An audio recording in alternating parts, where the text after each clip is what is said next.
great. My name is Lauren Kenya. I am the Vice President of Client Success here at Brand Innovators.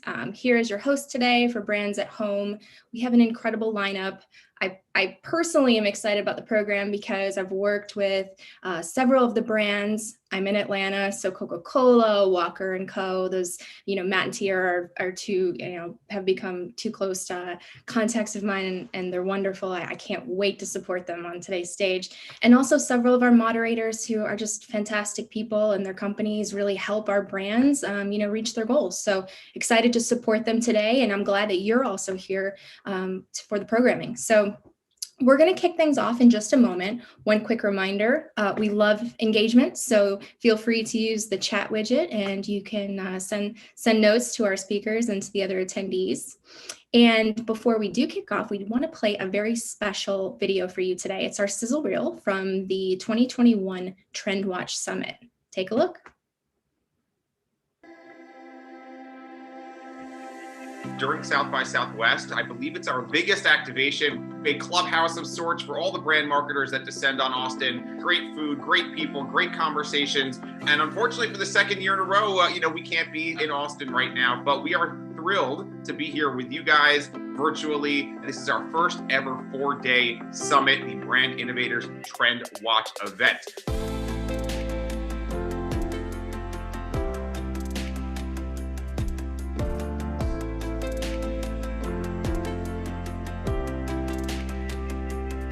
Using fresh ingredients, it's really very important to have a great cocktail. 3/4 1 ounce. Voila. Ladies and gentlemen, let's raise our glass. Salute! One of the challenges in the pandemic was, of course, so much of our business came through the drive-through. A higher percentage would come into our shops because they wanted that experience. Well, how can we interject over the long term that experiential component into our drive-through, into digital, into other components of our business? We have relied on that shop experience. Then the question becomes, how do you up that experience and make it unique in a bunch of different channels? That's been, marketing since the dawn of time, but now it's that we can do it in a one-on-one scale if we have the right tools, if we have the right data, which just means we need to think about it in new, different ways. What we continue to do is stay very close to our guests, like what's happening right now in pop culture, not what happened, 2 hours ago or 3 hours ago, and basically open up a whole avenue that we call internally as live advertising. It's really understanding what's happening in society currently, like today, right now. When Pizza Hut was at its best, we were also on the forefront of innovation. And, last year we were able to bring to market the first plant-based pizza launched nationally by any pizza player in the U.S. with our partnership with Beyond. We have a lot of really strong, great marketing talent out in the various markets that, really understand what's going on at the local level and can help kind of take what we know about the brand at kind of macro level, but bring it to life in such a locally relevant way. The role of consumer marketing is to figure out ways in which we can increase the percentage of people who say, there's a community for me on Reddit. This is a relevant product for me. It starts to become a daily habit and something that they're finding value in every single day. We did disrupt the industry, and we disrupted an experience. And I think we're still innovating in those areas, especially in results, to the pandemic, of how we're reaching consumers and how they're shopping and virtual appointments and how we're connecting with them. Most consumers today want to invest in brands that are doing good in the world. As we think about DEI, it's not just people of color, it's people in the, LGBTQ plus community, people with different abilities. As we think about our Asian brothers and sisters and what they're going through at a time like this, companies really have to pause and really embrace their internal employees. And so a lot of the work that needs to start has to and must start internally. Diversity is a fact. It's just representation. It's who we are. It's identity. Everyone is diverse.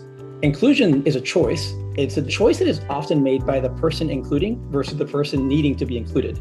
So there's already privilege in that equation. All of us can remember a time where we haven't belonged and what that feels like, and also know what belonging needs to feel like and should feel like and connect to it. And so it is a universal concept. It transcends all people. It is directly connected to humanity. In the face of such hate and in the face of such violence, If what the Me Too movement, if what Black Lives Matter taught us was that this is a worthy fight, worthy of our time, worthy of our attention, and this is not just our fight. This is a cultural awakening that's been happening for a few years now. We have to continue to fight for a better future so then the people that come after us don't have to have the same conversations. They can have a different conversation. It really takes that breaking through to the other side of bringing together a coalition of allies across all communities for us to kind of break out of the echo chamber and really turn this into a national movement. And I'm so grateful for this space where we can have that community as members and allies. This is a really important time for brands to step forward. This is not a time to call it play it safe and be unheard, unseen. You've got to be seen, you've got to be visible. With the cultural demographic shift that's happening in this country, more and more people are asking those questions. What is it the brand is doing and what are they standing for and how are you showing up? So engaging with the consumer and leading by example is incredibly important.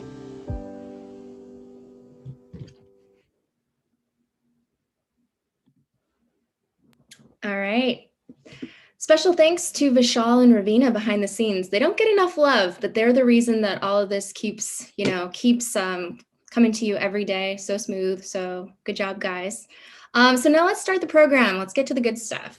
We are excited to welcome to the stage Hassan Anjum, the Director of Product Marketing and Strategy, New Computing at Samsung Electronics America. And Hassan will be joined by EJ Frenny, the Chief Revenue Officer at Claravine. Hassan. Lauren, thanks. And I actually tried to raise my hand when you were speaking on mute. I don't know if you noticed. You know what? I was in the zone. Okay. You know? Yeah, that's kind of fun. Yeah, hopefully we can edit that out. But you know what? If not, things happen, right? It's just kind of makes it interesting. Yeah. Yes. And we've got EJ. Oh, EJ. I did the same thing, Lauren. I didn't learn. I feel better though, so I appreciate you, EJ. I wish I could say I did that on purpose to make you feel better, but I did not. But thank you so much for having me today. Absolutely. Well, we'll let you guys kick off, and I'll join you at the end.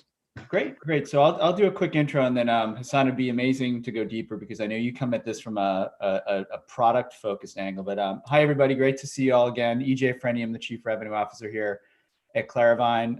Really happy to be here. I think with all the lines blurring between home, work, education, family, this is a topic that is top of mind for everybody.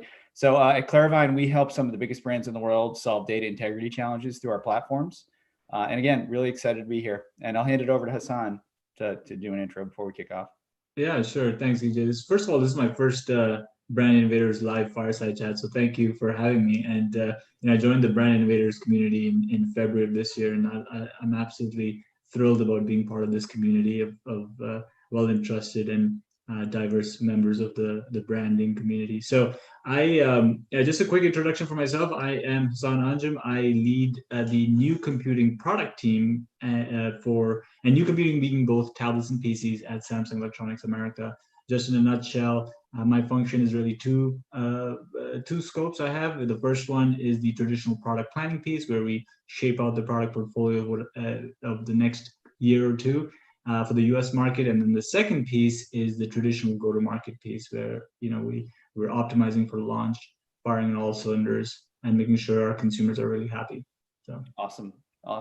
So you guys just had a huge launch last week. You announced a new line of PCs. And this is a different environment than we've ever had to deal with, right? Typically, you'd be up on stage with thousands of people at a big venue somewhere around the world. How did you have to shift that whole mindset, Hassan? And what went into planning that? How do you launch a virtual event successfully? Yeah, I think one thing about 2020 we can agree is we're now digitally first, if you will. So everything's got to play that. One interesting fact in 2020. 50% we announced PCs, to your point, but 50% of PCs bought in 2020 roughly were bought online.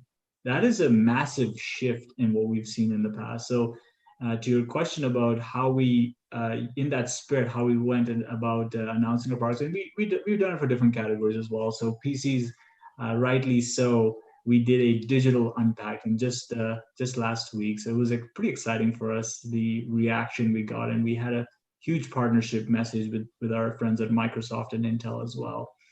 We announced Galaxy PCs really tailored to those folks, or with the same message of the Galaxy promise, if you will, the idea of mobility, continuity, and connectivity. So pretty exciting for us. Great.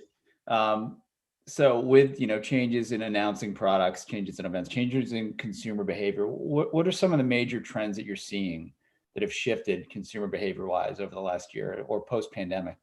Yeah, I think this is quite obvious, but it's great to just say it out loud.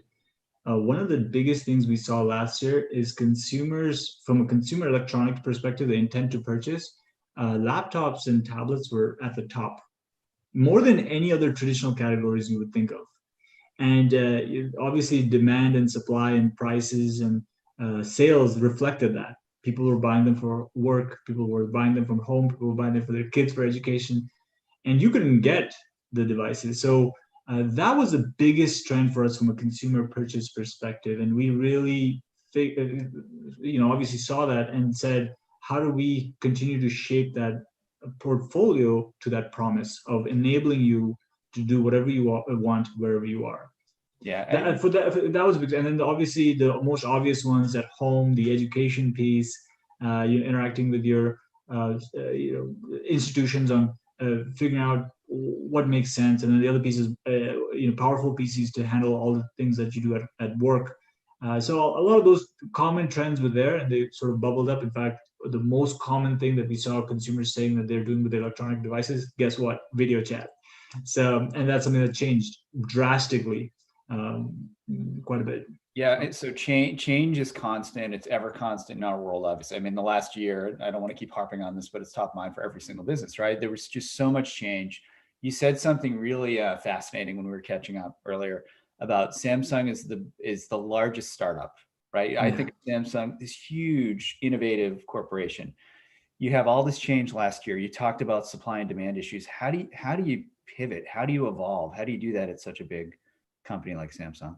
Yeah, I think what Samsung's strength has always been one size doesn't fit all. So if you see the product portfolio that we generally offer, it is a combination of partnerships, solutions, offerings. So there's a certain product, certain solution you're thinking about, certain partner, Samsung has it. So I think that for us was the biggest strength that we brought to the table. So as this computing demand starts exponentially growing, we pivoted and we said, okay, how do we expand that partnership? And you see portfolios with different partners expanding further. So for example, premium portfolio for us grew quite extensively. And when I say premium, I mean by 700 and up. And Samsung is, yes, to me, the largest startup I've ever worked for. The ability to observe a trend, a consumer demand, being so passionate about consumers' needs and wants, and then being able to pivot and say, okay, what makes sense for us moving forward? We at talked the speed of light.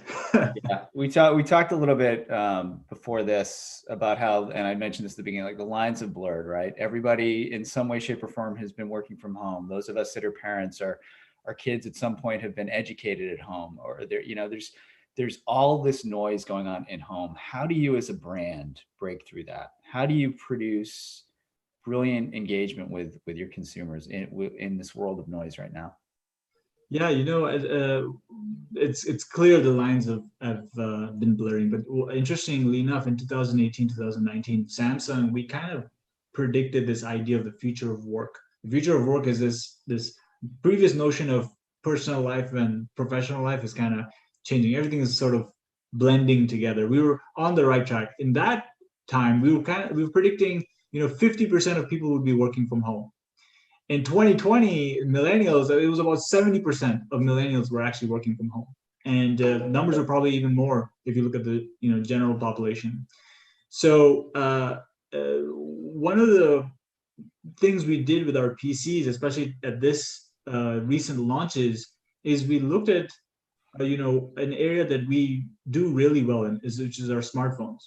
And smartphones what makes them really special is not only the ability that they're portable and are powerful enough to do whatever you want wherever you are. They're also connected, so you can actually have a connection wherever you are, a secure, dedicated connection. And that's why we announced PCs that will have 5G in them. So not only will you be connected and powerful at home, you're actually going to be able to be, where you're in a park or in an airport, when that happens, you'll be actually able to have a secure, dedicated connection. You're not sharing your credentials or your information on a public Wi-Fi. It's dedicated to you. So I think that for us was the biggest learning on taking, how do we evolve PCs to something that our smartphone heritage brings up. Great. That's a perfect segue into the next question I was prepping to ask for you. So you've got a broad portfolio, obviously. You focus on the PC line.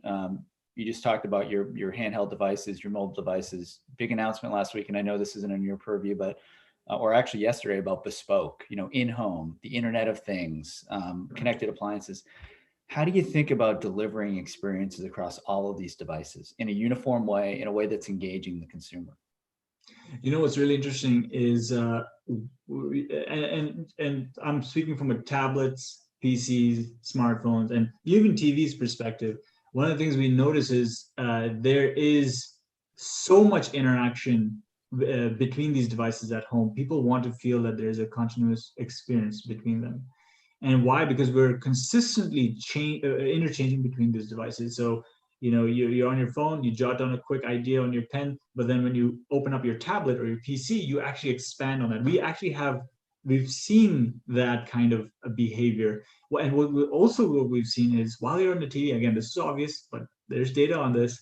While you're on your TV, there's a thing called second screen. So you're on your phone or your tablet or your PC at the same time, maybe looking up, related information or completely different. There is that information. So what we're consistently doing is finding those experiences that make sense for a user that interchanges between them. So, for example, we have a thing called screen. You can share your screen to your TV. So, whatever your phone content is, your tablet content, your PC content, you can actually project it onto a TV. Super seamless, just share. The other piece is between your phone and your PC, Android and Windows, you can actually share your screen. You can actually use apps like Instagram, which is not a native desktop application, or WhatsApp or whatnot, and respond to that from both devices. So it's a multi-device experience. You can use your tablet as a second screen to your PC. So I think, to answer your question, the desire for consumers is that continuous experience.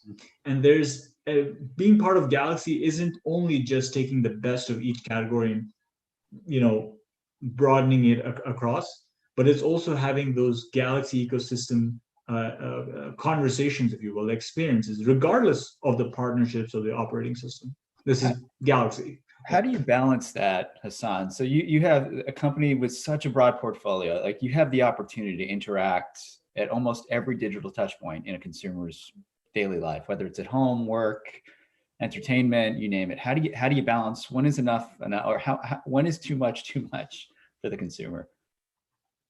I would say we're still not there yet. There's more. Consumers, at least our base, is pretty passionate about ideas and how to create examples. And when I look at our roadmap, the inner device experiences it's quite exciting. What lies ahead? Again, just a small one, being able to take a phone call on a PC. Leave your phone in your bag while you're in a cafe, and just answer a call and eject out. So there's a couple of things that are coming out in the future, I think, on the roadmap that are quite exciting. I think as we keep looking forward, and this is based on what the consumers' sort of reactions are, things will get even more seamless. Like, for example, today, you still have to accept a phone call. You still have to load the phone screen on your PC. You still have to hit the share button. I think you'll see a little bit more seamlessness coming forward. Like, you enter a room, to your point, Internet of Things, you enter a room, the algorithms already know, you have a desire to sort of show things on TV or things like that. I think you'll see those kind of elements start popping up in the future. The seamlessness. And this is the funny thing is the consumers want this. I was just going to say that if there's one thing that every study shows, it's seamlessness, and from the dawn of time, it's been convenience, right? Convenience. How can you help the consumer? Yeah. Well, as you develop some of these innovations, these new products, how do you take into account that devices are now probably going to be used across these, these shared spaces, work, life, play, education? Has that been a big thing that you've had to think about over the last year? Yeah, we obviously want to enable our enterprise and B2B customers as well, and say, okay, what makes sense. But one thing we've noticed, especially from a tablets perspective, and this trend has stayed. So from a price points perspective, the premium price points, what I mean by, let's say, $500 to $600 and up, usually become a my device. And then when you start looking at the lower, if you will, it becomes a we device. And again, it's quite obvious. Obviously, you walk into a carrier store, you buy a $0 tablet with your phone, or go into a place that buy a $50 tablet. It's likely for another purpose than you would go and buy a tablet for let's say work, or with a keyboard, or a little bit more of a premium device. So it's obvious, but there is data to show that behavior happens. Now, as we look towards the future, we see that bifurcation happening even more. So people will start saying, I want more and more from my devices, more and more from my operating systems, whatever operating systems they are. We want to enable the capability, and this is going to be my device. And the bifurcation is going to happen a little bit more. You're going to see prices probably stay the same, but that gap start widening. So in terms of capabilities. So I think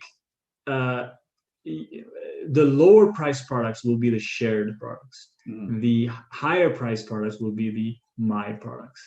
Does that make sense? It does. It makes perfect sense. And I want to leave some time. There's some great questions in the chat that I'm going to come to in a second. I have a couple more that I want to ask you though before we get there.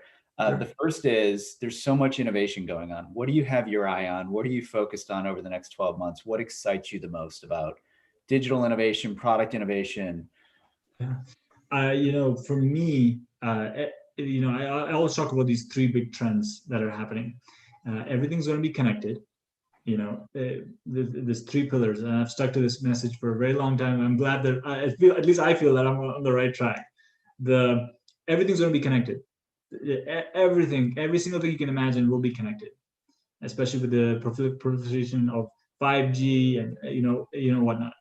Because of that, you're going to see data being created like we've never seen before. We've never seen this type of amount of data. So imagine petabytes, not even terabytes, petabytes of data. The last piece is being able to synthesize and interact with that data. So being able to sort of interact with, so AR, VR, these are new ways to interact with data and get it, the relevant information. But to answer your question, the next 12 months is sort of the precursor to this first pillar, is the 5G. I think 5G is going to be big. And because we've announced it on PCs, no spoiler alerts, I can't do any of those, but I will say 5G is going to be a big message for us this year. Great. I'd be remiss if I didn't ask you, I mean, data, right? That's all everybody, how do you control that or how do you try to organize that at a company like Samsung, where the portfolio is so large? There is so much data being created all the time. I would say the good news and I go back to the strength of Samsung is we're not alone. We have partnerships with companies and friends who specialize in data. So we have ongoing conversations. And again, Samsung has its own database as well, but these partners basically, we share a lot of the data that makes sense on how we shape our portfolio moving forward. These are ongoing conversations that, we can talk about a hardware trend, we can talk about a software trend, we can talk about a data trend, we can talk about consumer preference trends. These are not done sort of alone in a silo. They're done with our partners. And whenever we shape a portfolio, case being the announcement we just had, it was a partnership message versus just a Samsung message. And I think that is going to be our strength as we keep moving forward in this realm. Great. Before we get into the questions, I have one question that I always ask at the end of this. If you had one wish that you could change anything in the industry, what would that be? Whether it's to fix it, make it better, what would that be? Your one wish? Oh, okay. Well, you know what? I probably have a different answer when I think about it. But right off the top of my mind, I think one of the things we're really excited about these PCs, about this connected PCs, these 5G PCs, or these devices that are connected is, if you look at the past, ever since PCs were created, we're kind of trained to think of Wi-Fi PCs, and we have data to say, okay, 1 in 4 consumers are now saying, I want my PCs to be connected. I want it to have a secure, dedicated connection. So I guess to your point, what I would change in the industry, or what I would say is, if we all as the industry get behind and, give the consumers really what they want, a secure, dedicated connection, PCs. It takes time, but if I would change things next day, I would say this could be a really important, critical innovation to meet consumer demands. Great, perfect. I know I cheated a little bit. I kind of kept it on message, but yeah, hopefully that answers your question. Totally okay, and it did, and I completely caught you off guard on that. All right, so we've got some great questions from the audience. A lot of marketers in the audience, and everybody's gone through a ton of change over the last 18 months, right? First question is, has the crisis forced modifications to short-term, mid, and long-term goals? And how do you measure success now based on these changes in consumer behavior?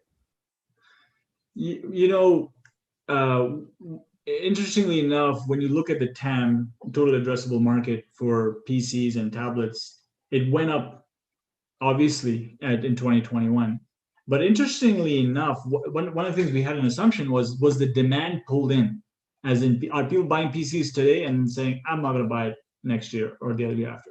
Interestingly enough, most industry analysts, and including us, we actually believe that's going to keep going. The trend is going to keep going.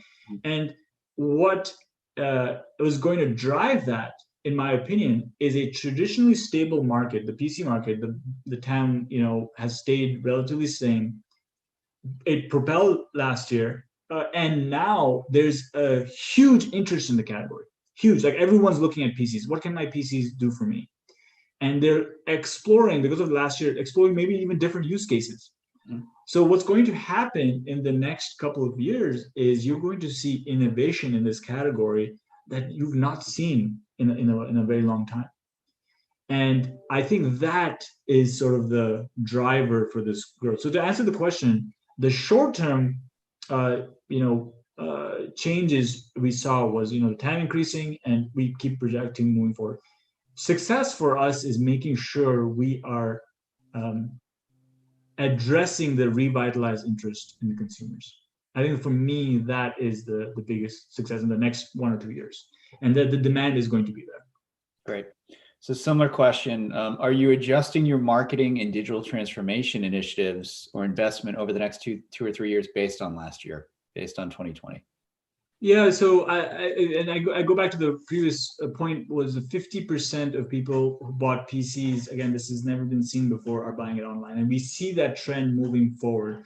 I think what we used to see in the past was online reviews, and then you would go into, so I'm just summarizing at a very high level, online reviews from a consumer journey perspective, online reviews, or, interact on forums or whatever, discovery, and then you would kind of go into store and kind of experience it yourself, speak to the sales folks.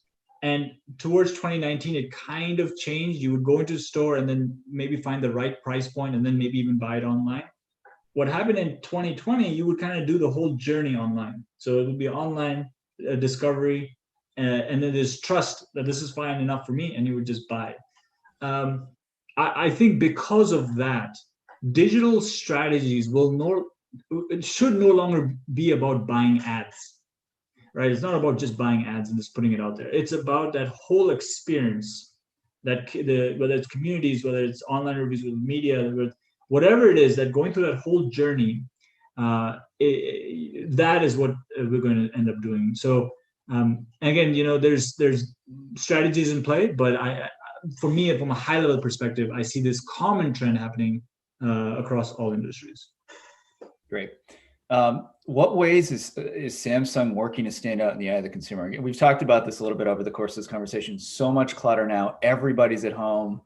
Everybody's trying to get mind share and eyeballs across the same devices. But how do you break free from that and create a differentiator for Samsung? When consumers think of Samsung, when we look at the sort of metrics that people associate Samsung and Galaxy with, usually a couple of things pop up. Is this innovation? Innovation and screen usually is one of them, and one of the strengths we have, and I keep going back to this, is we play with, we have a huge partnership message as well. But for me, if we go specifically to the PCs, we launched the world's first ever commercial 5G smartphone. Then last year we had the US's first tablet with a 5G. And this year, we're going to launch Samsung's first US 5G PC.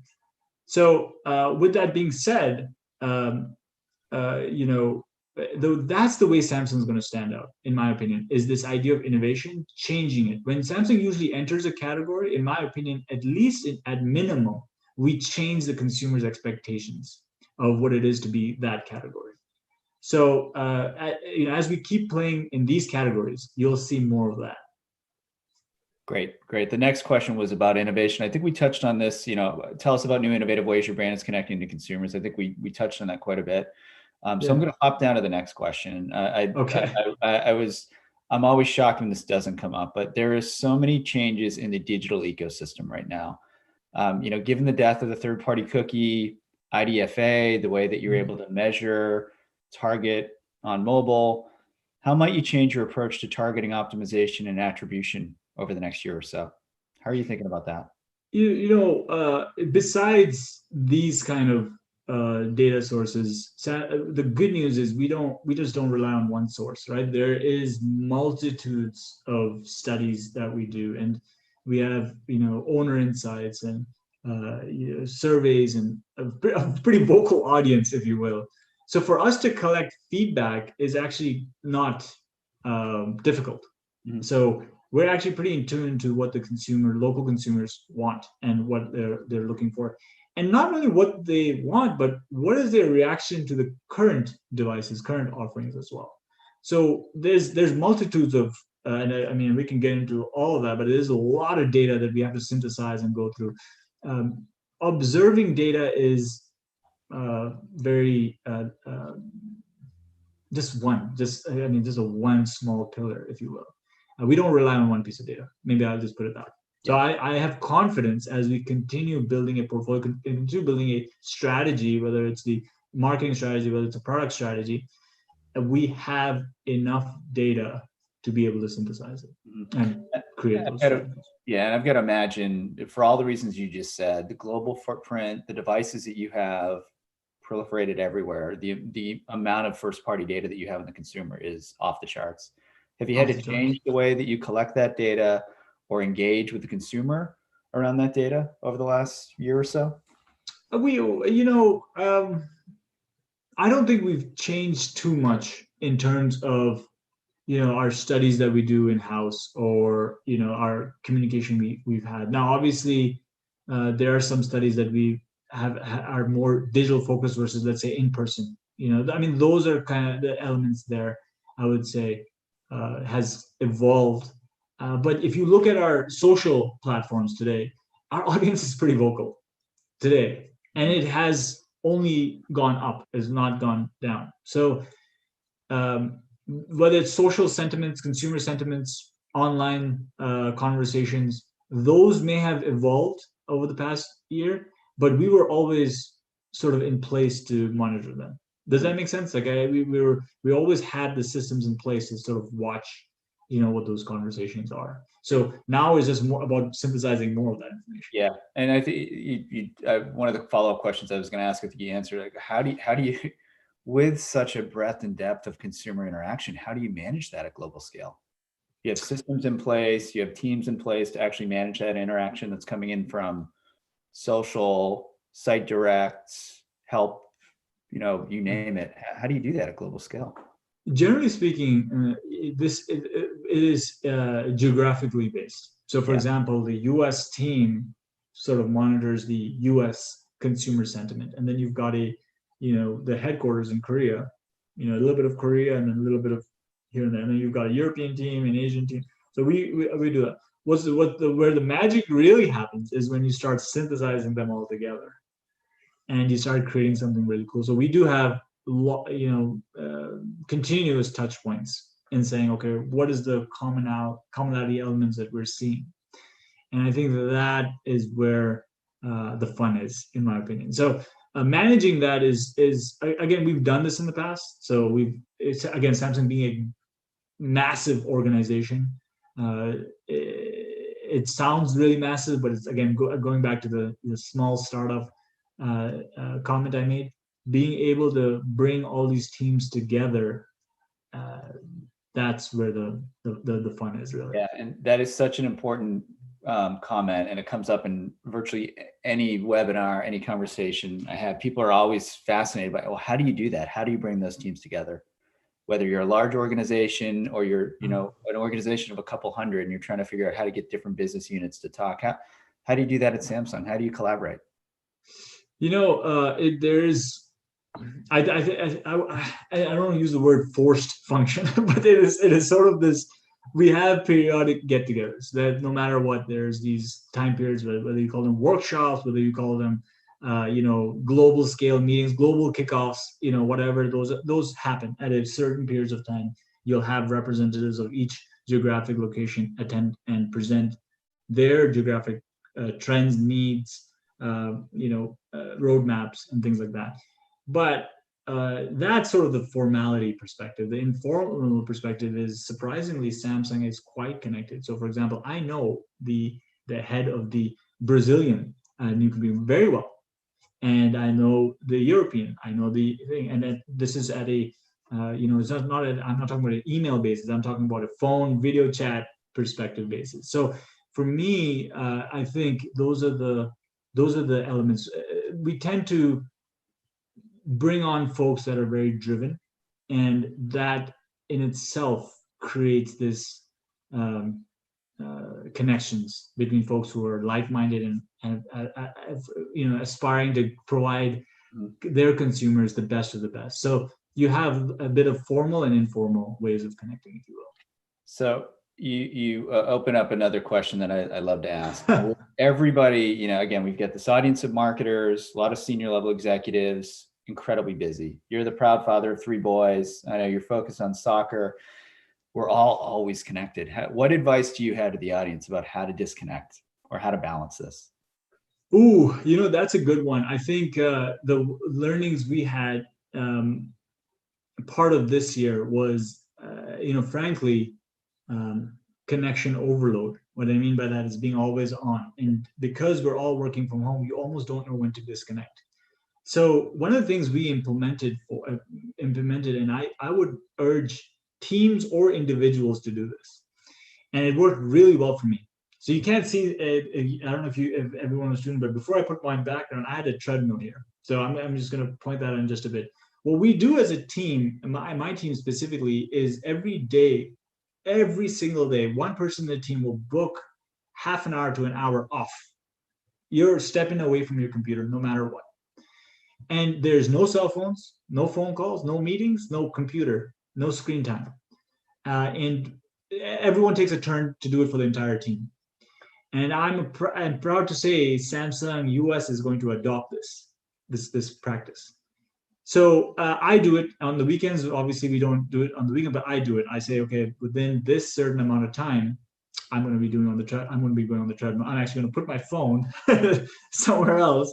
No TV, no, nothing, and I'll just do that. So for me, what I would advise everyone to do, especially during the work days, figure out that 1 hour, half an hour, and no screen time. And I think it just mentally recharges you so well. Awesome. Fantastic way to wrap. I see Lauren on. Hassan, I just wanted to thank you so much for the conversation. Well, thank you. Yeah, thank you both so much. Hassan, I can't believe this was your first time. Well. Yeah, you did fantastic. Thank you. I appreciate that. Yeah, EJ, it's always great to have you. Thank And yeah, hopefully we can do this again soon and have a great rest of your day. Enjoy, everybody. Thank you. Thank you for having me. All right, we're going to keep this show going. So I am excited to bring to the stage Rico Macrag. Rico is the SVP of Marketing at Simple Health, and he's joined by a very good friend of Brand Innovators, Jason Oates, the Chief Business Officer at Live Intent. Rico. Hi, good afternoon. Yeah, nice to see you. Nice to see you, Lauren. Hey, Jason. Hey, how's it going? I need to change my background real quick.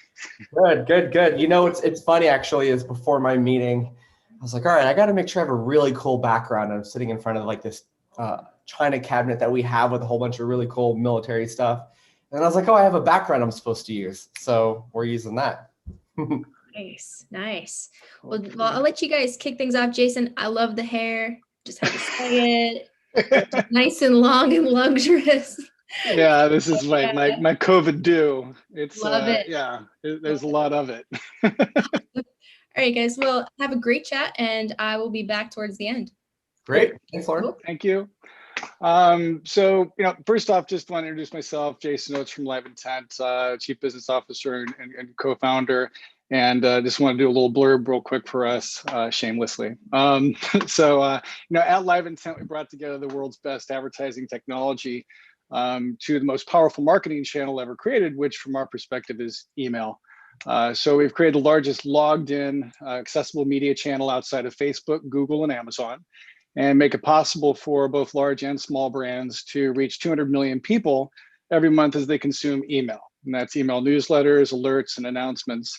And these emails are actually delivered by some of the best brands and publishers out there in the marketplace. So New York Times, Fanatics, Meredith, Condé Nast, Kraft, General Mills, folks like that. And since every impression is only served to a person once they've opened up an email and turned on images, we can verify that every impression is targeted and optimized and attributed to a real person, not a third-party cookie.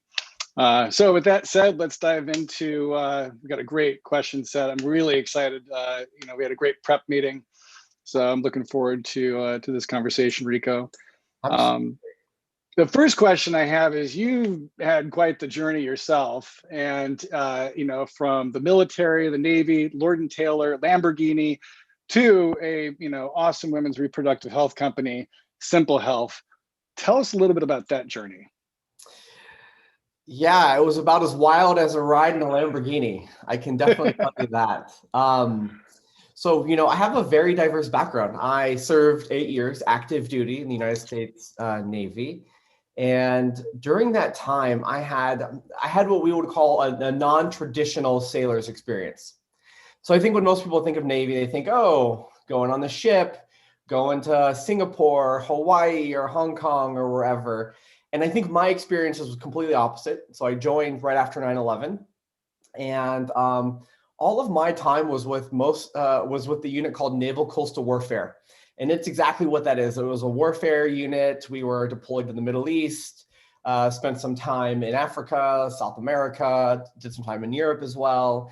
So I didn't get any of those Hong Kong, Singapore trips, but I did get to see a lot of the world. And honestly, it's really shaped me to be the marketer I am today, and really understanding people. And I think that's our role as marketers, is to bring our customers to the business and really bring that customer point of view and the customer's needs to what we're trying to do as a business.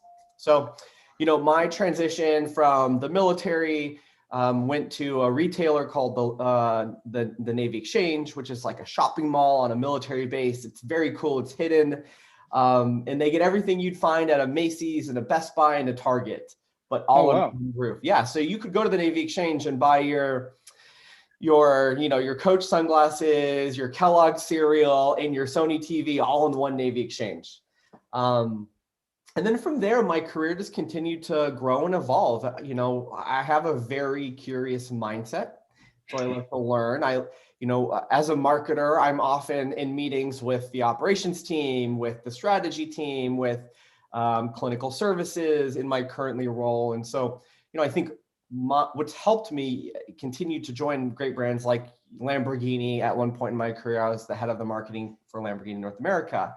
I was the head of marketing and CMO for Lord & Taylor, which is, the US's oldest retailer. It's always been that curiosity and always being able to understand your customer or your patient's needs, and how to just creatively communicate and make it sticky with them. So, That's great. Yeah. So it sounds like your through line has been curiosity, which is super important, especially in this industry. There's so many headwinds that we hit that are unexpected sometimes. And, you could either be afraid or anxious, or you could just be curious and go figure it out. And it seems like that's been a good through line for you. Speaking of crazy headwinds, we're coming off of one heck of a year, for a lot of brands, whether it's in the, travel, food, beverage, entertainment, sports, a lot of these companies had a plan going into 2020 and they got punched in the face with COVID, and then they had to come up with a new plan.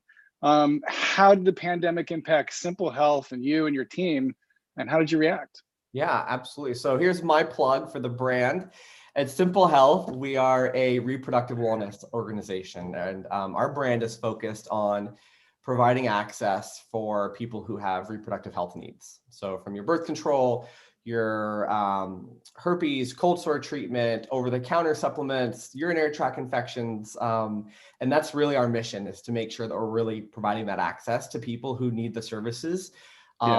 And who, what I would say through this collective displacement of the pandemic, really needed it the most, right? So we think about, what did 2020 do for us? So I joined in Q4 of 2020. So what I can imagine, and through the conversations I've had with other team members, is you're right. The pandemic happened, everybody ripped up their strategies, and we were like, let's just hold on for dear life. And, what I would say for Simple Health is it was such a great moment for the brand, because we obviously saw huge growth as a result of the pandemic, because everybody that was being collectively displaced, like yourself, like me, like my sister, and many of our patients, needed reproductive wellness still. They still needed their birth control. They still needed a doctor to go and tell them, here's what you should be taking, here's what we think you should do, et cetera, et cetera. And so it really propelled our brand to deliver for our patients and deliver for prospective, patients who were interested in telemedicine, but hadn't really dipped their toe in it yet. What we see is a couple of emerging trends is, 80% or so of our patients that were first-time telehealth providers or users, in 2020 are actually most likely not going to go back to an in-person model in 2021 and beyond. So we see that. There was a McKinsey report recently published. Again, I think it was like 70%. And again, I was just talking about our patients, but 70% of total telehealth adopters have made the statement that they are going to stick with the telehealth service, whether it's mental care, again, reproductive wellness, primary care providers. So I think what we see is it's not going anywhere. Just like the internet, right? We're all waiting for the internet fad to run out, but it's just continuing to evolve. Telehealth is going to be here for a while. And what it's caused us to do is think patient first. And we have led with empathy. We have simple principles. And the very first simple principle is patient always. And that's above every and anything else. And it's patient first, empathy, teamwork, and then, the business and some other points. And so 2020 really required us and gave us that opportunity to be patient first. Before my time, we saw that patients were reaching out to us and saying, I lost my job. Unfortunately, I can't afford medication, or I lost my insurance. And we said, not a problem. We're going to take care of you. And we were covering patients' medication, services, treatment through the pandemic. That needed it. And it wasn't a retention hook. It wasn't anything where we say, okay, we'll cover you for 6 months and then we'll blend out. No, it was just, you need us, we're going to be here for you, and we're going to take care of you. I think that's what people do during a war. And I really do think this is like World War III, that this should have always been a war footing. And that's what people do. Companies, individuals, you know, people go out of their way to help people during this time. And so it's great to hear that you did that. Yeah, seems like you went from one war footing to another, but you know, like. Yeah, and that's a very interesting analogy, and I think you're spot on in the sense that we are facing a global war on something that is invisible. You know, what I tell my team and what I tell people when I'm having conversation on the pandemic is we have to act with empathy and patience in 2020 and beyond. Right. So, yeah. Oh, that's smart. Now, the company's only been around for how long now? We have been around since 2015, but we actually pivoted because in 2015 we launched as Simple Contacts.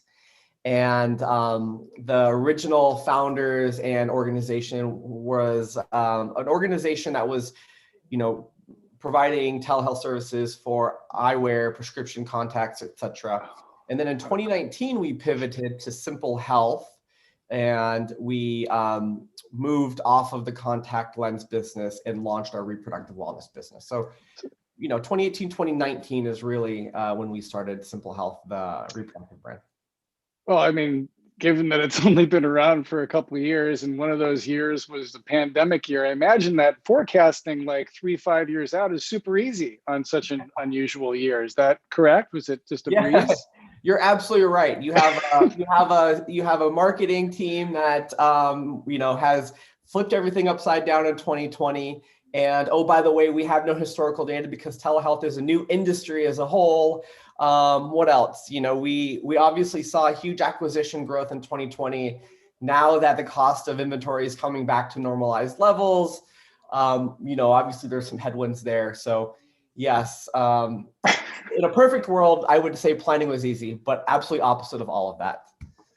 And then this year, when you went into planning, did you end up having to replan the year again? I know that you had to replan last year, but you know, how about this year? Did you come in, create one plan, and they're executing no problem, and that's it? Or did you have to replan again? Yeah, no, that's a great question. I wish that was the case, but unfortunately that wasn't. And so what we've started to do now is we developed our brand strategy, we developed our campaign strategy, and then we are what I like to call Semper Gumby, or always flexible, when it comes to our investments, right? So when it comes to how much are we investing in this channel versus this channel, brand versus performance, PR versus influencers. So we're very flexible in that space because we realize that in 2021, everything is moving very fast, right? And so, you know, year over year numbers are obviously very different. We saw a very healthy Q5 this year, as most brands did in January. But then we're starting to see some of those other channels normalize and even increase. I think I saw Facebook is up 30% over what it was in 2019 or so, or what it was pre-pandemic levels to where we are today. And so, you know, we're doing just the same that everybody else is doing, is we're just consistently being flexible and hearing our patients and hearing the market. Yeah, we're going to get to that Facebook issue and the idea of like what's happening to pricing and costs and how that affects the business. But you mentioned brand and performance. You have a new brand, a relatively new brand.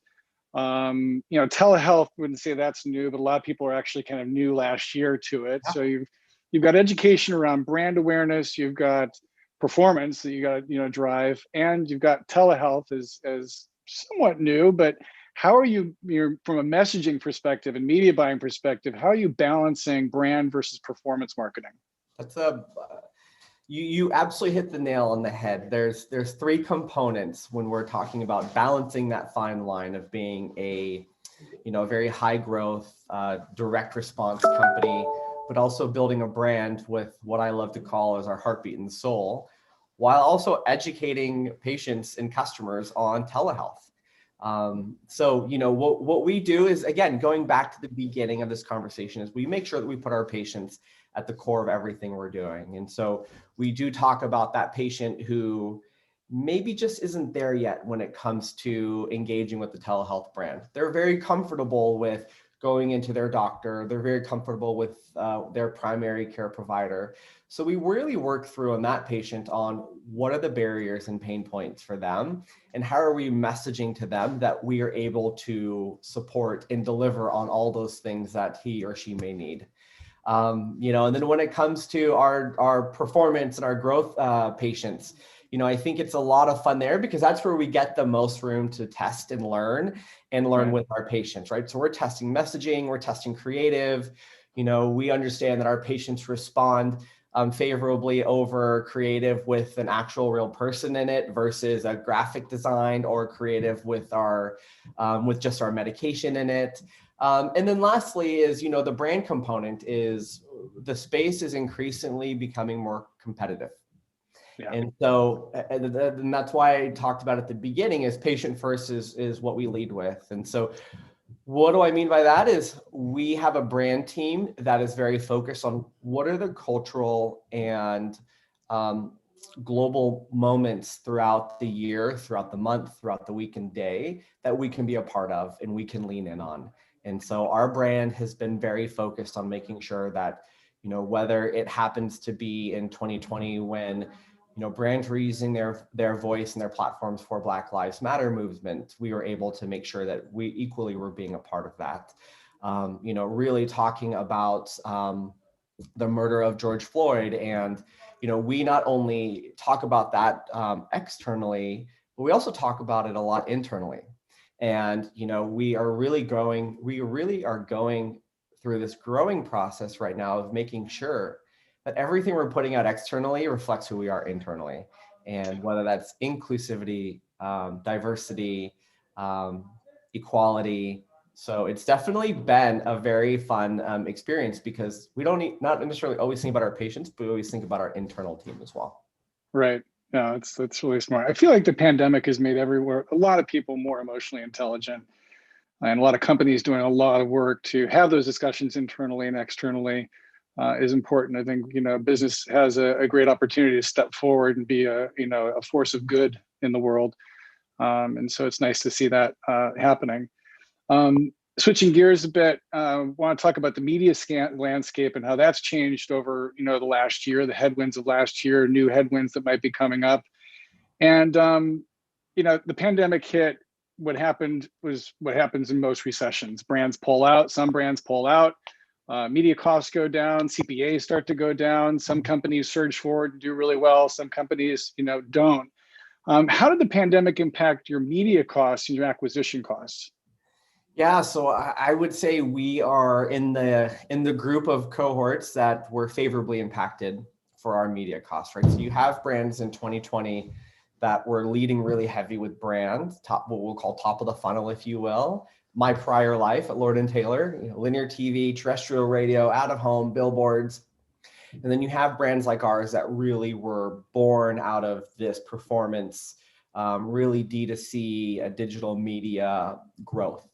And so it really helped us through 2020 because we were able to take advantage of really cost-effective and efficient media, whether it was across Facebook or paid search, and, you know, OTT even, and we saw that. But what I think we're starting to see is we're starting to see the pendulum come back now because, you know, my former life at Lord & Taylor, where we were buying $50 to $100 million of linear TV, I would be scared making those upfront commitments going into 2021, especially not knowing what the macro effects and the trends are going to be like for our population. And so I think what I've seen, what I've heard through conversations with other business leaders, other CMOs, is they're really looking at moving those dollars of investments into digital channels, which is now, I think, driven the cost of digital media up, which has made all of us, again,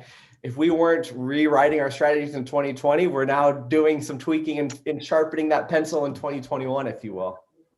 Yeah, I mean, there's eMarketer came out with some research over the last couple of weeks that talked about the changing landscape and you know how budgets have changed and switched over to more to digital. Facebook, Google, Amazon, all have reforecasted, and eMarketer is showing billions of dollars more going to those, those companies. When you think about like a Facebook, if you're adding billions of dollars in ad spend in a market like North America, where they've already, there's not a lot of growth, yet to have in North America. They've been in North America for a really long time. There's only one thing that's going to happen, and that is CPM, CPC is going to go up, CPAs are going to go up, ROAS is going to go down. And so, yeah, I think that a lot of companies who had it really easy last year, DTCs, retail companies, anybody that was home. I mean, the whole theme is about home and companies that were able to cater to people at home, but they're going to be in some trouble this year if they don't diversify. So, what are you doing? What are you doing to mitigate risk this year of your prices going up, and what channels are you thinking about moving into or diversifying into? Yeah, great question. I think that we are obsessively testing and learning, and especially in the digital landscape. So, I have a really great head of growth. Her name is Monica, and she is continuously seeking out new channels for us to explore and test, whether they're in different channels between display and email or OTT, CTV, etc., or within the channel, multiple, different display partners, different, social media. We've now, paid social is not just Facebook anymore. We now have TikTok. We now have, Snapchat was actually working very well for us because they've got great geo targeting capabilities. So I think that we're really just looking for, the channels that we can continue to optimize and learn from. And then I would say the second part of 2021 that we're going to start leaning into is really brand and top of the funnel. And, in a world where big brands are moving away from those traditional top of the funnel channels like linear, like out of home, billboards, kiosks, etc., we are actually going to start building more of a brand to drive that brand awareness and start having some of that share of voice market share come towards Simple Health. Because when you build a brand with a sturdy foundation, it actually makes your digital channels more efficient.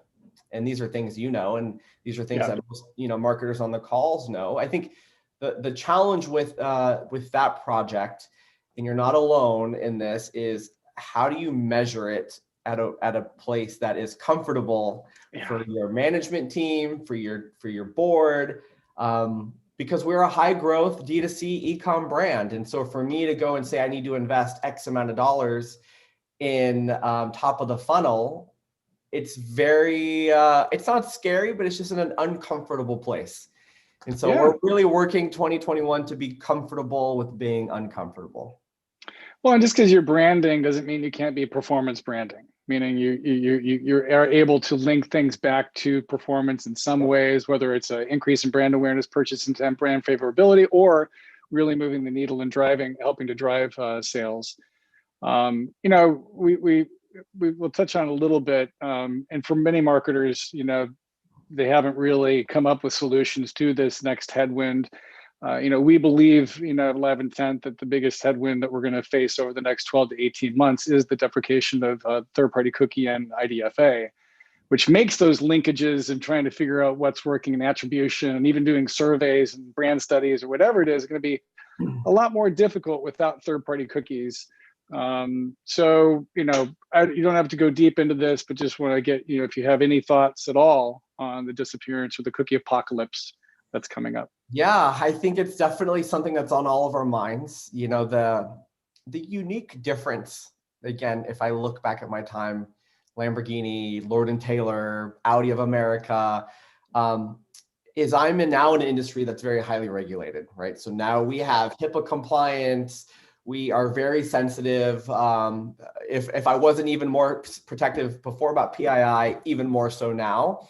So, we are working towards, I think, CDP is something that's every CMO's mind right now. And, making sure that you have a fully flushed, holistic view of your current patients and their leads. And then, finding channels that are HIPAA compliant, finding channels that are open to partnering with us, but also following our very strict PII and HIPAA compliance guidelines. And so, we anonymize a lot of our data. We hash a lot of our customer data going back to our partners.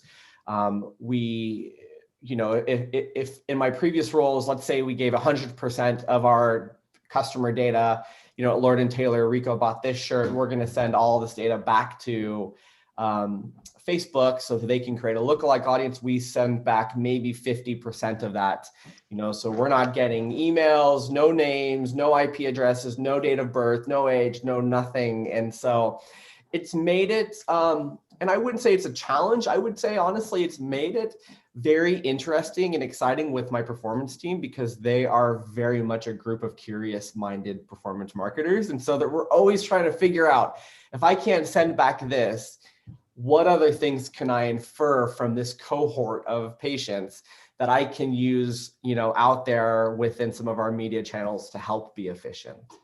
So it's definitely a ton of fun. Yeah. You touched on one of the questions, and I'll start weaving some of these in, here and there, but so what innovations and technologies are you utilizing to execute your strategies? Has that changed since the pandemic began? And I think we can couple that question with, like, you're building a tech stack, and so I think these two questions, like, what might that tech stack look like? What technologies are you using to prepare yourself for this year, but also, next year? Yeah, I think when I joined, we were using an attribution that I think wasn't giving us the full picture of our patients. And so we've launched an MTA attribution last month. So we're actually about a month and a half ago. So I'm very excited because we finished some learning phase.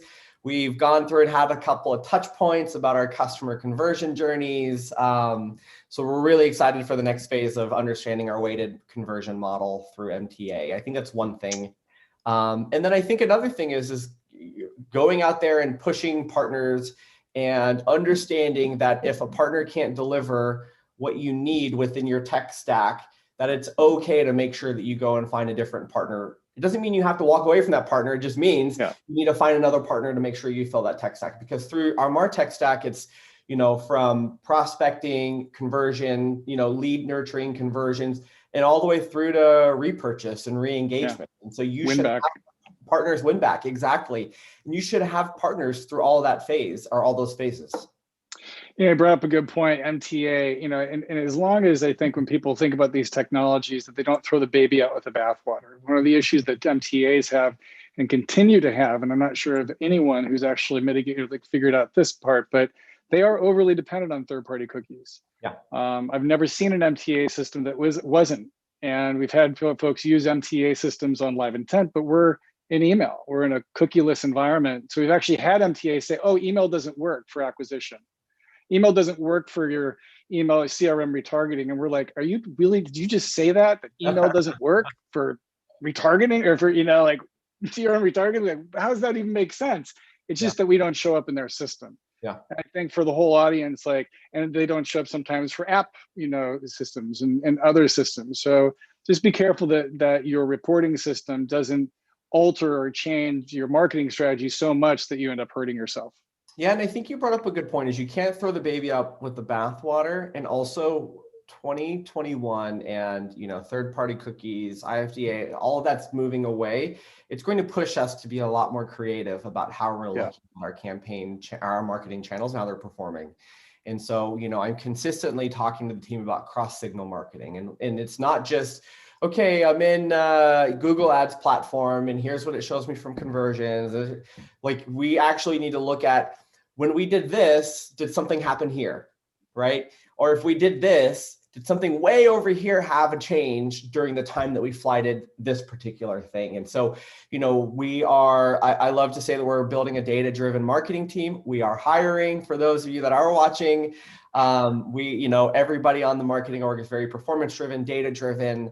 But the reason why is because we have to be creative. We have to be able to say, to your point, Jason, is, I can't just say, oh, the email Live Intent doesn't work because I'm not seeing it from a MTA, the UTM, or anything else like that. Like, you have to look at one of the other signals. Did you see an increase in actually direct conversions during that time frame you flighted the Live Intent? That, oh, by the way, they sent them out to, I don't know, however many emails you guys can probably touch, millions, I imagine. I think it's 200 million per month. So, I think if I'm a brand that's partnering with you guys, I would have to make sure that we are measuring things holistically and not narrow. That's great. I think we covered off a lot of these questions. Like what I hear was like, can you give us an idea of how you shifted, or if you did, your media channels, plan over the last 2 months? So I think you may have answered that, Yeah. but any other thoughts on the shifting of the media landscape or how you're shifting your planning? Yeah, I think TikTok. I wish I gave you another chance sooner. So we piloted TikTok. It didn't work for us. We piloted again. It didn't work for us. We actually, here's how scrappy and nimble we are. I want to give a shout out to one of my growth marketers. Her name is Daria. And she said, I'm going to give TikTok another life. And she went out, Jason, and created her own TikTok top ads, I guess what we call them. And lo and behold, TikTok is firing for us again. So, to that question when something doesn't work for you, continue to push it and continue to try. And that's a great conversation my CEO and I have all the time. And she's like, great, if option A doesn't work, what's your option B, C, D, E, and F? And that's the type of culture that we want to create is if it doesn't work the first time, don't give up. It just means it wasn't the right time and it wasn't the right creative. We've got a saying at Live Intent, sometimes you have to say no to say yes, or to get to a good yes. And if we sniff out that someone isn't willing to work hard at figuring out how to make, this email channel, which is the size of Facebook in North America, like it might take a little bit of time to work out. Sometimes it can work in 7 to 10 days getting through learning mode. But if we sense that someone doesn't have the tolerance, that they might cancel in 2 or 3 days if they're not seeing what they want, they're not willing to go through learning mode, which could take 10 to 15 days, we won't run it. Yeah. Because if they cancel after 3 or 4 days, we don't have a valid sample size. It's not indicative of real performance. And so we'll actually sometimes say no. They're like, what do you mean no? Like, unless you're willing to really work at least for 4 to 8 weeks to figure out what works, then it's not worth it. And if you think about how people approach Facebook, if it didn't work in the first 5 days, you'd still be doing it. You'd still give it a try because they've got 220 million people or so that they're reaching. So at least in North America. So I love that you have this dedication to testing, failing, and then get up and do it again. Right? Yeah, I mean, fail fast, fix it, move on. That's exactly right. What do they say? Fail fast and fail cheap. And even if you don't fail cheap, fail fast so you can learn and we can iterate and continue to grow. And Carrie, our CEO, continues to push us to do that all the time. And she's like, I'm okay if you fail, but let's make sure we're pulling out the learnings. And I love that. And that's what we continue to do. That's what SpaceX just did. And they finally landed that rocket, I think yesterday for the first time. And they're like, we're going to have a bunch of rockets blow up. Yep. But we're not going to wait until we try and get it perfect. We're just going to keep on launching these things and we're going to fix things along the way. So yeah, don't be afraid. I think a fun question, because we got, just a few more minutes, is the most important thing is, what did you do during COVID to stay, sane? Yeah, what did I do? I would say I'm in the camp of, I refined my cooking skills. So, I think a lot of us out there figured out how to cook different things. I think I didn't do the bread thing though. I had a lot of friends. I don't know about you. I saw a lot of bread on Instagram during the first 4 or 5 months of the pandemic. I ran a lot because I'm a runner. So I love getting out there, and the roads were empty, which is great. So Bridgerton, for sure. I watched Bridgerton. And for the first time ever, which I don't know why it took me so long, my husband and I were on the RuPaul's Drag Race train. So we watched that last season and then most recently this season. But that's what I think kept me sane, because I was listening to the team before us, and the pandemic, it just feels like one long day, Yeah. And home is just, it's one long day. Your 8 hours turns into 15 hours very easily. Your 5 days turns into 7 days very easily. So you got to find those outlets to keep you sane. Yeah, definitely during the dead of winter, the weekends felt like the weekdays, because I'd still have more work to do, and I'd still end up, doing that stuff. And I also find myself looking at screens far too often. So, what I'm trying to do, what I've done is actually, just as often as I can, don't be looking at a screen. So when I have downtime, stop looking at my screen or watching TV or playing games or whatever it is, or shopping. Like it felt like there was times where I was on a computer or a screen for like 18 hours a day, and, end up watching TV, some guilty pleasure till like 3 o'clock in the morning. My wife was watching these Korean dramas, which now we're both sucked in, which it's not good to be up that late, watching that stuff. But hiking and biking and actually just being physical in the world is something that I'm going to carry over and continue in my post-pandemic, life. Yeah, which is really big. We got 4 minutes, 4 minutes left. Let me see if any other questions came out. Over the last year, we've seen incredible innovation across all industries. Tell us about a new innovation in ways that your brand is connecting with consumers today. Yeah, I would say, how are we innovating and connecting with consumers every day, or today rather?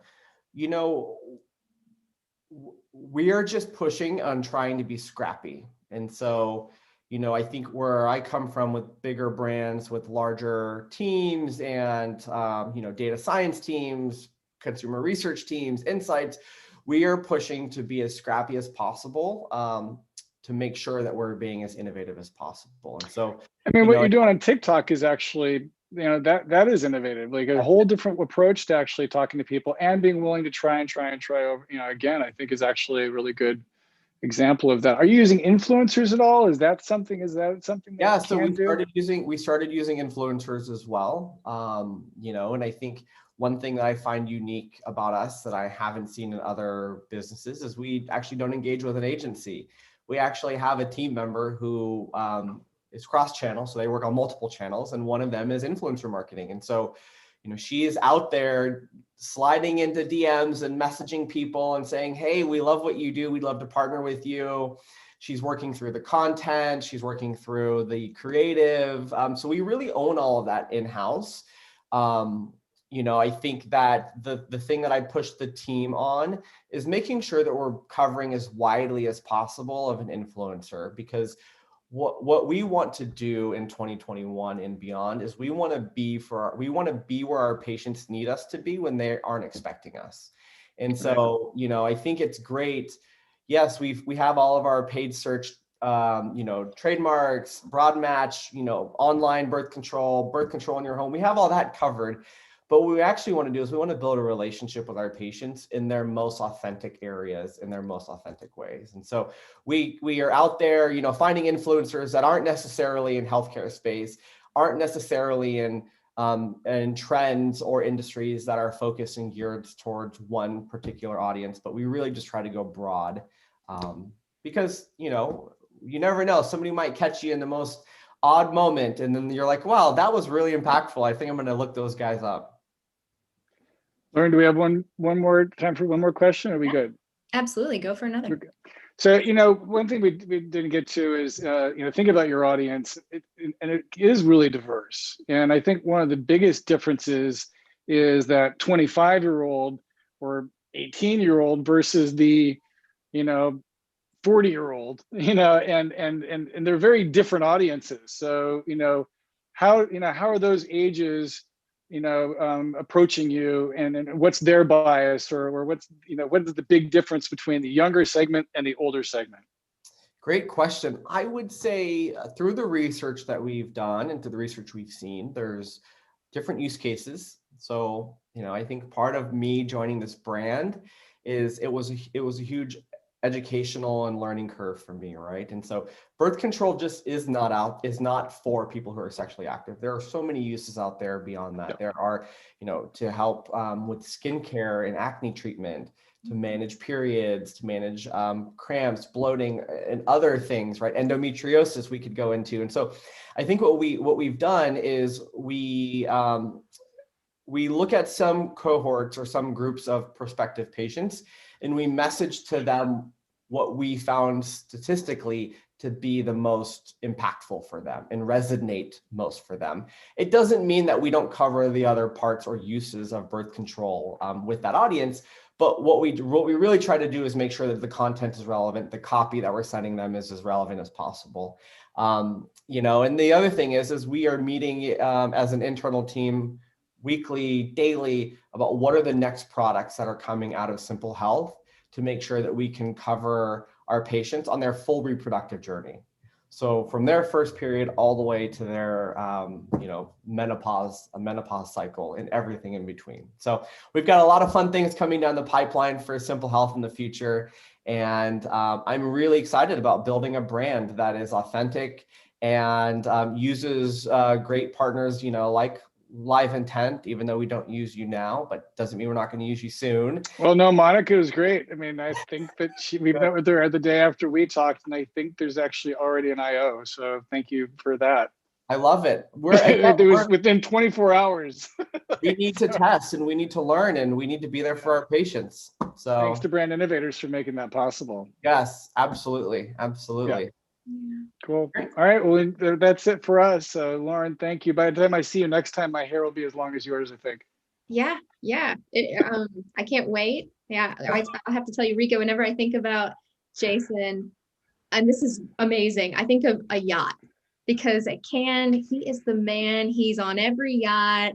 He knows everybody. So yeah, he would always take care of his friends at Brand Innovators and get them into everything. I love it. You know, what's funny is Jason, if you look a year ago to, I don't know, the week or the month or whatever, I was actually doing a BI live cast and you and I were in the same, it was like the same series of live casts. You weren't my host.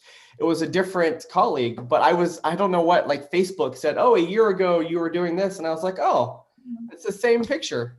Yeah. Oh, that's too funny. I forgot about that. Yeah. Well, I love being a part of these. Thanks so much, Lauren. And thanks for the chat. Absolutely. Yeah. And Enrico, lastly, thank you for your service as well. Absolutely. Hey, it was an honor. It was absolutely an honor. So thank you. Yeah. All right, guys. We'll talk to you soon. Thank you. Have a good rest of your day. Take care. Take care. Oh my gosh. I love today's session so much. I'm excited to keep this going because you guys are in for a treat. We have Tia Cummings, the VP of Marketing at Walker & Co. Brands, and an amazing moderator and good friend of ours, Sharon Harris, the CMO of Jellyfish. Welcome. Hi. Hi. Hi, ladies. Welcome. We have 3 Atlantans here. This is fun. I know we should be playing that Beavers, got my peaches down in Georgia. Yeah, I know. Production, where are we at? We need to start adding music. That'd have been such a good idea. I know, we got to ramp it up, man. Yes. You've been at home for a long time. Yes. That ties in well to today's conversation. And I'm excited to hear Tia on what's going on with Walker & Co. and everything you've been up to. And Sharon, it's always great to have you. So I'm looking forward to it, and I'm here if you need anything, and I'll pop back in towards the end. All right, great. This is gonna be a great conversation. Thanks. Well, Tia, how are you? I'm pretty good. It's a beautiful day in Atlanta, so can't be too. It is a gorgeous sunny day. I'm absolutely loving it. But it goes without saying, we've been spending a lot of time at home. Yes, ma'am. A lot of time at home. And a lot of the conversations today have been about, how brands have been engaging their consumers at home. And what's really changed. I think when I was first paired with you, I was like, oh my God, I have followed Walker & Co. since its inception. And Tristan and everything that he's been doing, his move to Atlanta, all of that. But what I have most admired about this brand has really been its mission around building a company whose purpose is to make health and beauty simple for people of color. And I could not have been even more thrilled when the deal was struck with P&G. So I'm eager to hear all about that and for our audience to learn more about what's been happening, how you've been engaging your consumer base at home. But let's start. I want everyone to know, who is Tia Cummings and what's her role at Walker & Co.? Yeah, so I am the VP of Marketing at Walker & Co. That entails, obviously, brand marketing, consumer insights, innovation, and consumer experience. And it has been an awesome ride. I've been with the company about a year and a half. So I was brought in after the P&G acquisition. And yeah, so that's what I do. It's a whole lot of things with a really great team of folks, trying to, like you said, help make health and beauty simple for people of color, which, you know, frankly, I think is a really noble mission that Tristan had when he founded this company back in 2013, right? He realized that there was just a gap in the marketplace for products for people that look like him. And he says all the time, he's like, I was tired of feeling like a second-class citizen when I walked down the aisles, right? Looking for grooming products made for my hair and my skin. And so that was really, you know, what sparked him to launch this company and these brands. 8 years in, now we're owned by P&G, but still running independently, which is even better. Tristan is still our CEO. And I love that P&G they haven't tried to swallow us, right? They've tried to support us and let us leverage their expertise and scale when it benefits us and makes sense, but allow us to stay true to who we are as a company and as a brand, which is really, I think, unique. Yeah, it really is unique. And I think it also speaks to the value that Walker & Co. brings to the marketplace. You know, it goes without saying, I think everybody said this, the last year has literally been like a reckoning. We've had to address all things, whether it's been issues of social injustice, of racism, of health, just our own perceptions of ourselves. The pandemic has really pushed us in all dimensions. I'd love to hear from you, you know, what was that experience like for Walker & Co.? How did you engage your consumer base? You know, salons were closed. We couldn't go to beauty shops. We couldn't do a lot of things. I mean, I think we've all invested in a lot of at-home beauty products now. I've become my own personal manicurist. But, you know, how did you and me both. How did you guys really address some of that? And how did you keep your loyal consumer base still motivated and excited about the brand? Oh man, yeah, there's a lot in that question and there's so much. So I think, you know, at the onset of, call it March, right, with the pandemic, we were facing a lot of the challenges that a lot of brands were in terms of how do we pivot, right? This is something we've never faced before. And how do we operate, right, as marketers? And one of the things that was so crucial to Walker and growing our awareness as a young brand was experiential and just getting out in the community and talking and meeting consumers. And all of a sudden we had to scrap all of those plans, right? So it's like, okay, how do we maintain those connections, right, with people? How do we break through? I don't have the big media budgets, right, to compete. And that landscape got even more competitive as all brands were trying to buy up all the content and all the media space because people were stuck at home. They're like, this is great. Now I can, you know, shove my ads at you. That wouldn't work for me, right? I can't compete on that level. So we had those challenges of how do we pivot our marketing efforts on top of the fact that as a Black founded brand, you know, and targeting Black Americans and people of color with everything that was going on, the pandemic had an outsized impact on people of color, right? Obviously, the fight for racial justice does too. And so it was personal to us. So not just, okay, how are we thinking about our marketing efforts and growing this business, but how are we thinking about supporting our consumers, right? Going through one of the toughest times ever, at least in our generation, right? And so, man, we went to work in terms of thinking, okay, when we think about pivoting from a marketing standpoint, okay, we can't do these big experiential events that we wanted to do, but what was the essence? What were we really trying to do? It was about connection, right? So how can we take those in-person events and try to recreate some of that connectiveness online? And so we started doing IG Live discussion series, leveraging a lot of our, what we call them our Bevel family, whether it's our barbers, some of our celeb friends of the brand, and just engaging in conversations with the community. How are you feeling? What are you know, what's going on in your life? You know, how are you coping? And just letting our fans sort of engage in the conversation and discussion. And so we were doing those probably twice a week, just to help bring people together for, you know, unplanned, unscripted discussions. We got a lot of positive feedback there. When you think about the challenges that people were facing. I love that you mentioned salons and barbershops were closed. They're hit hard because these are usually small, entrepreneurs, and their livelihood is now at risk. And in Atlanta, which you are now, but at the time, Mayor Lance Bottoms announced a Strengthen Beauty Fund to really help financially support these salon owners and barbers. And we were the first company to raise our hand and say, Mayor, we want to match your donation because this is important to us, right? These are our people, and we want to help support them to ensure that they can make it through this pandemic. Transparently, as a brand, we benefited, and it almost sounds bad to say, but when everything closed down, everyone started doing their own grooming, right? So they're buying our, barber tools to do their own grooming at home. And so we saw a huge bump in sales at the outset of the pandemic. And so that, I think, sort of reinforced for us, okay, we've got to do even more to help people, right? It's almost like, feel bad for benefiting from the hardships of people. So what are we going to do to give back?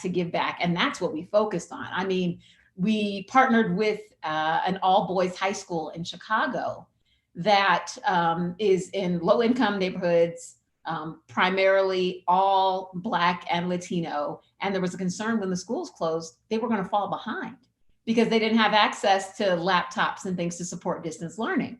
Well, we sent laptops to the entire school to ensure that they don't fall behind in their studies. With the fight for racial justice, we saw that headline after headline in the news was just talking about the mental health of Black Americans really suffering because of the pandemic, because of the fight for racial justice, but they weren't getting help for a variety of reasons, right? There's a lot of stigma around it. They couldn't afford the cost. And so we were like, okay, what can we do in this space? Well, Headspace raised their hands and they would be happy to partner with us. And so we offered free subscriptions to Headspace, which, for those who aren't aware, it's sort of a mindfulness meditation app, really helps to help with stress, anxiety, depression. And so we offered it for free, no strings attached. And that's the piece that usually people are like, what do you mean no strings attached? I said, that means here's a code, go to Headspace, download the app, you have a month's free access to use all of its tools, and we don't want anything in return. Right? You don't have to sign up to receive emails. I have no idea who actually went and used the offer. I know it was a lot of people because Headspace came and told us, which was great because we wanted to help a lot of people. But I have no way of knowing who they are, and I can't retarget and remarket to them, which I know we love to do as marketers, but it wasn't about that, right? It was really. I got to stop you, Tia. We are data-driven marketers. There is not an industry trade that you could pick up today or any day that doesn't talk about the importance of data, knowing who your customer is, being able to remarket, push them through the conversion funnel, do this, do that, data. Yes, all of that. I'm sure every marketer who's listening to this going, you did what? You didn't ask for any data? I mean, why? I mean, why did you make that choice? Because many people might say, ooh, you missed an opportunity. Ooh, I don't know if that was really the right choice. Yeah. Why did Walker & Co. make that choice not to collect data in that moment? It's a great question. You're the first person to ask me that, right? Because we were primarily a direct-to-consumer business, we have a lot of first-party data. So we're all about doing all of the retargeting and pulling people through the funnel. This was about leaning into our brand purpose, right? If we're a brand here to support people of color and they are going through the hardest time ever, let's try to think about what they need and how we can help them, right? Sincerely and authentically, without seeming like we're trying to get something out of it. And I think what we were noticing over the summer, especially last year, right? A lot of, and I hate to call it, but it was performative marketing, right? Mm-hmm. It was all about, okay, well, we got to do something so it looks good. Let's write this check. Let's do this. But the intent and, the authenticity wasn't there. And it was really important to us that our consumers know, no, we are sincere in wanting to help you, right? When we say who we are, this is who we are, right? And we want to purely help you in this moment get through a tough time, right? And if you want to buy our products, great. But there was no marketing message tied to it, right? This was separate. This was about doing what's best for our consumers and taking the long view, right? One of the things that we talk a lot about, we talk about data, Everyone talks about ROAS, ROI. We do too. But the other thing we talk about a lot is LTV, lifetime value, right? And really thinking long-term, how are we going to grow this brand and really build these long-term relationships? And so this was playing in that vein. And so what I will tell you is we got a ton of press and attention behind all of these things we were doing in the community, right? Because we were just doing as much good as we could on our tiny yard as a tiny brand, we were trying to do as much good as we could for the people. And so we got so much press coverage and people were like, what? You guys are doing what now? And then we started getting messages and people were sharing their stories. Thank you for this, right? Your Headspace offer really helped me. I was going through a hard time. I didn't know what I was going to do. And so we kind of blew up. We got over 7 billion impressions in the month of June. Yes, you heard that right. 7 billion. In case someone missed it. 7 billion. And we're, as a brand, we're like, what? Everyone's talking about us. And so that quarter, April, May, June, was our best quarter in the company's history. And as I just said, we spent that entire quarter focusing on how can we help our consumers? What matters most to them in this moment?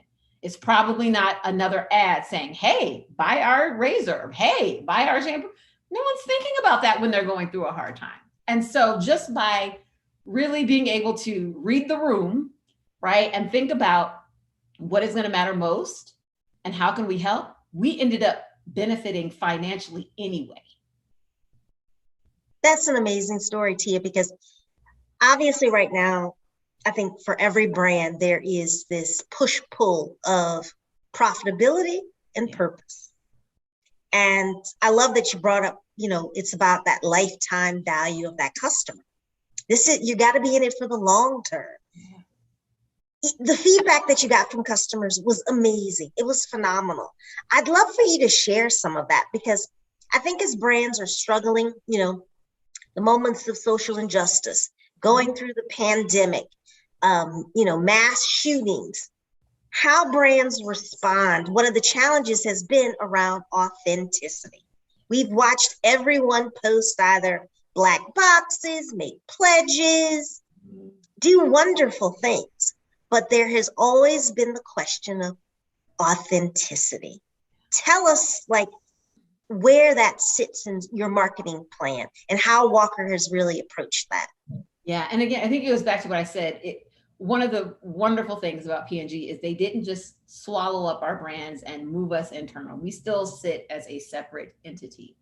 And that has allowed us to be in our everyday, unapologetically Black and authentic in everything we do. There is no filter, right? We are a very diverse company. If you look, we are made up of people of color from all ethnicities. Right. And so that in itself, I think is different from what you'll see in most companies, right? We are the consumers that we're trying to attract, Black, Asian, all encompassing. And so we're very hypersensitive to, again, reading the room and really taking time to see what our consumers are saying, right? Doing the social listening and seeing what consumers are talking about. Obviously, people are engaging with us. They're sharing things on our social channels. They're leaving reviews. Tristan, our CEO, he loves to post on social and ask directly, on his, if you follow him on IG or LinkedIn, hey guys, love to talk to you about this. And please share with me what you're thinking about this. I don't think you see a lot of CEOs do that, but we're constantly seeking feedback and input from our consumers, right? And that's how we're able to be authentic. We don't assume that we know everything, because that's another trap we could fall into. Because we represent our target consumers, you can say, "Oh, I know what they're talking about." No. We're always listening. We're always seeking feedback. We prefer two-way conversations versus just pushing everything at our consumers. And so that is really, really critical to us. It's always trying to stay close to the consumer. And I think that's what allowed us to do everything that we did last year in a way that other brands wouldn't, because we really took the time reading the headlines and, okay, how are our consumers feeling and what do they really need right now? And listening, right? Listening even more than we were talking, right? And then we were able to sort of develop plans and messaging to really, really resonate. And so that's what I think a lot of brands, we don't spend enough time listening. we don't spend enough time really trying, and I'm not even saying a focus group, you don't have to do all of that in order to get feedback from your consumer, right? There's so much you can get just from going online and following, looking at what people are talking about on Reddit, on Twitter, on Instagram, just really digging deep. And that to me is where you get those nuggets and those insights that can lead to some of those breakthrough things. Like, we're just going to give away free mental health services to people, right? Like, it's not something that you would normally come up with. Yeah, that's phenomenal. I mean, I think brands often don't understand the value of just listening and allowing the consumer to really guide you. I think that's where you truly get some of the best insights. As you look back upon this, you said something that struck me, and I wanted to repeat it just because, talk about a tweetable. P&G allowed you to be unapologetically Black. And most importantly, most profitable, and say it again, most profitable year in being exactly who you are. How did that make you feel just as an organization? Because there's lots of naysayers out there. There are lots of pundits and analysts who will tell you that, targeted Black consumer, people of color are not going to generate that kind of revenue. And you've proved that's not the case. Yeah, we have, right? Black consumers will pay for high quality products. They will pay to support brands that they feel support them and that understand them. Full stop. That's all it takes. And I think a lot of companies and brands hadn't realized that. They hadn't taken the time to realize that. And that's why even when Tristan was trying to launch Walker, he talks about the challenges that he had finding investors at first because they didn't believe that there was a large enough market to support it. Now look at today and just how the multicultural beauty space has exploded in the years since, right? Clearly they were wrong, right? They made assumptions without any data, right? Without listening, without talking to any consumers. And so I think what that just shows you is, that's why it's so important to really take the time to sort of understand a market and understand consumers before you make a decision. The fact that P&G, and what I love about P&G is even as an organization of their size and scale, and you look at the things that they do to support the fight for racial justice. You talk about authenticity. They've been doing it for a long time, not even just, they obviously released some great work the past year. They've been doing things though with like the My Black is Beautiful for many years. They've talked about police brutality. They are very, very frank and they put their money where their mouth is. And I respect that. So I think they were really kind of the perfect company to acquire a brand like Walker because they understand that, we need to listen and we need to let them be authentically who they are so that we don't lose that connection to the culture and to the community. So it feels really good, right? To show that, hey, look, when you do good to support your community, you can get financial benefits, right? You can have strong sales by doing good.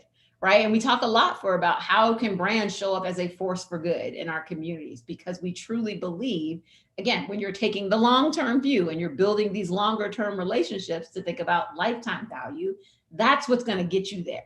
Right. This little short-term promotion and this little short-term, okay, yeah, that'll get you a little something. But when you're taking the long-term view, you've got to think just beyond the immediate ROAS.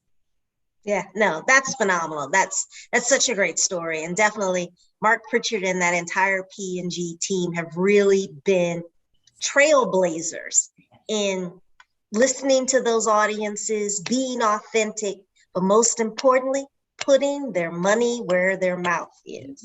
It's all about the action. It is. Not about the pledge. It's about the action. Yes. I'm excited to know, you've got Bevel. I signed up for Form, which is the new hair care line. I'm eagerly awaiting. What's next? What's coming? When? A lot. I love to say we're just getting started. So yes, you mentioned Form, our sister brand. It's our multicultural hair care line that is had been in market, but we wanted to sort of rework some things, improve it, make it even better, especially in this more competitive multicultural hair care landscape. And so that will be coming back soon. Bevel will continue to innovate. Our goal of being the only brand in that Black man's bathroom, head to toe grooming, We've got a lot of exciting new products that are coming soon as this summer and going into early next year. I wish I could tell you about all of them, but I can't just yet. We've got more partnerships, more ways that we're focused on being a force for good. We've got a really exciting one that's going to be launching really soon. Again, I can't share the details. I really wish I could. But you'll just see like, man, you guys really aren't taking the foot off the gas. And I'm like, no, we aren't, right? We are serious about doing this work to really better our communities and make them better for the world at large. So we've got a lot of exciting stuff coming. I think more people are going to be hearing about Bevel and learning about Bevel. Our awareness is still pretty low as a younger brand, but I'm thinking that's going to change very soon. Oh, absolutely. And for our audience, share. Bevel's now in more retail outlets. We've expanded so much just in the last year alone, right? When I joined, we were only in our online store, right? Because we're DTC, but then Target and Amazon. And now we're in Sally Beauty, Walmart. We're doing programs in JCPenney, Best Buy, Kohl's. So we're really showing up everywhere. We continue to grow. I think our focus now is, okay, we've got this great distribution. We've got this great products. What are the other products we need to sort of fill in the gaps to ensure, again, that we've got our man covered head to toe, everything he needs. And then again, what are the other solutions and things that we can provide to the community at large to make them better? So we're focused on both, right? It's products and people, which again, I think makes this brand and this company so unique and really exciting. Yeah, no, I think absolutely. Well, we've got some questions for you, Tia, from the audience. The first is, what ways is your brand working to stand out in the eye of the consumer? For anyone, any of our audience who's ever gone to a retail outlet that covers people of color or multicultural audiences, there is a bevy of products. There is. How are you standing out in the eye of the consumer? Yeah, I think, one of the things about us, the biggest thing is the way that we lean into our purpose, right? I think you look, there are a lot of multicultural brands. I think you'd be hard pressed to find any in the past year that did as much to support the community as we did, right? Because again, to us, it's not just about the products. It's bigger than that, right? We really want to have a lasting impact on the culture. And so that's one of the ways we stand out, right? You're not reading about these other brands doing all of these types of programs. Yeah. The other thing is, we spend a lot of time and effort really making our products as great as possible. We are a premium priced brand.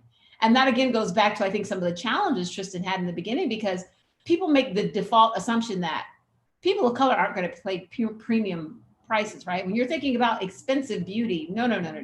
People of color only want value brands. And that's just not true, right? So we have very, very high end formulas and those premium ingredients. We're focused on clean beauty. You look at our packaging, it's really beautiful design, right? Our aesthetic is unique in and of itself as well, right? Because we are really trying to elevate, right? We view ourselves as an aspirational brand.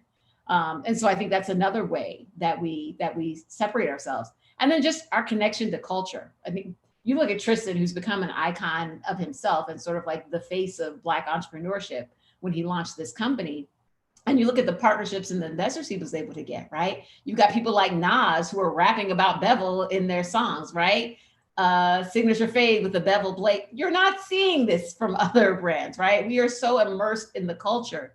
And I think that's another thing that sets us apart. And we continue to find ways to stay relevant to the culture. Those are, I think, a lot of our key differences, right? And things that we try to cultivate and maintain even as we grow. So when you think about that, another question from the audience was, what brands do you look up to? And what leaders in marketing do you admire? Ooh, oh my goodness. Okay, so yeah, I've got clear marketing leaders. This is tough. In terms of brands, there's a lot of brands in the marketplace. And not even, I'm assuming this question isn't saying, oh, beauty. And I'm taking this as a personal question.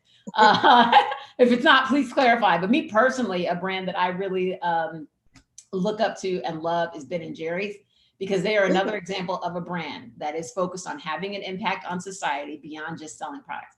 They make ice cream, y'all. And then you look at the types of things that they say and the things that they do in supporting Black Lives Matter and just going beyond what you would expect an ice cream brand. I have great respect, right? Because that plays in that same vein of being a force for good. I'm a fan of several of the P&G brands and have been even before I joined, because I used to compete head to head against P&G in several categories on some of my previous companies that I've worked for. And they used to make me so angry, but gosh darn it, they were just so good at it. One of them was Always. And when I worked in feminine hygiene years ago, and I worked on Stay Free, and Always was just always knocking it out of the park on feminine hygiene, on pads, y'all. But like you look at things like Just a Girl and the way that they talk to consumers and the way they position this commodity category, they just, again, they really epitomize like just talking to consumers in the ways that are relevant to them because they really took the time to listen. In terms of the people who I look up to from a marketing standpoint, oh my goodness. I look up to the former CMO of Burger King, who I think has now moved on to Activision Blizzard. I'm sure everyone knows Fernando. I just think he's an iconic CMO and I love everything he does. Mark Pritchard, obviously, because again, and this has been before I joined the company, you look at what P&G has been doing for the last, call it 10 years in this space. It's just amazing.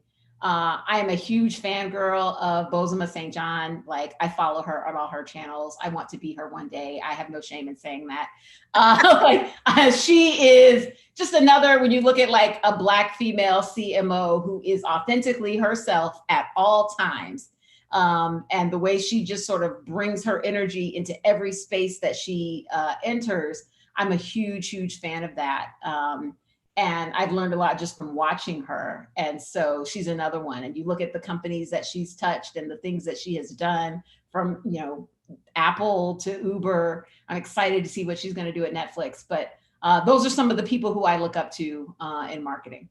Oh, awesome. Awesome. Well, definitely, you know, Mark and Fernando are legends.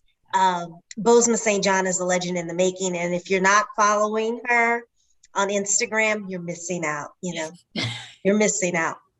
Another question from the audience for you, Tia, is what is your favorite marketing campaign that you've worked on?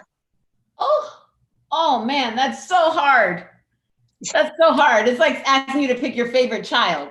You don't do that to someone. I have been fortunate enough to launch some amazing campaigns. I won my first Effie Award for a campaign I did at Kellogg's. And that's always going to have a special place in my heart. Things we did in the music space and working with, you know, pop stars and to drive power. But honestly, okay. I think it is going to be this most recent campaign that I launched here at Walker. Please, none of any of my former coworkers are watching. Don't take offense. I love all of our campaigns. I really do.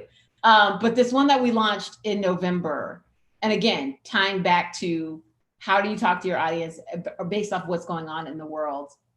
And we launched this campaign called Creative for Kings. And the thing about it is, because I'm at a smaller company and I don't have a big budget, I don't have a big ad agency coming up with these awesome ideas for me the way I did in the past, I came up with this campaign idea. I am not a creative, to be clear. I'm a marketer. I make that very clear. I love creatives. I respect what they do. But I had inspiration one day and we came up with this campaign, and the whole theme was around Black men are kings. They don't always get the respect and praise that they deserve. And in a year like last year, we wanted to celebrate them. And so this campaign was a celebration of Black men and how they are kings. They are always taking care of their families. They're taking care of business, and they need to take care of themselves. And the response that this campaign got, and if you look at the creative, you know, and it's just showing Black men working, Black men with their families, Black men with their loved ones, and talking about how Bevel is here to support those connections. Like, the response we got was amazing, because people were like, oh my God, these are the images that we want to see of Black men in the world. This is how we want people to talk to us as Black men. Bevel, you get it. I mean, the response was overwhelming. And so that felt really good. It's like, okay, we have figured out, right, how to talk to our target audience in this tough time around delicate topics, but in a way that they personally connected with. And so I will forever be proud of that campaign. So it's launched in November. It's intended to be sort of a long-term campaign for the brand. So yeah, I'm going to say that one. Oh, well, congratulations. Sounds like you had a great spark of inspiration. That was an awesome campaign. I saw it. Give yourself a pat on the back. You got some creative juices there. A little bit. And I would never call myself creative beforehand. So I've got a question for you. You know, I think often as marketers and as people who are leading brands, the role of marketing has really evolved over the years. And I think for anyone who's in college now, and you know, you're a graduate of an HBCU, Hampton University, a lot of people are like, you know, what's required to go into a marketing field and ultimately, you know, elevate your career, you know, become an SVP, an EVP, a CMO. What advice do you give to young marketers out there who are aspiring to enter into this industry? Yeah, you know, and it's so funny because I didn't start off on the marketing path. My undergraduate degree is in chemical engineering. So when I tell you I'm not creative, no, I'm analytical. I discovered marketing, small world, through an internship in engineering at Procter & Gamble 20 years ago. And I was sort of intrigued and said, I kind of like this. I might like this more than engineering. And so I ended up having to go to business school so I could get an MBA to make the transition into marketing. So my path has not been linear. And so what I will tell people who have a passion to get into marketing, your path doesn't have to be linear, right? I've taken detours. Even after I got my MBA and said I wanted to go work in brand marketing, I didn't go work in brand marketing. I did something else again. And, you know, and so what I will say is focused. Be open to trying new things. It may not be a direct path in, right? So consider taking a role in sales. Consider, you know, going to an agency. Try to learn. Marketing is so broad. That's the other thing, right? When you think about marketing as a, like, God, think about how many roles. Oh, you mean a brand role? Do you mean a consumer insights role? Do you mean PR? Do you mean advertising? And within advertising, do you mean creative? Do you mean strategic planning? Do you even know what it is about marketing or what specific area of marketing you're most interested in? And if not, then take time learning, right? And that's the other thing I say, talk to people, reach out on LinkedIn to people in all these different aspects and try to figure out what area of marketing most resonates to you. Take internships and try out jobs in different areas that appeal to you. I tell people, like, think of your career as a marathon. Right? You don't have to get there tomorrow. I didn't, you know, get into marketing immediately after college or immediately after grad school, right? It was several years later. And so I just tell people that take the time to figure out what it is that you're really passionate about, what area of marketing you're most interested in, and take the time to meet with people and try jobs that may not seem like they're a direct fit, but could get you skills that are going to help you in your marketing career down the road.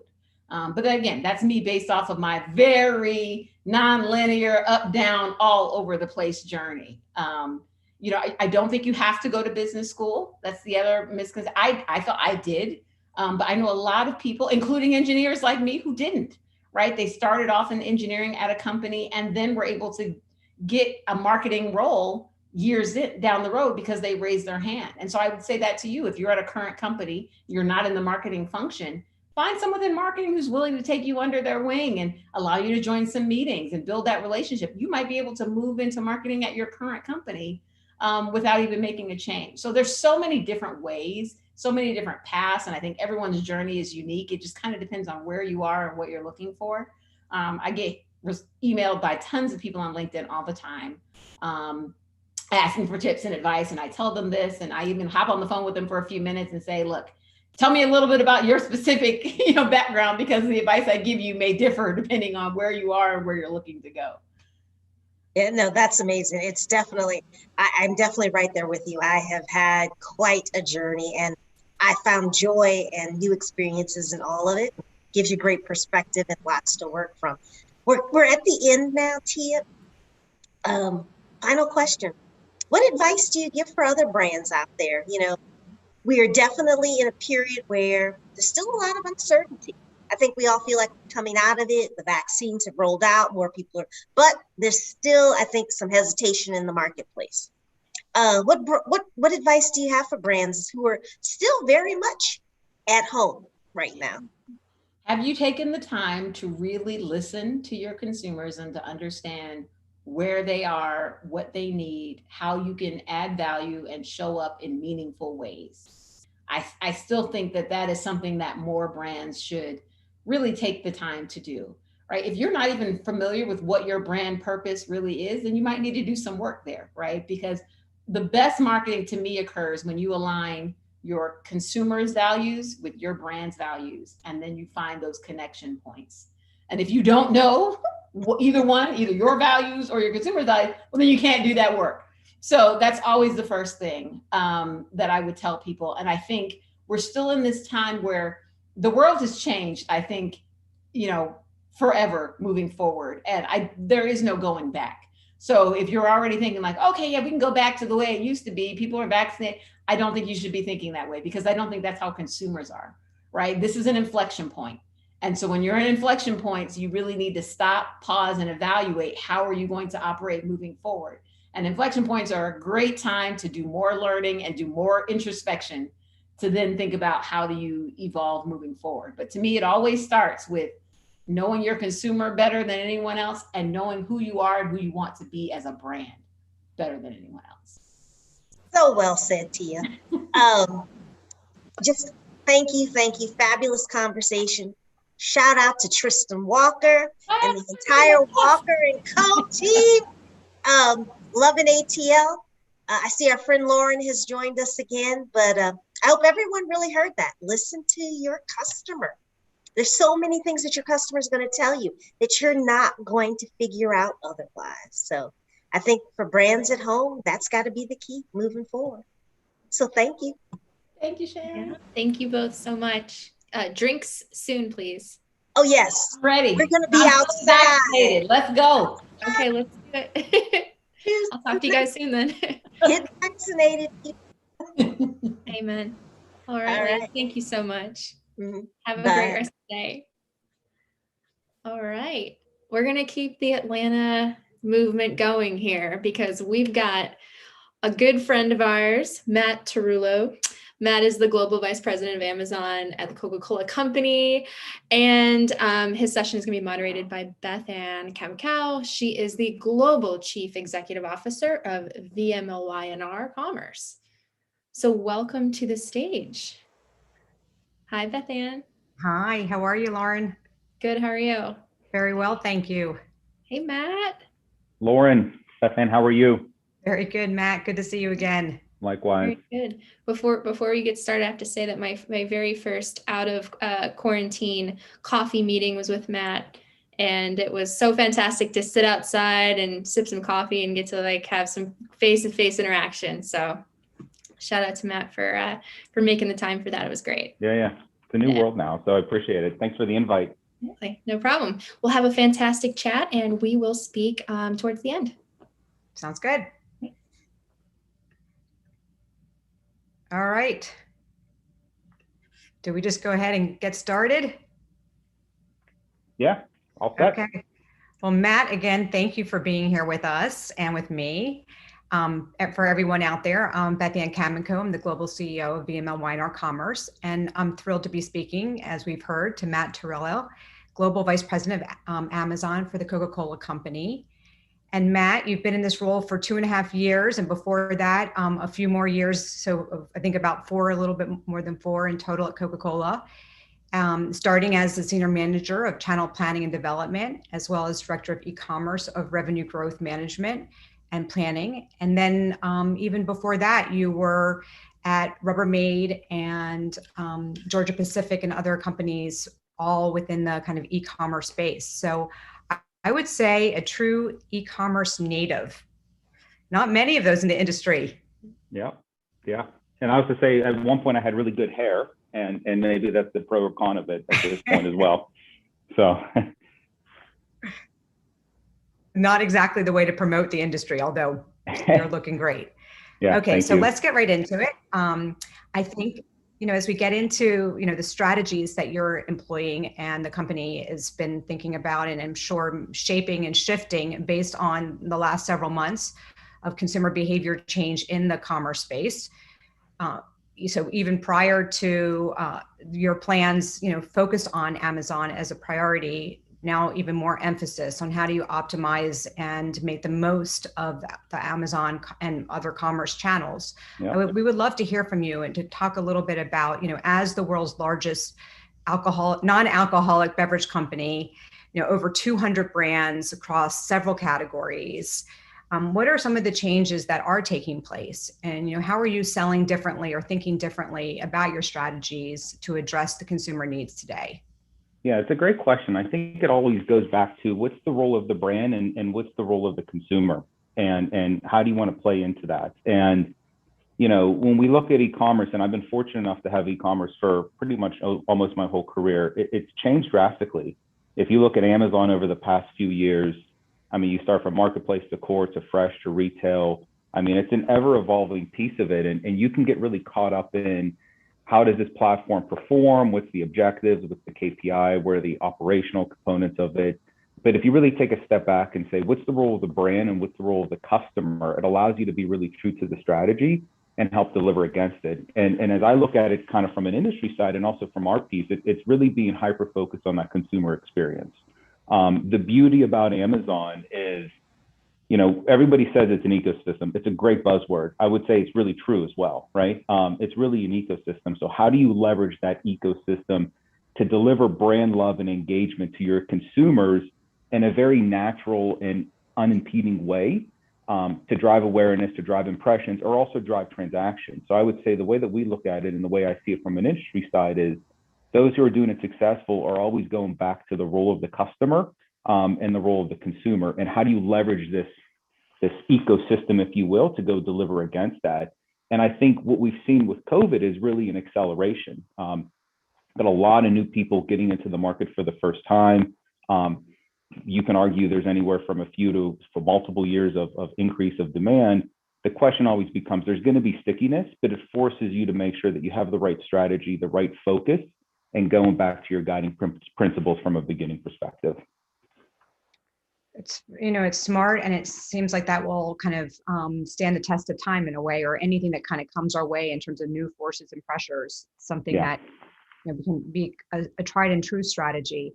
So when you think about this, moment in time though, and the emphasis on contactless, touchless, new concerns about hygiene, and I'm sure obviously that was a massive driver of this deeper consumer penetration and conversion into the e-commerce channels. Are you thinking innovatively and differently, because you service the consumer in so many different ways through the whole consumer journey and all the places that they may physically and literally touch your product and brands?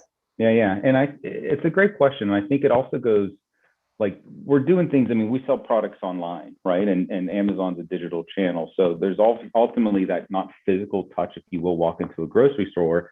But one of the things that we've done is we look at Amazon, and I would say those who are winning are looking at Amazon broader across all components, retail, media, and web services. And we had a great article that came out recently between our Freestyle team and Amazon Web Services, where we actually created a touchless app for our Freestyle machines.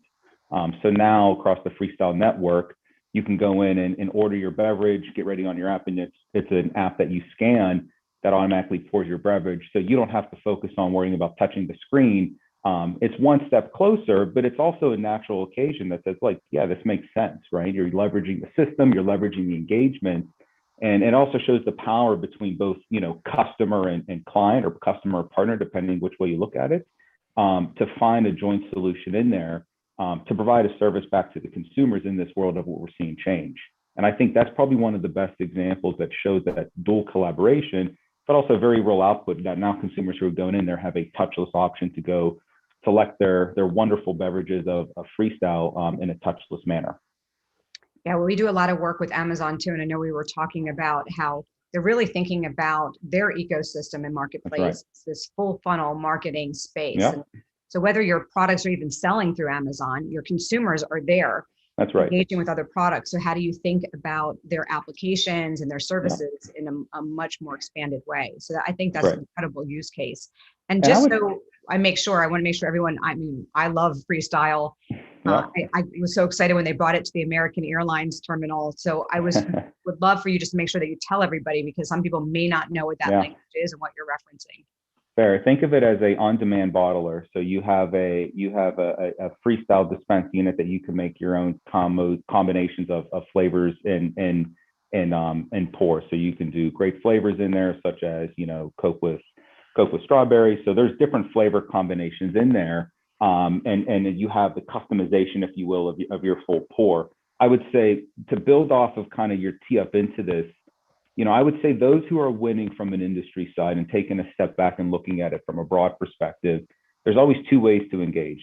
Do you drive this platform for experiences and or transactions? And they're not necessarily mutually exclusive, but you go into that full funnel approach that says, okay, I'm here from an experience. I want to make sure that the brand is resonating with the consumer, driving an experience, driving an impression, driving loyalty and love.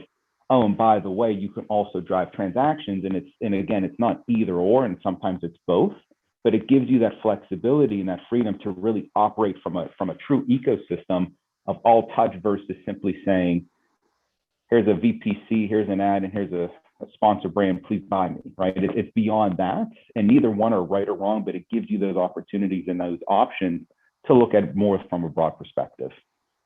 So talk to us a little bit about organizationally how that happens. Like, take us behind the scenes and let's talk about, like, what are the changes that you all are making, whether it's structurally with alignments, you know, what happens at a global level in terms of what strategies are set, and then you know, what is much more of a kind of a ground up local way of thinking about the activation.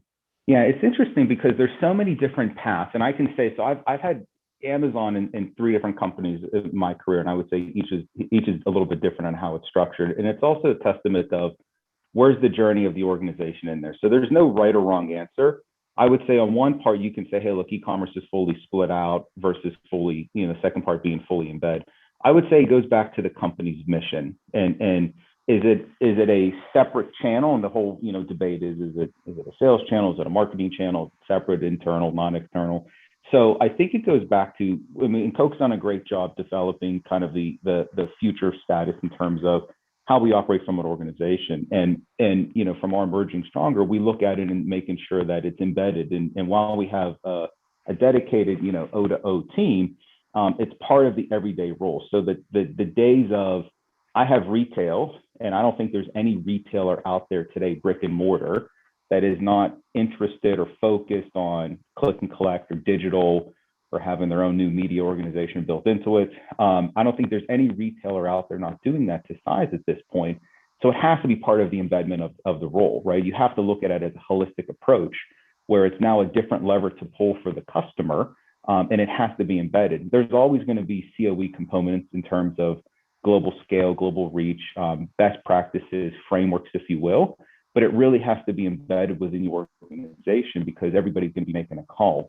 The way we look at it is, like I said, I mean, we have an O2O organization, but we really want to also instill those practices that transcend kind of functional groups. And it's part of an everyday kind of occurrence and an everyday mission for the associates, because I would say 5 years ago, maybe a different tone, maybe a different approach. Today, it's much different, even prior to COVID. And I think COVID has really accelerated that embedment, but it's got to be part of the core competencies because, again, anybody who has a customer, it's all part of their plan right now, right? The goal is not to get backwards on it, but you want to be able to accelerate it and complement it as best as you can as well. Interesting. So, like, as an e-commerce native, as I've joked about earlier, yeah, you know, one of the things I've admired about what you've done in your roles is rethink the ways of measuring your success and or like the leading indicators, you know, / tied to the KPIs. Yep. Can you talk a little bit about, like, what have you learned? How have you learned it? And how are you applying that thinking now to the, you know, the tangible ways that you can tell that you're on the right track to success in your space? Yeah, I think the first one is, and I would say I've had 3 examples and they've all been a little bit different, hence the lack of hair at my head at this point. But I would say what you don't want to do is be forced to make subpar decisions based upon an internal structure or an internal P&L, right? You want to look at it and go back to the role of the brand and the role of the customer. You should be able to take your brand and really push it across the customer and ecosystem and their capability agnostic of saying I need to sell this. So if I go back to, you know, the role of experiences versus transactions, depending on who's making that call, you might not be getting the direct sale from a P&L perspective, but it might be the right path for the brand in terms of the journey. So really opening up where you're not only focused on singular KPIs, as in, here's my ROAS, or here's my sales, or I sold X amount of units compared to a VPC or a sponsored search. Like, you're looking at the full funnel approach in terms of what's the role of that brand. Are you looking for experiences? Are you looking for transactions? I drove X amount of impulse or X amount of impressions, X amount of new to brand with repeat. Those are great metrics, but it goes back to the right organic approach from the brand perspective. So you're simply not just running out there. And I think anybody who's been on Amazon as a brand owner, especially from the media side, in the past 6 months, you've probably seen a few things. One, click-through rates are super high, and there's a lot of clutter in there, so everybody's doing search.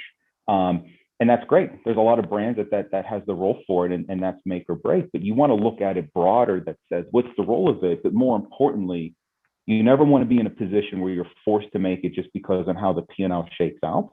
And going back to those guiding principles of what's the role of the brand, what's the role of the channel, and the customer allows you to kind of walk both of those lines and kind of pick and choose what the right approach is, where you're not just dumping a bunch of search in the channel, and you're really driving the experiences led to that brand.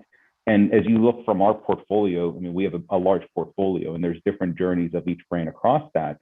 So what might work from a Coke is a little bit different than Smartwater, but it goes back to those core principles and those core competencies on what's the role of the customer, what's the role of the brand. Is it solely experiences, solely transactions, and you play it out that way. But I would say the biggest watch out is avoiding, I'm making this decision because it affects my singular P&L, and that's a very narrow approach. And what we're seeing is it's becoming much broader at that perspective. So it's a true organizational view. That's right. Yeah.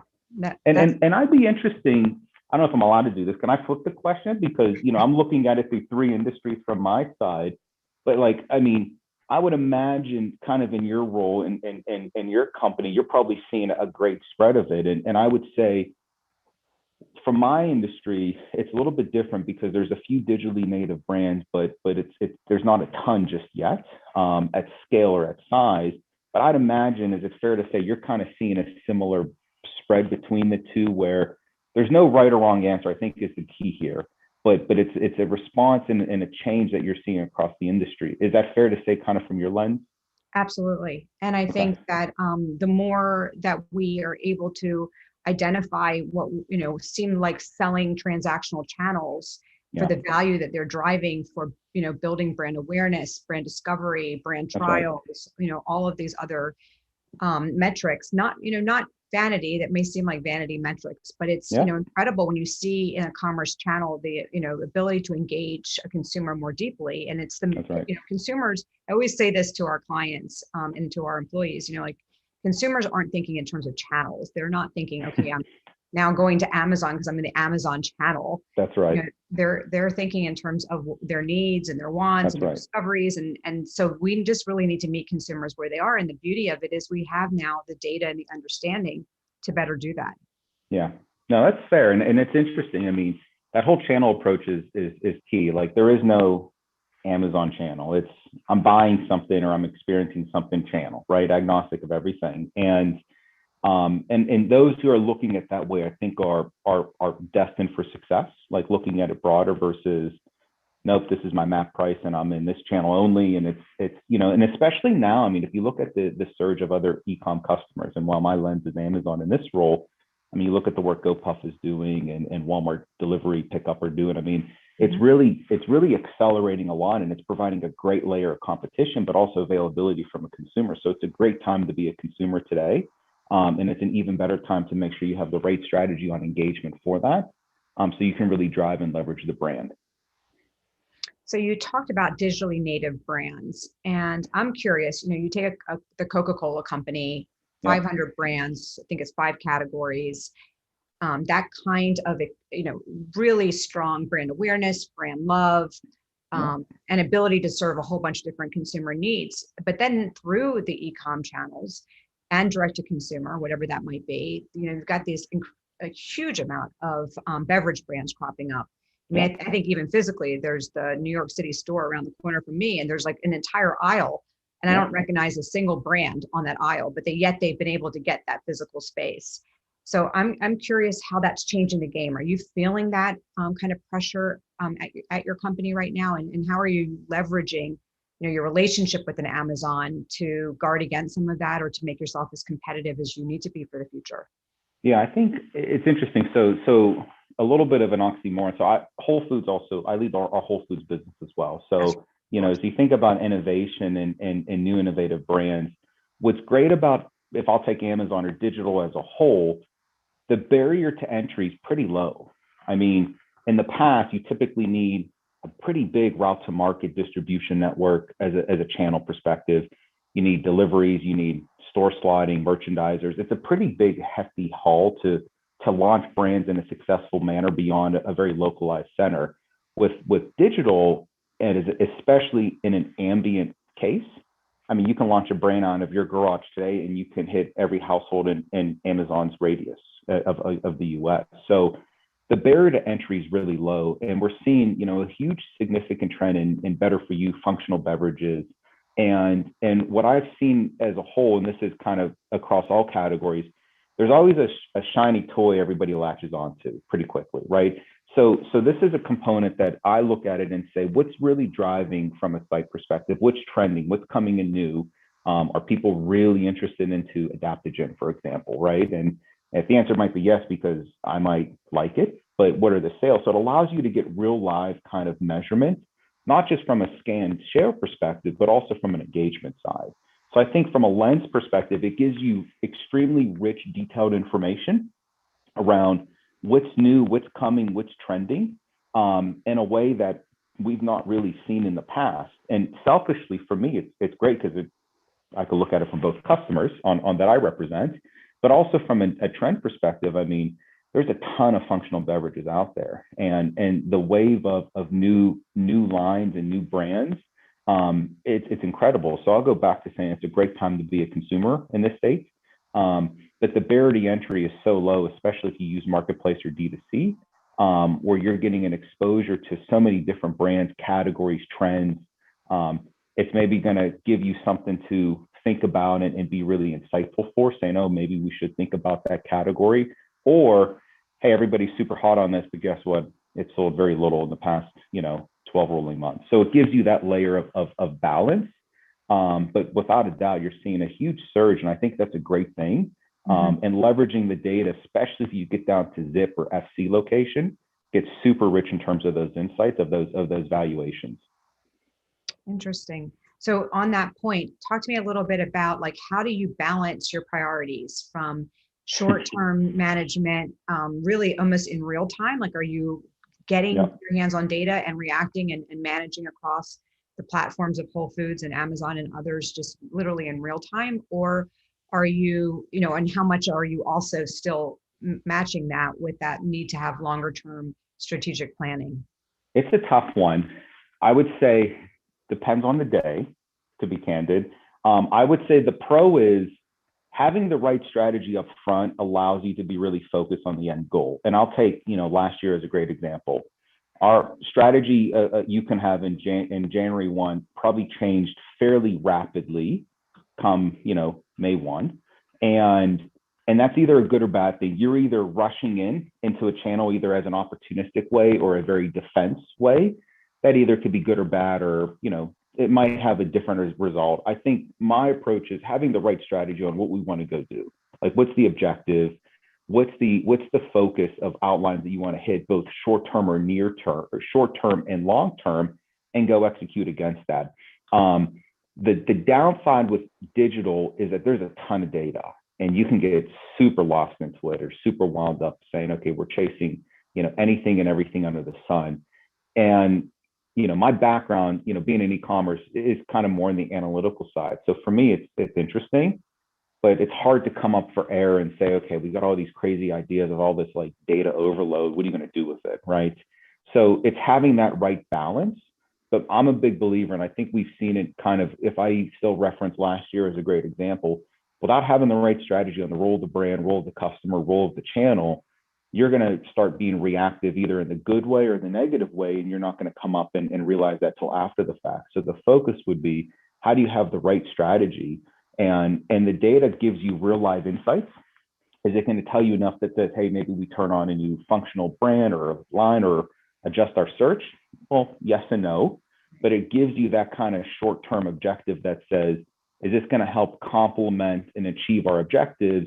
Is this off to the side? And then how do you straddle that? I would say the risk that I've seen, again, looking at my career and my history, it's easy to get distracted. And I'll go back to the shiny toy analogy. It's easy to focus on a shiny toy and go chase it.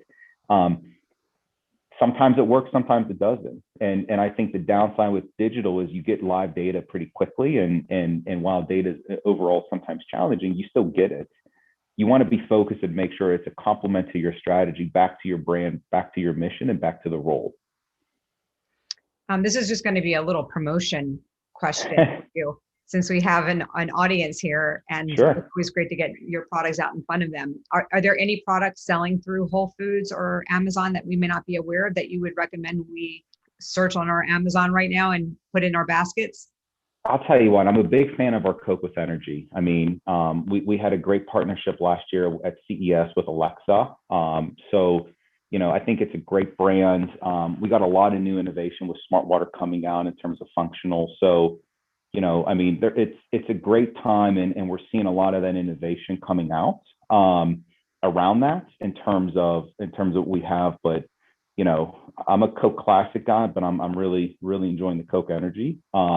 And I'm really bullish on the new Smart Water brands, and the Smart Water obviously is going to be in Whole Foods. So excited for that. But it goes back to the value that, you know, turning on a brand fairly quickly, assuming you have the right network, the right route to market set up, and it gives you so much more speed than what you've had in the past.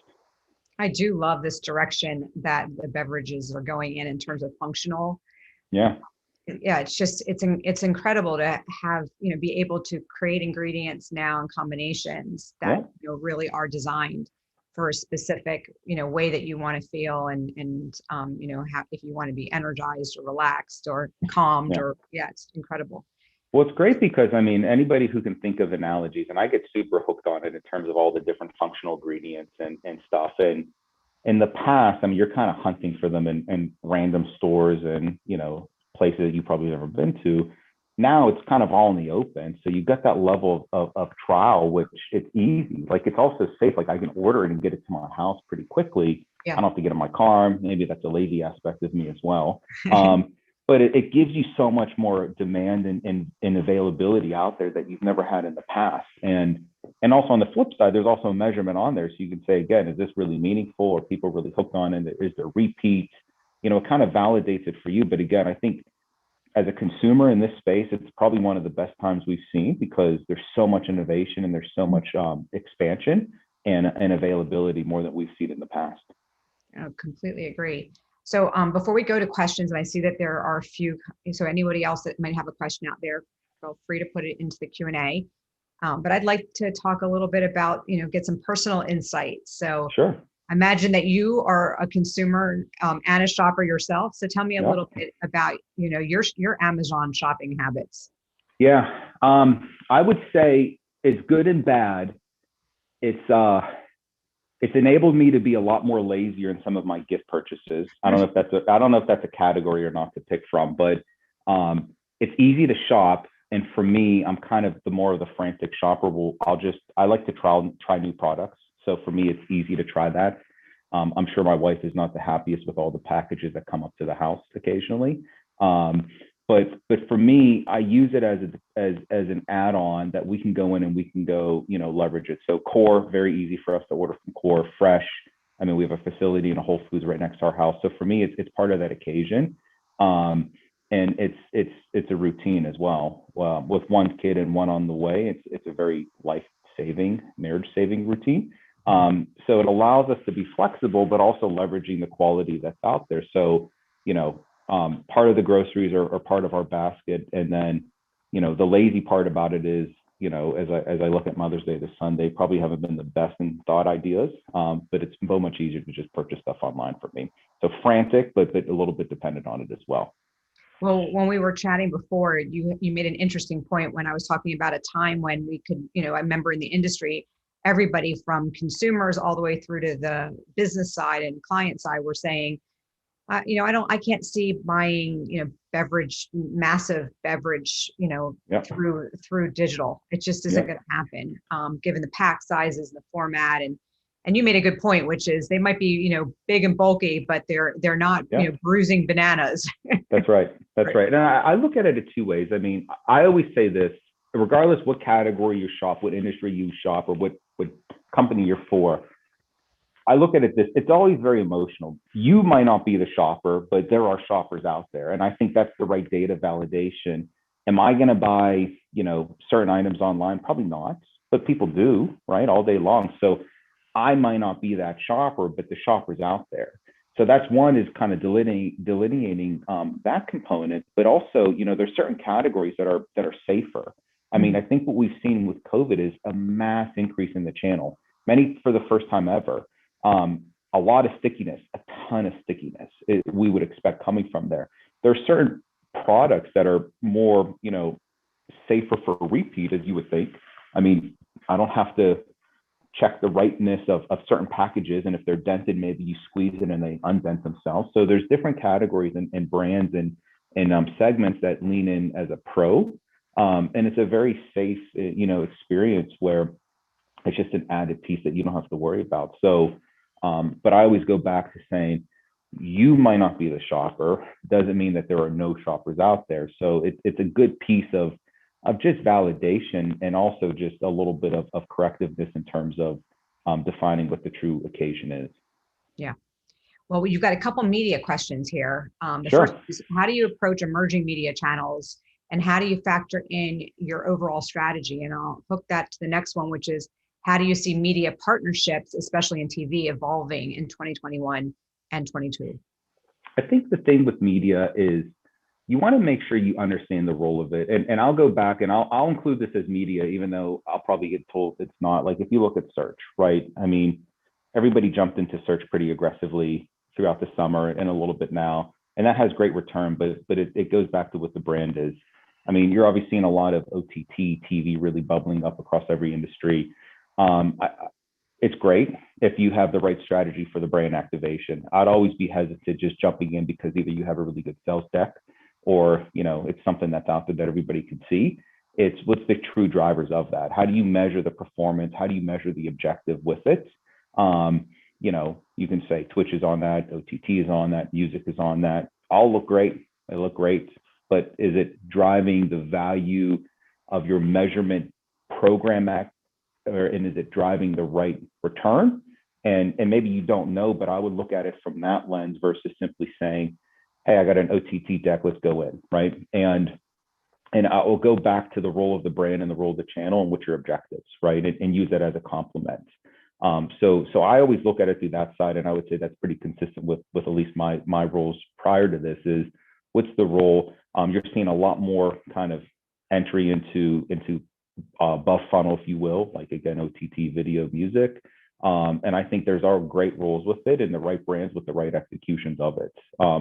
What won't be success is jumping in just because you want to, and maybe doing the bare minimum or not doing enough, and it crapping out, and everybody's, has that really bad taste in their mouth, and then it loses it.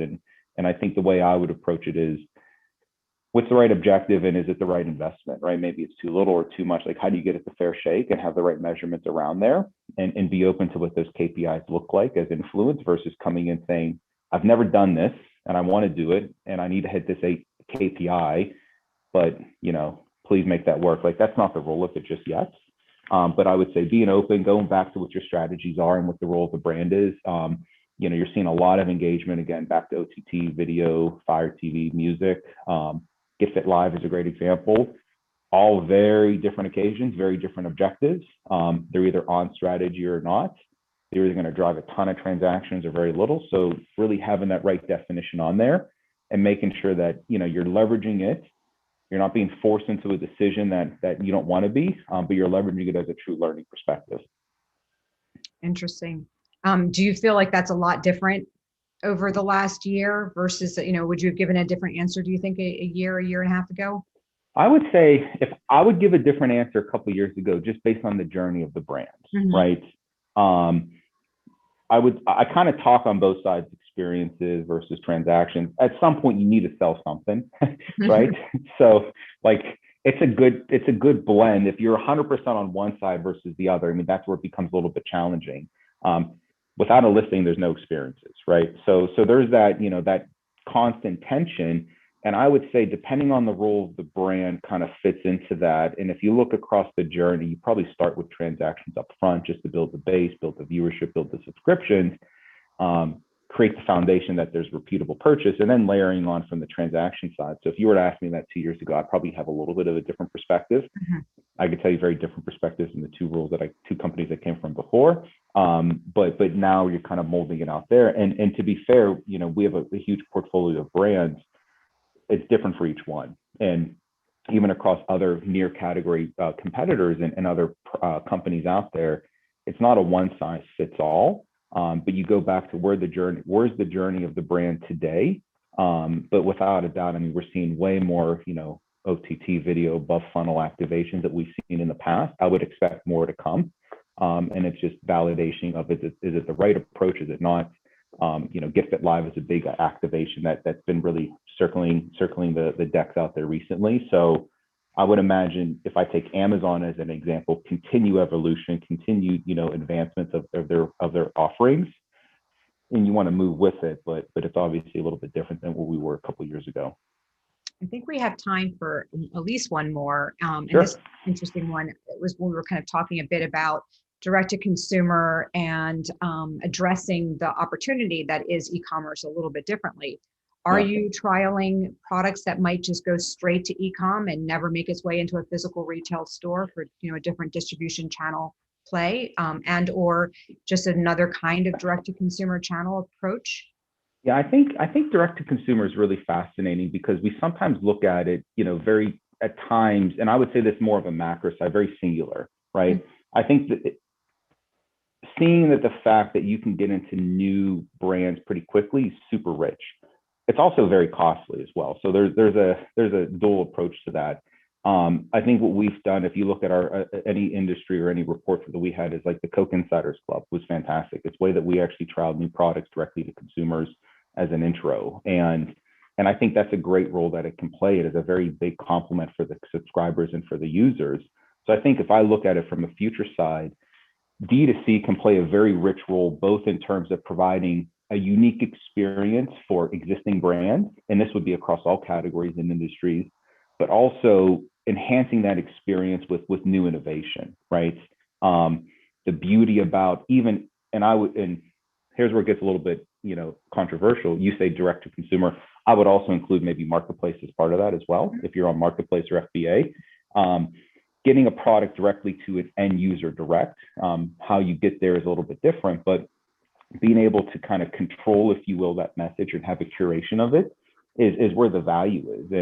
And whether that's new products or new experiences, such as a custom product or a new guide, or go one click further, saying, okay, you buy this, you now get a virtual showing of a concert or something, right? Very exploratory. Like that's, I think, super rich and super fascinating. It's a little bit beyond saying we're only going to create innovation only on e-com. But it's more around how do you create that right experience, leveraging that channel or that lever as it. And that's where I think D2C is much broader, in my opinion, than just I'm going to sell a product and you get it in a fancy box with a higher price point, to what's the right occasion and what's the right goal around that. But if you look at the Coke Insiders that we have, I think is the most clear example. And it goes back to what's the role of it and how do you want to leverage that from an engagement perspective. It's a wonderful strategic conversation, and I'm sure a lot of people are taking notes as you speak. Okay, well, we'll bring this home with one more personal question, kind of fire around.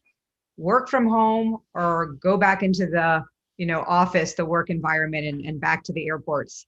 Yeah, it's tough. I would say, for me personally, I mean, I've traveled a lot in my career, and I've always had kind of a dual work from home and office approach, right? And for anybody who's traveling, I live in Atlanta and I got a customer in the West Coast, so travel in that scenario.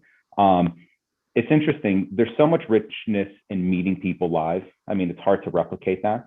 On the selfish side, it's also nice not having to pack a suitcase every other week. So it's that kind of approach. I would say, what we've seen here is a trend that I think is going to stay. I mean, great. The earth still moved after 16 months, and it didn't stop because people work from home.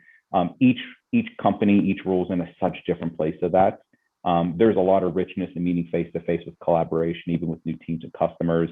How do you replicate that online? I think is a tough piece, but going back to 9 to 5, Monday through Friday, I've been fortunate enough to not be in that, so I can't speak broadly, but I think for me that'd be a tough one.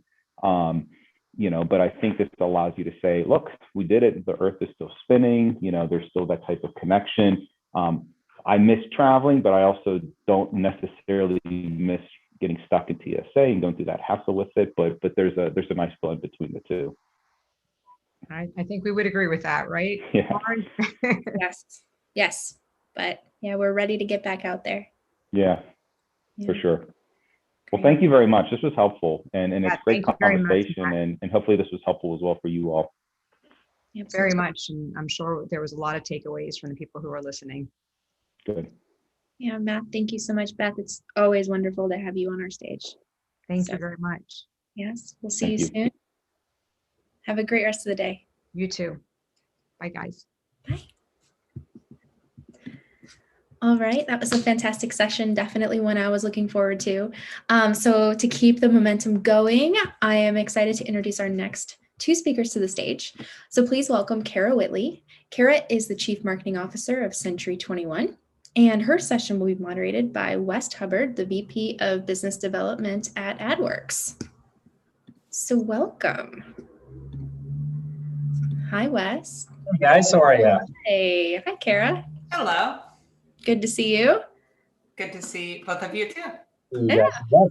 Well, I'll hop out and pop back in towards the end and let you guys have a chat. Perfect. So I think we're going to kick off here with some introductions, opening remarks. So I guess I'll start as I'll moderate. I'm Wes. I'm with AdWorks. I've been working in the advertising space for about 6-7 years now. I'm really excited to kind of dive into everything that has happened in the household, the home, real estate in the last year. Obviously, it's been probably as fast changing as it's ever been. And thrilled to be joined by Kara. You want to introduce yourself as well? Hi, Kara Whitley from Century 21. I'm the Chief Marketing Officer, and there has been a lot going on in real estate in the past little bit over a year. So looking forward to the conversation. Absolutely. And I think the easiest place to start is what's changed. And obviously what, I would imagine most people listening in are probably at home. That is obviously a big shift. And, I would love to kind of hear your thoughts on how is the word home, how have homes changed for the consumer, for the homeowner, for the renter in the last, year, 2020, let's call it. Yeah, no, that's a great question. Our perception, everyone's perception of home has absolutely shifted over the last year plus. We were all kind of immediately put into our homes. And in the past, we used to kind of plan our home around where we worked. And now our home has absolutely become the center of everything that we do. In fact, Accenture labeled 2020 as the decade of home. And it's really appropriate because our home has become our workplace, our gym, our restaurant. If you have children, it's become your school. And we've actually got an interesting view on this because being in 86, 87 countries, it's the first time that the entire world has gone through the same thing at the same time together.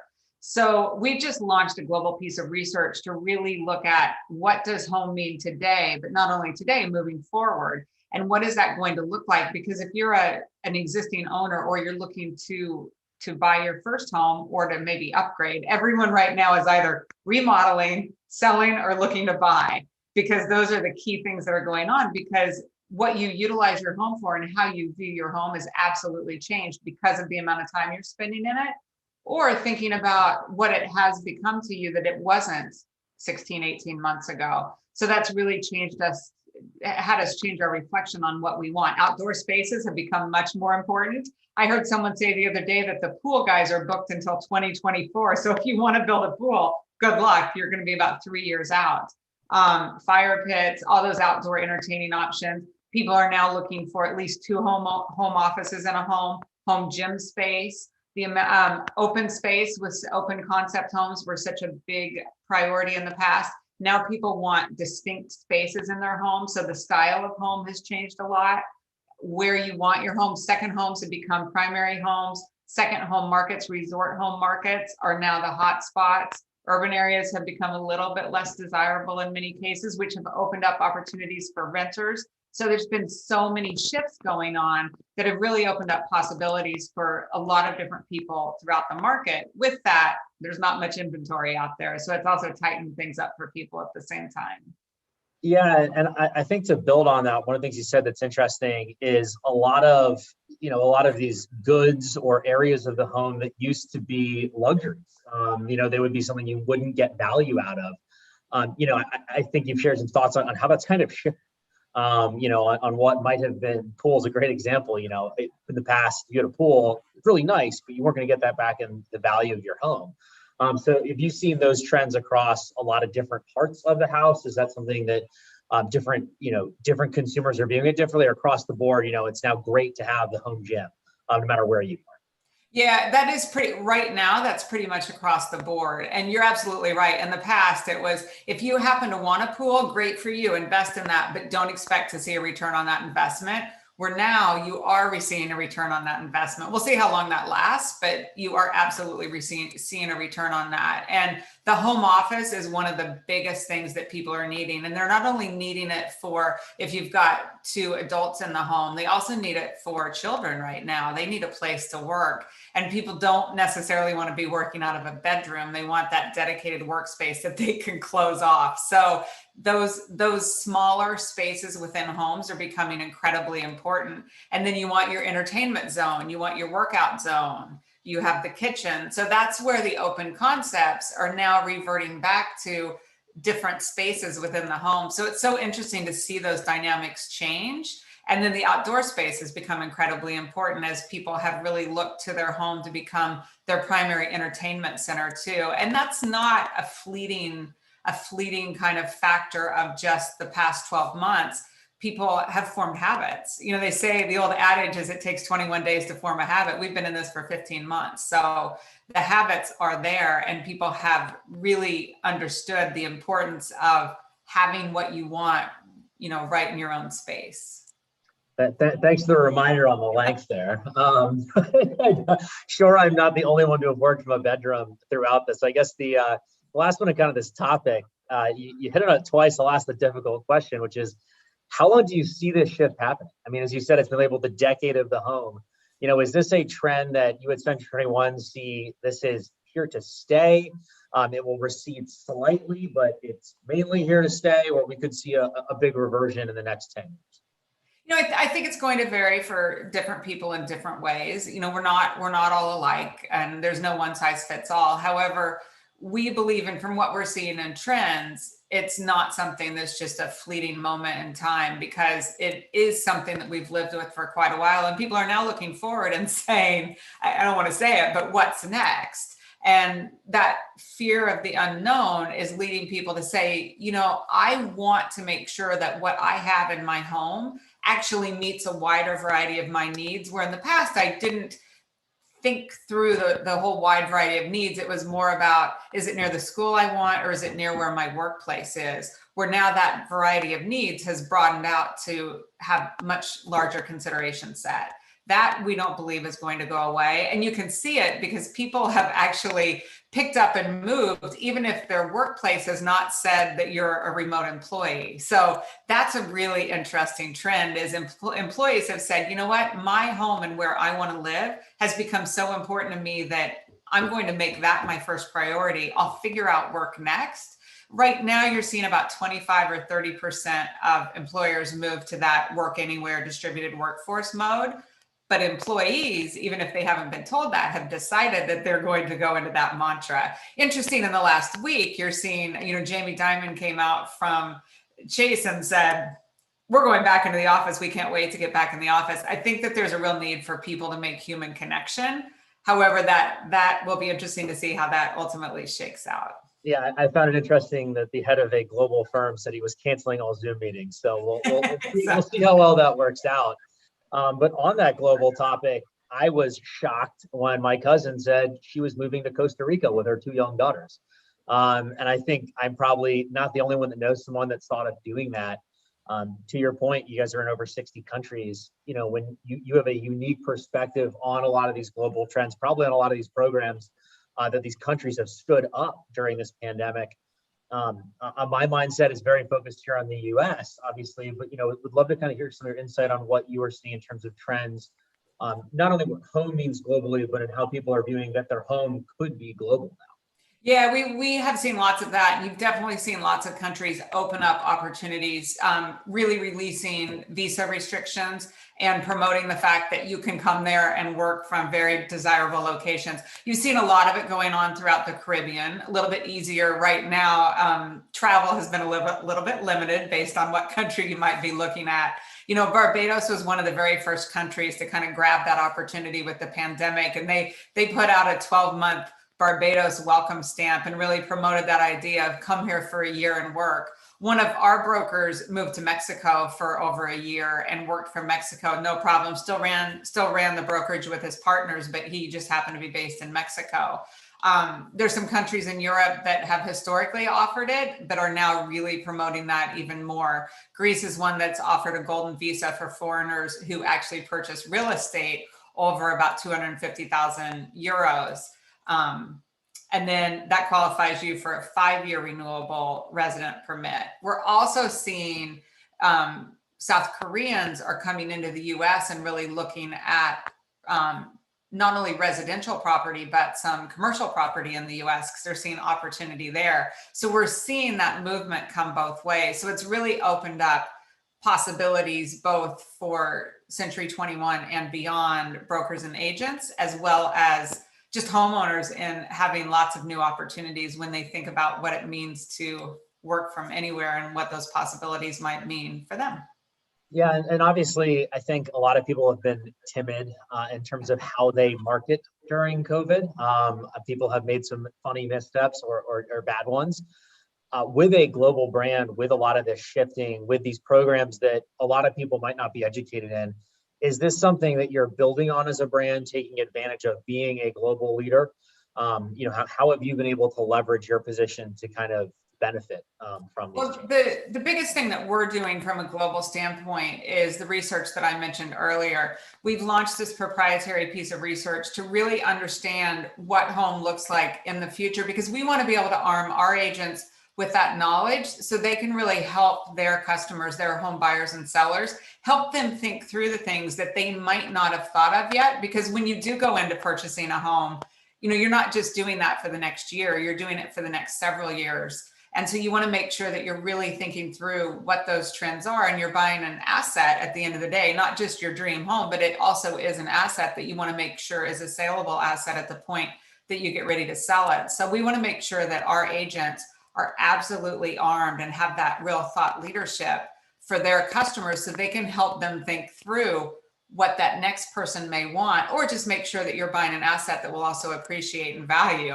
Not that anything is ever guaranteed in the real estate space, as we all know, but we want to make sure that we arm our agents with as much knowledge as possible that you can't just find online. So being able to go out and really delve into the minds of consumers and understand kind of what's going on underneath the surface and really understand what's driving those decisions, to make sure that our agents have as much knowledge as possible when helping their home buyers and sellers make that really important decision every step of the way. So that's one reason that we are launching this study. And it's actually also in partnership with Nat Geo. As part of our 50th anniversary, we are going to be doing a documentary, which will come out later this year. So everyone will have the benefit of some of that research and really understand what some of those micro and macro trends look like. And we think that it's going to be just a huge human interest piece too, because there is so much interest into how the pandemic has shifted mindsets and what those longer term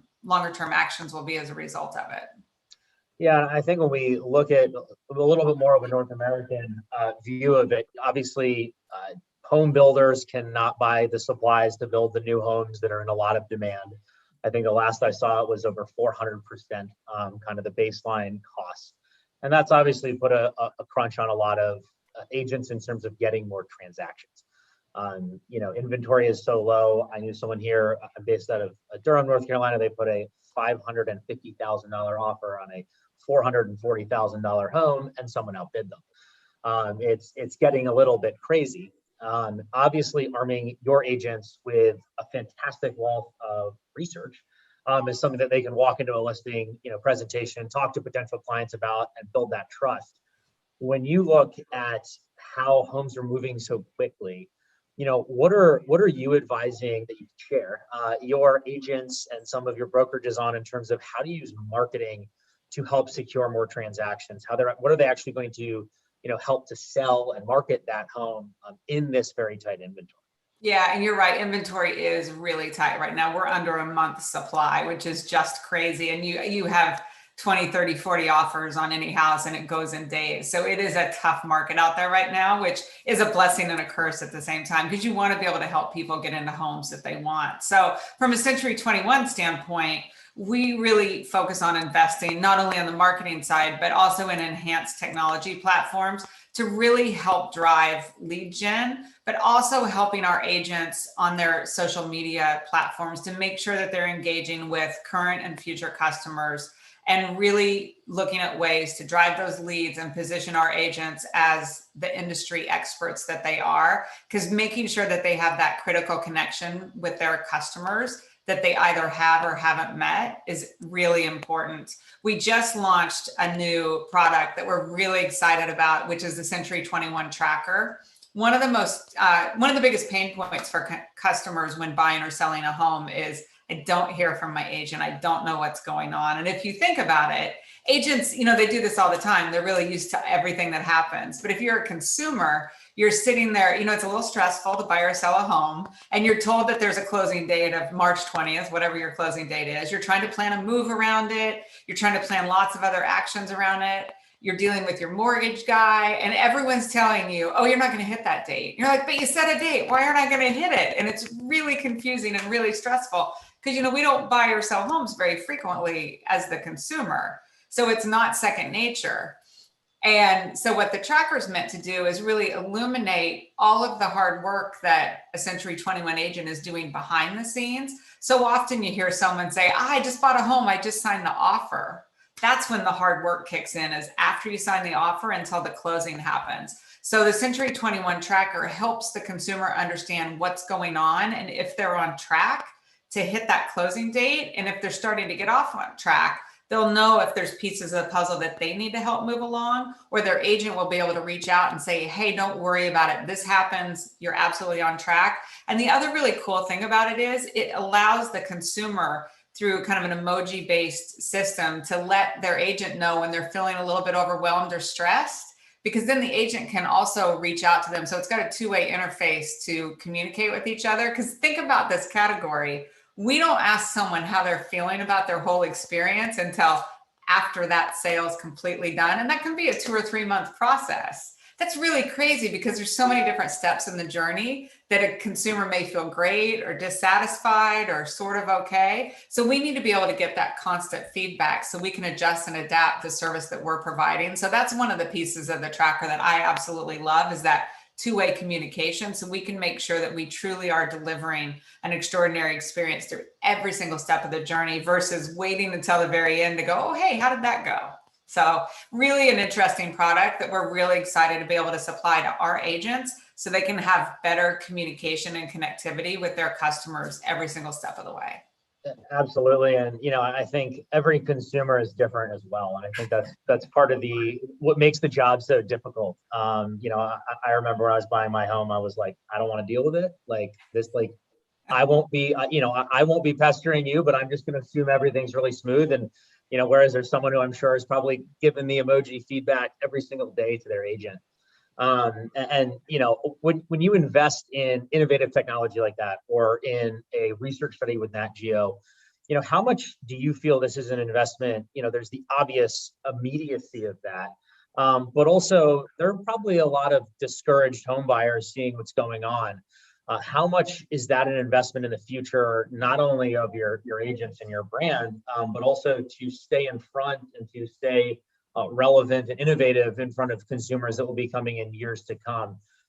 Where is that balance for you today versus, tomorrow in many ways? Oh, it's absolutely a balance, because for us to be able to help our agents and brokers from a brand standpoint, we've got to be relevant. We've got industry leading brand awareness, likelihood to recommend, and respect, but it all comes down to having a brand that's relevant to consumers. And the types of things like our tracker, or making sure that we're providing that thought leadership and helping consumers understand what they might need in the future from a home. That's what drives that relevancy for consumers and honestly for agents. So those are the types of things that really make that connection to the brand and help agents want to be part of Century 21, because it starts to set us apart, and consumers want to seek out that Century 21 agent, because all of a sudden you've driven that relevancy piece. Because just brand awareness alone is not going to make a brand relevant. Great to have, industry leading brand awareness. It certainly doesn't hurt, but you've got to have some pieces of the puzzle behind that to really drive that value and that connection. I like to talk about it as an emotional connection, and then the innovation and making sure that you've got your customer at the forefront really drives that relevancy forward. No, and obviously you have a half-century long recognized brand, from everything from old jackets, which I know have gone away, to educating the consumer. And what I think is, you're in a unique, a difficult position, but you have, 100,000 representatives bringing this to the consumer across 60 plus countries. How much do you put that, trickling to the consumer, educating the consumer, in the hand of the agents to get out there and brokerages, versus doing it at a brand level because it's that important the consumers see it? How do you balance that? How do you look at that balance? It's a joint task. Agents are the brand. They are absolutely the brand, because agents are the ones who deliver the service to their consumers every single day. And Century 21 agents absolutely are focused on delivering an experience versus just a transaction. And that's such an important differentiator, because we call them transactions in this industry, which is really crazy. People come into this category to buy or sell a home and expect it to just be because it's stressful, it's complicated. We have higher expectations for a $50 Uber ride, or a $10 Uber ride, or a $50 meal when we used to do those things. I can't tell you the last time I was in an Uber, which is kind of crazy. Anyway, we used to have higher expectations for those things than we do for buying or selling a home, which is the most expensive purchase most of us will ever make in our life. And that's crazy. So where our mindset is to really focus on delivering a holistic end-to-end experience, and really being intentional about those little details versus just trying to complete a transaction as quickly as possible. Don't get me wrong, we want to be speedy about it, but we want to make sure that it really is an experience, and it's something that we care for every single step of the way, versus how quickly can we get this transaction done and just transact throughout it. Think about hotels. I used to work in the hotel industry. If a hotel thought about a stay as a transaction, it would be very different. An ATM, going to an ATM and getting money out, that is very much a transaction, or getting gas is a transaction. We need much more of an experience in our world than a transaction mindset.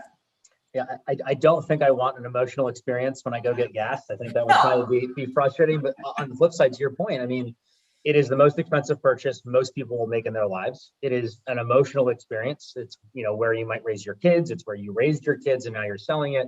I think that's a really good point, in that it might be worth the little bit of extra time to make sure the details are taken care of for the consumer. And as I think through the content that you've shared, and some of the thoughts on getting like the tracker and informing the consumer of why they'll enjoy that, and what the experience will be like when working with Century 21, how have you shifted in terms of getting the message to the consumer? COVID changed everything.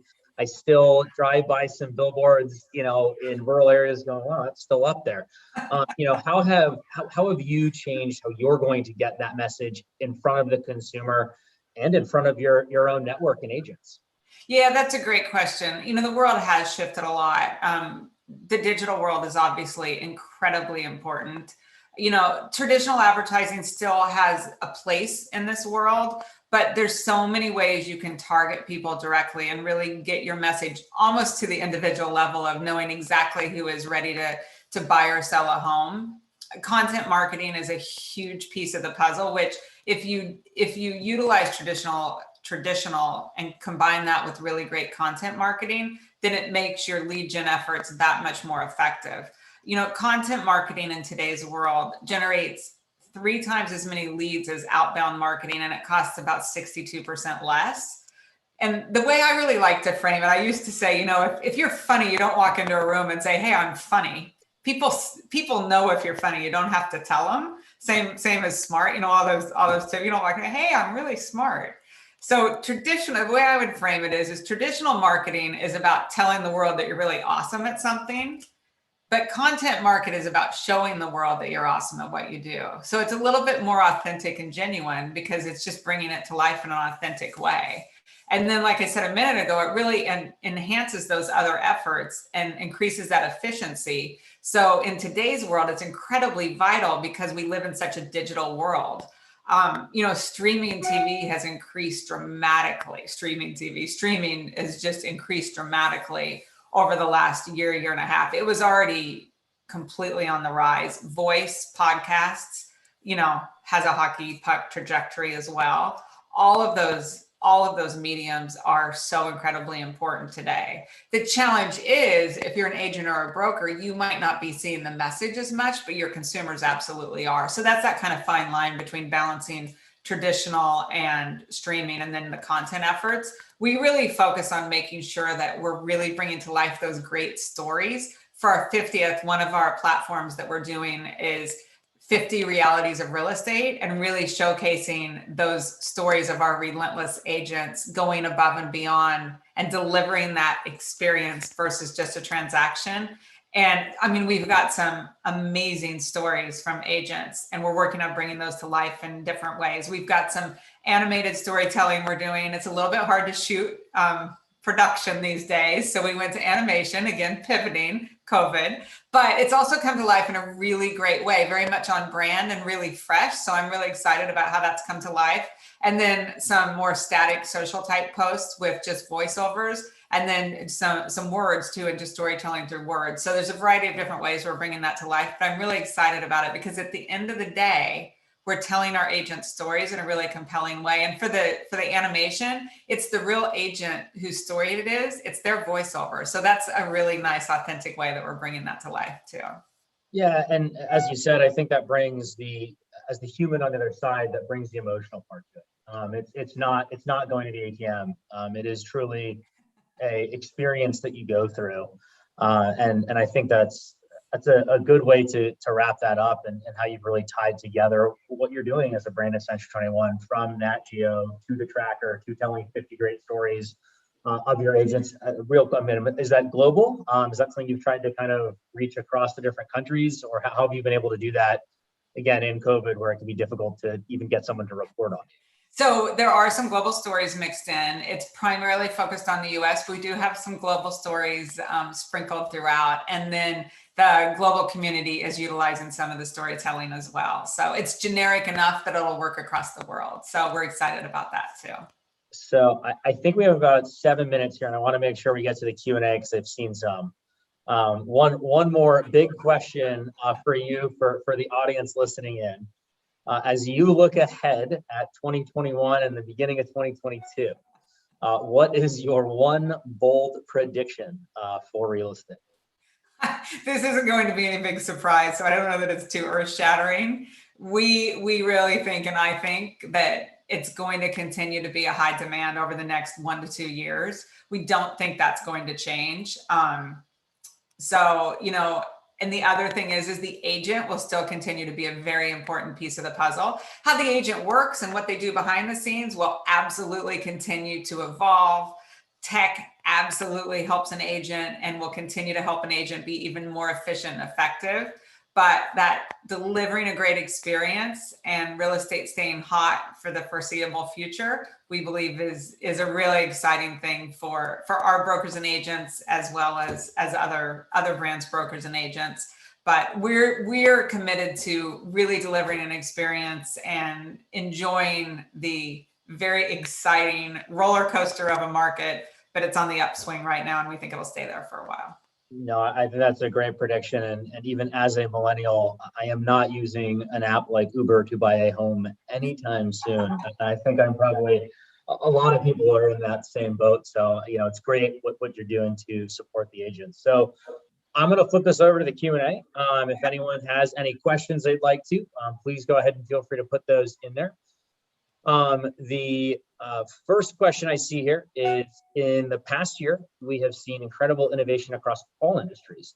What would you say the most innovative way your brand is connecting with the consumer today? One thing that we did during the kind of height of COVID was we launched virtual open houses literally in 2 weeks from idea to execution, which that was really speedy for us, I'll be quite honest. And it allowed, overnight we had to shut things down, and there were many states where realtors were deemed non-essential, so they couldn't go out and show homes. Customers didn't want people in their homes, but there was still a need for people to be moving. There were healthcare workers who had to move, even in that kind of late March, April timeframe when not a lot was happening. There was still a need for some people to move. So I think that was a big pivot. And then figuring out how to do touchless I'm going to use the word, I hate the word transactions, but I've got to use it. Touchless transactions, and how to get titles through without being in person. Those types of things were really important. And the industry made some big pivots very quickly. So those types of things helped move us forward and help mindsets shift quite quickly. And we're just going to continue to build on that with some things we have underway. So I'm excited about that. Looking forward to seeing what they are. On that note, there have been a lot of emerging media channels, social media apps that have really come to the forefront during COVID. Obviously, there was a lot of consumer focus on them. How are you factoring that into your strategy? I mean, we touched on streaming TV, we touched on digital, those existed before COVID. When you look at some of these massively growing channels, how much focus do you put on that, and how are you looking at that in your strategy? Yeah, we use emerging channels. We go after kind of a test and learn strategy, try to see what works, and then we'll double down in areas where we see things working. So that's definitely an area that we always keep our eye on and keep a kind of hand on the pulse. And we'll try things, and then we'll just kind of go all in whenever we see something being effective. There's so many things that pop up every single day that, we try to stay a little bit focused, because I think that you're better off going deep than wide and shallow in some areas to be effective. And there's many ways in today's world to absolutely target home buyers and sellers with all the data and the AI that's out in the world. And we're absolutely taking advantage of that through our media relationships and the latest technology that exists. So it's something that we pivot and change on a monthly basis. Yeah, and I think you touched on it earlier, and if I misspeak on the stats here, let me know. But again, when you can use content marketing to get 3 times the return at 60% of the cost, there's no reason to spread. Let's distribute that for a worse return is definitely not the answer. And final question that we have here is: many brands have drastically reduced media budgets in the past year. How has your media plan adjusted? If your budget has been reduced, have you gotten more creative and/or efficient with your strategies? Yeah, so we did reduce our budget somewhat too, because we wanted to be mindful. Back in March and April, we didn't know what was going to go on. So we pulled back a bit and, took a step back to see what was happening, and then really just doubled down in more tactical type areas for 2020, because we wanted to be mindful about making sure that we were helping drive growth for our agents as much as possible. So really focused in on lead gen activities versus the kind of broader scale branding type activities. And so focused in on content marketing and lead gen activities. So those were the areas that we really really focused in on and pulled back on the more traditional type activities that we've done in the past. No, that makes perfect sense. That is all the questions we have. This has been an absolutely wonderful conversation. I hope everyone that's attended has enjoyed it. And Kara, thank you so much for your time today. It's been a pleasure on my side having being part of the conversation. Absolutely, I really enjoyed it as well. Yeah, Kara, West, thank you for joining us. We'll hope you'll come back soon. Absolutely. Thanks for having me. Yeah, have a great rest of the day. You Thanks too. so much. Bye-bye. Bye, guys. All right, so we're gonna keep the show rolling. I'm just checking with my team to make sure that we can start our next session just a little bit early. Because we're really excited. We're gonna have Annika Collis. Annika is the Director of Acquisition Marketing and Commercial Products at Microsoft. And my old friend, Evelyn Aguilera, the Associate Director of Brand Strategy at Ground Truth.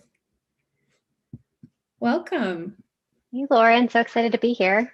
Yeah, it's good to see you. You too. Yeah. How's Southern California treating you? Pretty good so far. Still learning my way around. Lockdown didn't really help with the exploring, but I'm not stuck in traffic all the time. So that's the good part of staying at home. That's a plus. That's a good thing. Hi, Annika. Hi. Oh, it's so good to have you back on our stage. Yes, of course. Thank you. All right, guys. I am navigating Zoom. I'm not going to lie, as a Microsoft employee, I am much more familiar with Teams. So, yes, well, welcome to the dark side. We won't tell anyone. Okay. Well, good. Well, let us know if you need anything, and I'll pop back in probably about 35, 40 minutes when you guys are wrapping up. Great. Awesome. Thanks, Lauren. Hi, Nika. How are you? Hi, great. How are you? I'm doing well. I'm so excited to be chatting with you today. I would love to just start. I know today's theme is brands at home, but I think if we really look back at the last year, the theme has really been insert verb here at home. It's been working from home, learning from home, celebrating from home. So I guess I'd love to just kick off by hearing a little bit about, I think we've all become accustomed to this work-life balance idea, but I think we are all now in the new work-life integration phase of our life. So I would love to hear a little bit about how you've been navigating throughout this time. Yeah. Let's see. Work from home has definitely, it's gotten better over time. It was a bit of a challenge. I have 2 young children. And so, I jokingly say that if I could sum up my work from home experience, it would be that probably a couple of months into work from home, I was presenting to about 70 people on a call. And my youngest child, who just turned 3, so he was 2 at the time, was taking a nap on the couch behind me in my home office. And he woke up crying, and of course, unplanned. And so I picked him up as I was presenting, and he proceeded to pee all over me while I was presenting to about 70 people, without missing a beat. And then, I am fielding questions while I'm taking my 2-year-old potty in the bathroom, and it's all recorded in its glory, posted on Microsoft's sharing portal. So that just summarizes kind of my work from home experience, but it's been, definitely a learning curve. And I think, surprisingly, I find myself working more when I work from home. So the idea of saving time in that commute doesn't exist. But it is nice to be able to kind of walk away from my computer when I'm done at the end of the day and walk downstairs and see my kids. Definitely relate to that. I think for me, the silver lining of working from home has been, I've gotten to see a lot of my coworkers' kids grow up. I had a friend who, he was out on paternity up until the week we started working from home. So we hadn't seen him in person. And I've been watching his daughter, she sometimes joins some of our team calls. And it's been just really great to kind of, that's like the ray of light in all of this has kind of been, the people aspect. And I think that's something that's really helped is, even if we're virtual, like we're real humans on the other end of it. So I think it's definitely helped humanize that. I think we're all a little tired of, video calls, but at the same time, it's, gives you a reason to do your hair in the morning. No, Absolutely. I think the key, in supporting kind of teams and people as they work from home is to normalize the fact that at home means we have kids and we have dogs and, we have pets and there's, external factors. And so I really encouraged my team to stop apologizing when their kid, is crying in the background or when a dog barks because somebody showed up at the door. It's not about having to say, I'm sorry. It's about accepting the new normal. And so, part of that is normalizing that experience. 100%. Yeah, I was on a call, I think it was 2 days ago, and my doorbell rang, which it was a package delivery, but I wasn't expecting it. I just jumped on basically into the screen. And they were like, "Are you okay?" And I'm like, "I'm so sorry. I'm just not used to that." But no, Absolutely. so excited to chat with you today. I know we want to talk a little bit about, all the learnings. I think we can't really look forward without looking back at this past year and really how it's impacted, how we do business, like how consumers shop, like how we as humans are really, interacting in our new normal. But I do kind of want to take a look back and, like I said, we can't look forward without looking back at, the pandemic. And I really would like to dive into, what Microsoft did throughout the pandemic to really help frontline workers and kind of the background behind that. Yeah, I think Microsoft is uniquely positioned, given the fact that much of what we do at Microsoft is enable remote work, remote productivity, mobile productivity, remote collaboration, remote development. So all of the products really that Microsoft, produces in the B2B space is really along those lines, because of, the target audience that we have. So the idea that development can happen anywhere. And so I think Microsoft was uniquely positioned to be a, source for people to navigate kind of the new normal as a result of the pandemic. And so I think, Microsoft's positioning, kind of the products that Microsoft already had, the way in which we were speaking to our customers, existed, pre-pandemic. But I think more specifically in terms of how Microsoft was really supporting our customers and the community, was done in a number of ways. There was encouragement from leadership for Microsoft employees to volunteer at mass vaccination sites.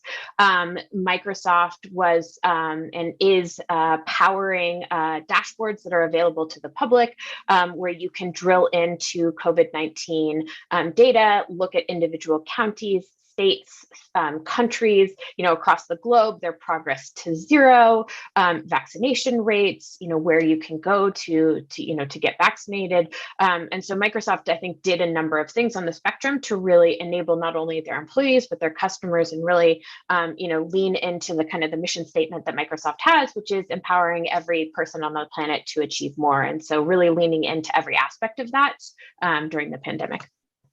100%. Yeah, I think information is power. And I think, throughout this whole process, we've all been navigating it together, whether it's as humans, as employees, as parents, as, partners. I think just understanding what's going on has been key. So kudos to you all for helping with that. I think I'd love to touch on, you mentioned like the demand for connectivity. I think, with, in person, how we work together, right? So we, they're gone were the days of, huddling in a conference room doing whiteboarding, right? So how were we kind of shifting that to digital? I think also with the huge influx of student learning and remote learning, remote work, all that good stuff. How has the demand for connectivity impacted, Microsoft's either approach or overall, focus for the year?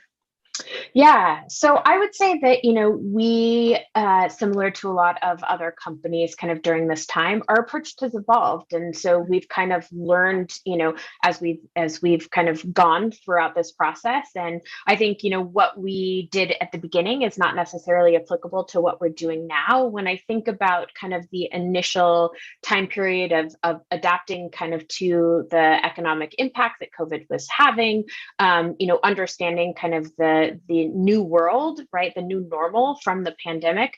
When we approached it originally, it was about kind of resilience. And so we really took on, concept of resilience and how does Microsoft, help our customers be more resilient in this new normal. And, whether or not that's through, Microsoft solutions or Microsoft products or through data, right? Empowering people with data. We, did everything from small things within our marketing campaigns, like, acknowledging some of our target audiences and some of our industries and saying, hey, is marketing and media appropriate, to be doing right now in, industries that are heavily impacted, retail, manufacturing, where businesses are fully closed. closed during that time. I think other things that we did were look at our creative representation and say, do we have a bunch of people, you know, grouped together in office space touching, you know, how can we best represent kind of the new state, you know, of the economic environment, of the workspace.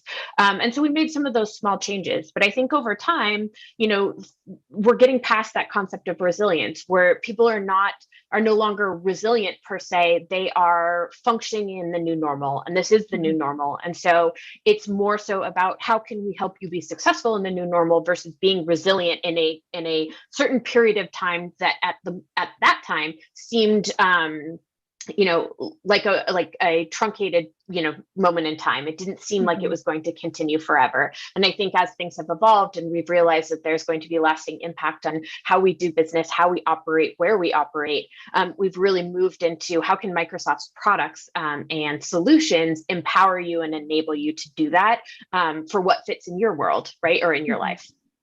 Yeah, definitely. I think, you know, being a B2B company ourselves, I think, you know, providing value to our customers and our clients during this time. So I think, again, we were all kind of going through this together. So in that regard, I guess, how has your messaging changed? Like, is that something that has changed temporarily, and has that impacted, I guess, your future messaging strategy? You know, as far as how our messaging has changed, it's evolved again, very similarly, you know, where, you know, initially I would say the messaging was about, you know, how can we help? How can we serve this particular moment in time in this thing that is unique to right now? And I think over time we've evolved to say, how can we meet you where you are? How can we service what you need? Because what you need is different for every person, given kind of the impact, right, of the pandemic. It has hit everybody very differently. Everybody internalizes that differently. You know, how we do work is different. You know, how we engage and collaborate with our coworkers is different. And so I think the idea from being resilient and helping for a, you know, shortened period of time to saying, hey, how can Microsoft meet you where you are? How can, you know, our products and services enable you to do what is right for you right now? And hopefully then continuing that new normal into the future. Definitely. And have your audience changed? Like, who you're going after, has that changed in any way throughout this time?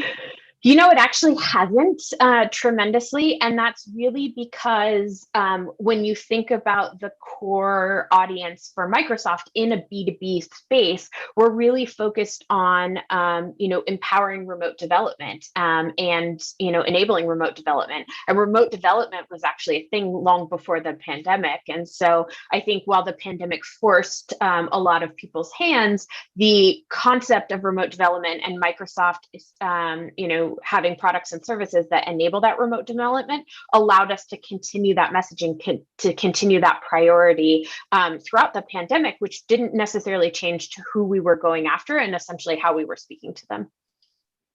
Awesome. And just, I guess, taking a look back, since you guys were uniquely positioned, I think, to kind of, you know, before, you know, this craziness ensued, to weather the storm, like, has the last year at all impacted your product roadmaps? Has it sped anything up? Has it moved anything to the back burner? How has it changed really your product roadmap runway? Yeah, so I would say that, you know, in terms of how our product has changed and evolved, I think, you know, there are absolutely things that have impacted it. You know, whether or not that I can say very specifically this one thing, you know, from the pandemic impacted this particular change in the product, I don't think I could speak to that, you know, specifically, because there's so many things that have been taken into account, right, over the last year. And so, you know, I would say that yes, absolutely. Are we thinking about things in a slightly different way? Are we trying to, you know, recognize and address how people are doing work now, maybe versus how they were doing work previously, or the you know, product life cycle of where we thought we were at one point versus another? Absolutely. You know, the pandemic is taking those types of things into account, but I don't know that I could say very specifically we have drastically changed our go-to-market approach because of the pandemic. Simply, again, because we were enabling that type of engagement and productivity prior to the pandemic. And so it was something that we could just continued to foster and develop throughout the last year. Got it. Yeah. I mean, I think another thing you and I chatted about was bridging this disability divide. So I'd love to maybe chat a little bit about that and dive into, how that incorporates into your product roadmap and into the products you do. Yeah, accessibility and diversity and inclusion are, top priorities for Microsoft. And, it's really wonderful to work for a company that not only, commits to the kind of external aspects of accessibility, diversity, and inclusion, but really represents that internally as well.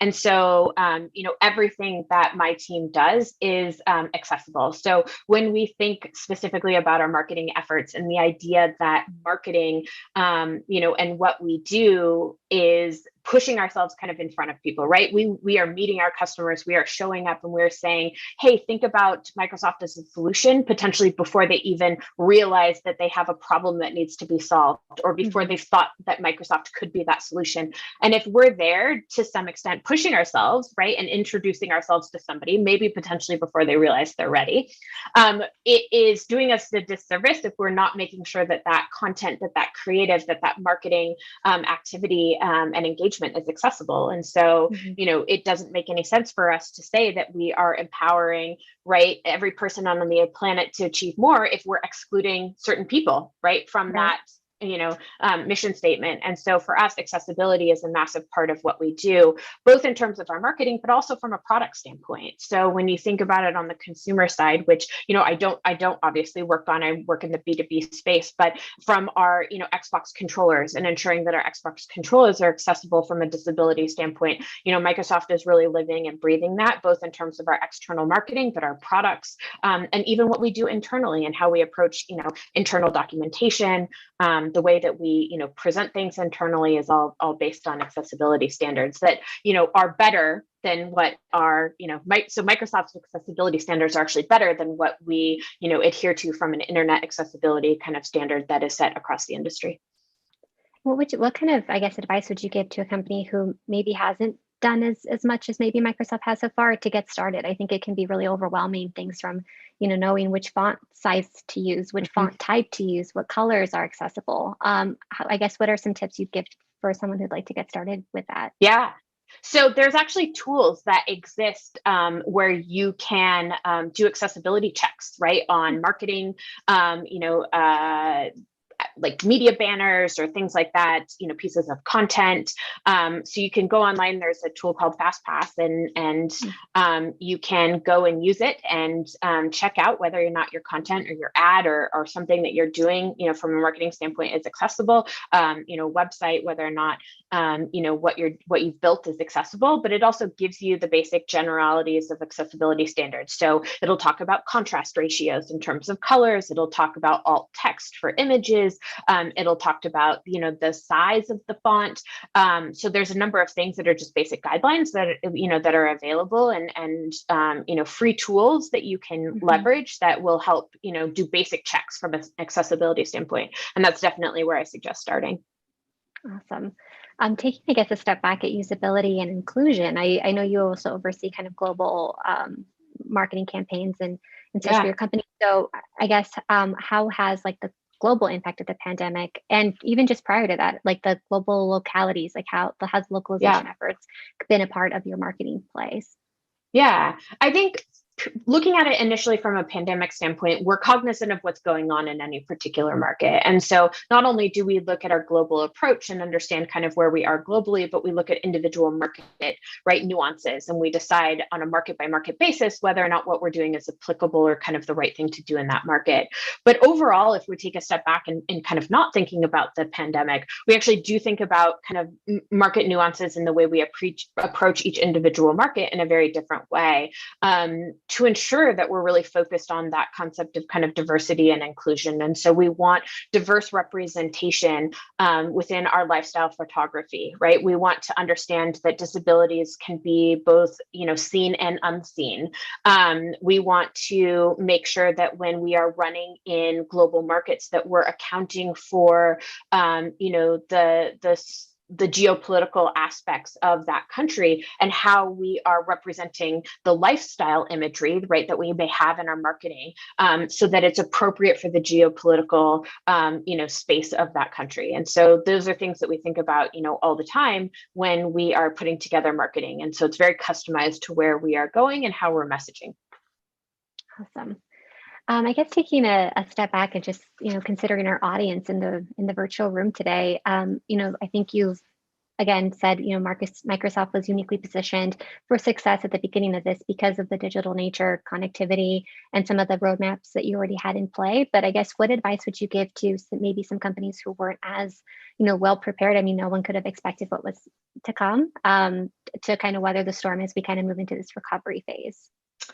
Yeah, I definitely would say that one of the core successes that we found in terms of keeping kind of our marketing going, but also grounded, is again to meet our customers where they are, but think about what our customers' needs are in the moment. And so that may mean that your product messaging and positioning, right, may need to shift slightly. So it doesn't mean that your product itself can't continue to serve the need, but your messaging and positioning may need to shift because the value, right, proposition of your product in the current environment may be different. And so the benefit that you can bring kind of currently in a pandemic world versus a non-pandemic world may be slightly different. And so it's really about how you position. It's about how you message and about how you showcase the, the solution that you can bring to a potential customer's problem in a unique way. And so, I think that is really the kind of crux of success in marketing kind of in our current economic space, is about how do you shift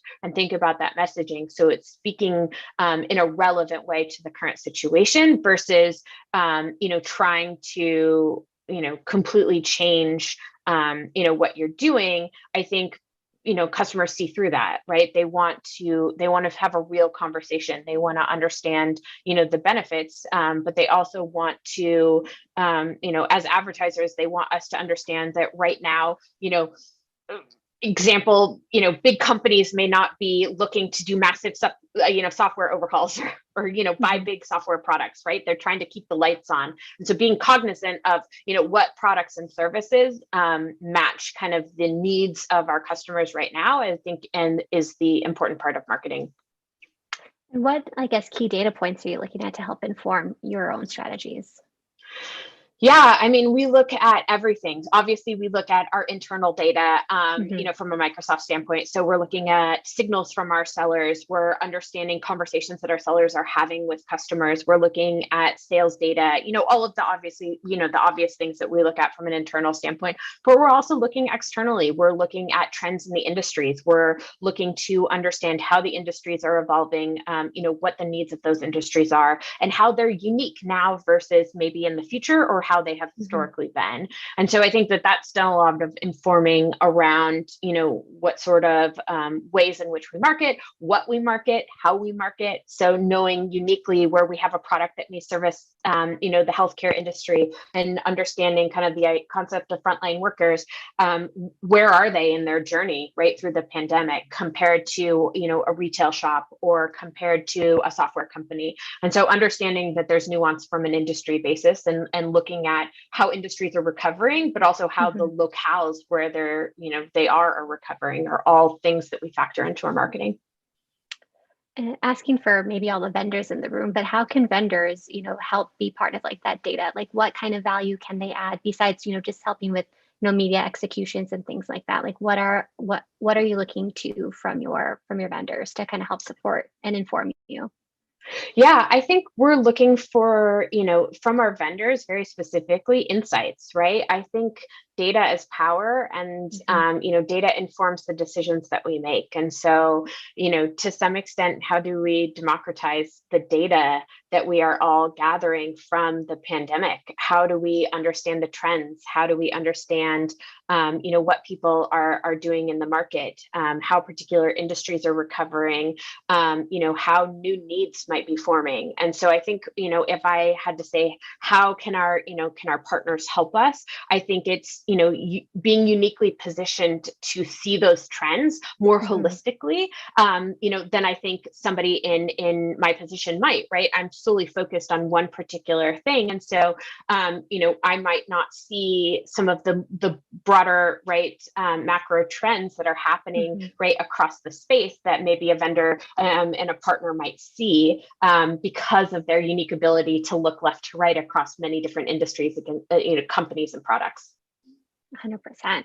I think a trend we saw with some of our clients was, you know, a little more reactive marketing plans. I think we were all, you know, kind of dipping our toes in the water and figuring this out together. So how has that impacted, you know, your marketing roadmaps? Like, are you kind of following that same trend where maybe you were a little more reactive in the last couple of months, but now that, you know, there's sunlight at the horizon, like, are you able to plan longer lead times, or how is that, you know, have you always had shorter sprint times? How has that kind of worked? Yeah. So I would say that, you know, even Microsoft, I think, you know, you'd probably be hard pressed to find a marketer who would say over the last year that they felt front footed. You know, I would say that I spent most of last year being very reactive, but I don't know that in this context, reactive is bad. I actually think reactive is good when you take the lead, or when you let kind of what is happening right in the marketplace, you know, in your location, in your industry, drive the decisions that you make. Then you know that you're doing what is right for your customers, where you could absolutely, you know, take a risk and try to be a bit more front-footed, and that risk can pay off, but that risk could also, you know, not pretty significantly. And so there could be some major fallout from, you know, taking that risk. And so to me, I know we always say as marketers that it's never good to be, you know, to be reactive and reactionary, but I think I would say this last year is unique to the fact that being reactive for me was good. It was fine. It was, you know, the right thing to do because it enabled us to have more real conversations with our customers.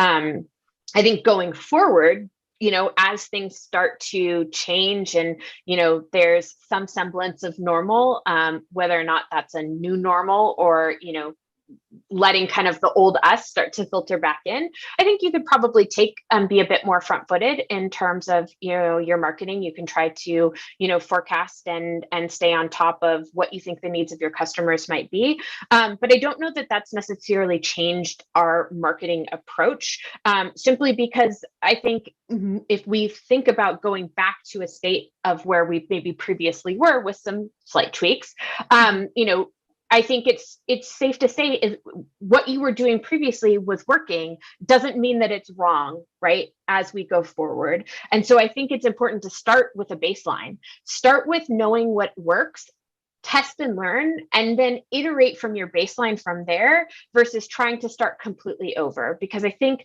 at this point, we're working towards a time where, you know, we're getting back to what that normal was, and that small tweaks are going to be our future versus kind of upheaval of how we've worked historically.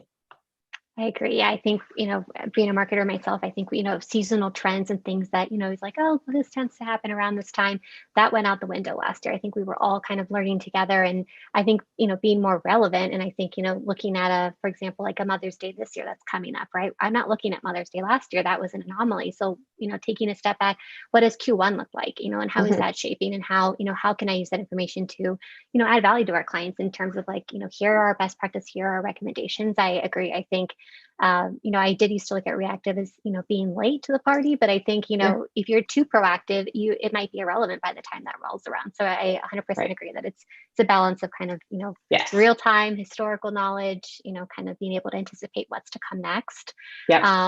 On that note, I guess, what trends, or, you know, how do you think your industry in particular is going to be shaped by, you know, learnings this past year? Great question. You know, I would say that, you know, for me personally, some of the learnings has definitely been about, you know, what does it take to work from home? What does it take to stay connected to my team? I would say, you know, what does it take to still be a good manager, right? When you're not seeing your team on a day-to-day basis, especially a manager that, you know, like, for me, one of the things that I love is to sit in a room and to whiteboard something out. And, you know, when I can't do that, how do I brainstorm? How do I stay connected? How do we think about pushing the needle, right? And so how do we start to say, I want to be more front-footed in a few of these areas, you know, versus that reaction area kind of approach that we've taken for the last year. And so for me, I would say that it's leveraging the tools, right, that you have. And so for me, it's about leveraging kind of the whiteboard tool that exists in our teams, right? So that I'm able to still whiteboard and still draw out. I think it's about turning on your video, sometimes, not necessarily all the time. I believe that turning on your video is a diversity and it's an inclusive behavior, right? It allows, somebody to look at you, to understand how their words are impacting you. And so I think turning on your video once in a while, and realizing that it's okay to still be wearing pajamas, and having that one-on-one conversation with one of your employees. So enabling the tools that you have, at your disposal to keep those connections, I think is an important aspect of kind of evolving and growing. Microsoft is not going back to work in person, until at least September.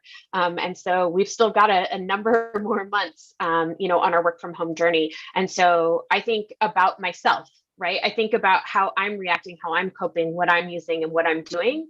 And I think about other people in similar situations and what is it that I need? And how then could I take what I potentially might need as something that could be of service to somebody else? Definitely. Yeah. We've, our marketing team, we've kind of had to reassess how we do brainstorming. I think, the good side about this is, we have been able to kind of expand our team, and not everybody needs to be in the same space because, where you are locally doesn't really matter. And I think that really opens up a bigger talent pool. And I think, if we're talking about inclusivity, I think that's a big barrier often is, do you live in the big city, and pay these city taxes and have to, deal with all that? Or, can you get the same amount of work or even more done? I think, having employees, coworkers of mine who are flexible with their time. I'm West Coast based. The majority of my team is East Coast, but there are flexibilities. They're like, great, I don't have to have a meeting with you until 11 a.m. my time, right? 8 a.m. mine. And I'm like, that's great. And I'm like, I know I'm not going to have meetings after 2, but we are a global company. We have teammates in India, teammates in Japan. So I think, it really opens the door. And I think we've been very lucky at Ground Truth that, folks are so willing to kind of be flexible with their time and understanding, people are juggling a lot of things, family time. I think grocery shopping was like a whole nother task this year. I think, it's a little thing. So 100% agree. I think just communication has been key. Yeah, absolutely. I have seen a ton of questions come in, so I'm going to just pause my line of questioning and maybe dive into some of these. All right. Let's see. Let's start off with, has the crisis forced modifications to short, mid, long-term goals and how you measure success based on changes in consumer behavior? Yes and no. So I would say absolutely that it has changed some of the ways in which we do forecasting. And that is because there are different burdens that are placed on our resourcing. And so when you think about compute resourcing, for example, and or spinning up a virtual desktop or a virtual machine in a new remote environment, so many more people are doing that. And so that's a new burden, right? Whereas normally we would be spreading out some of that compute resourcing, in a more generalized way. I think that the result of the pandemic created an influx in demand that we needed to account for and didn't account for fast enough in some instances. And so that created a burden, right, on our customers, but also influenced some of our forecasting, influenced some of our, ability to kind of evolve and grow in the way that we had originally planned, because we spent a lot of that time kind of, addressing issues that had come up as a result of the pandemic that, we hadn't previously experienced. And so I would say no company, is unique to, riding through this storm perfectly. And so Microsoft, included, and our ability, I think, to recognize, learn, grow, and fix in a quick manner was really what set us apart to being, a service to our customers. But yes, absolutely, those types of things impacted, our forecasting, our roadmaps, our ability to prioritize growth, right, where we're back fixing just basic aspects of the product. Got it. And if anyone else has any other questions, feel free to drop them in the Q&A if you have questions for Anita. Another question, how have you shifted your data strategy in the past few months? I think it's slightly related to the question you just answered, but. Yeah, it's interesting. It depends on what you mean exactly by data strategy. I would say that when it comes to kind of the role that I have at Microsoft is really about providing signals for our sellers. So it's aggregating marketing signals, right? Providing those signals to our sellers so that they have more robust conversations with either current customers in an upsell cross-sell motion or, net new customers. And so we leverage machine learned models and propensity models, obviously anywhere we can. And so the idea is that your machine learned model and your propensity model learns and grows over time, and it's an organic thing. And so I think absolutely did the change from the pandemic and the shift in customer behaviors, the way that they both buy and utilize our products, but also how they engage with marketing activities, evolved and grew. It was very organic. But because we have those machine learned models, those propensity models that enable us to identify sales opportunities, those models evolved and grew, right, as things changed. And so, yes, we accounted for, changes in data in that way. I don't know that we took a very we didn't do necessarily a manual approach where we revisited, right, a subset of data and said, what are some of the things that we might look at in a different way as a result of the pandemic, simply because I don't know that we ever felt solid enough with the trends during the pandemic that we've ever felt like once we had the actionable insight from a manual data analysis that we would be able to actually take that and make it actionable in the future, simply because by the time that happened, we felt we were evolving and growing and potentially past any insight that we may have learned in the first place. So I absolutely think in ways in which data is machine learned, it's part of a model, that it evolved and grew. I don't know that we took on doing manual data analysis against particular moments in time, simply because we didn't feel confident with kind of the marketplace not continuing to evolve and grow. Mm-hmm. Hopefully that answered the question. Yeah, I think so. Yeah, I think we're all, love to just hit that refresh button on a dashboard. Just kind of have here's your real time, and I know that requires an amazing amount of coordination between, different plugins and all that. We have a question from Paulo in Brazil. His question is about the main changes you expect to see in the consumer relationship management after this crisis. Yeah, so, I think it's an interesting question, probably one I will tell you I'm less equipped to answer, simply because I can tell you how I think about, right, CRMs and, how we use a CRM system kind of in the commercial ecosystem, but because I'm not actually using it myself, from a tool standpoint, I'm thinking about how another customer might use it for themselves.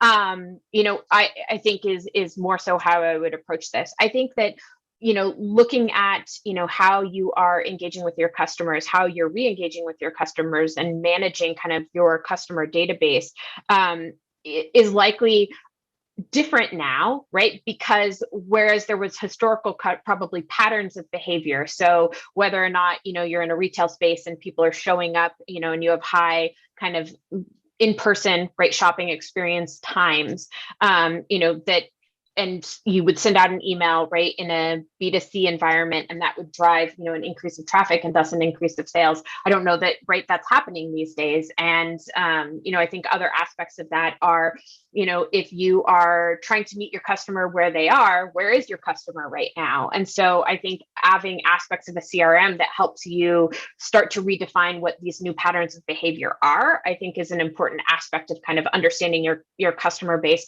knowing when is the right time to market to that customer. The old adage of, right message, right time, right space, to some extent still applies. And so I think that there's kind of that evolution, but I'm not personally in a CRM system, on a regular basis. And so I'm not necessarily thinking about how I specifically would manage a customer subset, but definitely thinking about it more so along the lines of how another commercial entity might be evolving their marketing strategies and managing their customer database, if that's helpful. Yeah, I think so. I think, looking at the consumer journey, at a customer journey, are these temporary trends? It's, your normal funnels that might have been pre-built, I think to kind of drive in additional factors is this a temporary change? Is this person actually interested? Is this a temporary move? So many more variables.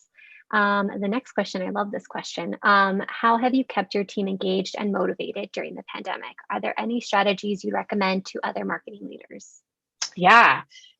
So I've done a number of things. And I did this in trial and error. So I will tell you that I started out and tried a few things that did not work. And so it is about kind of trying and learning and getting feedback from your team and really being open to feedback from the people that, are on your team and how they work best and, what makes them the most comfortable. Because ultimately I found that people are much more apt to engage the more comfortable that they are. And so I started out the pandemic by saying, hey, we're going to schedule, a couple of meetings, maybe once a month where the team comes together, you could do a happy hour or you could do a game.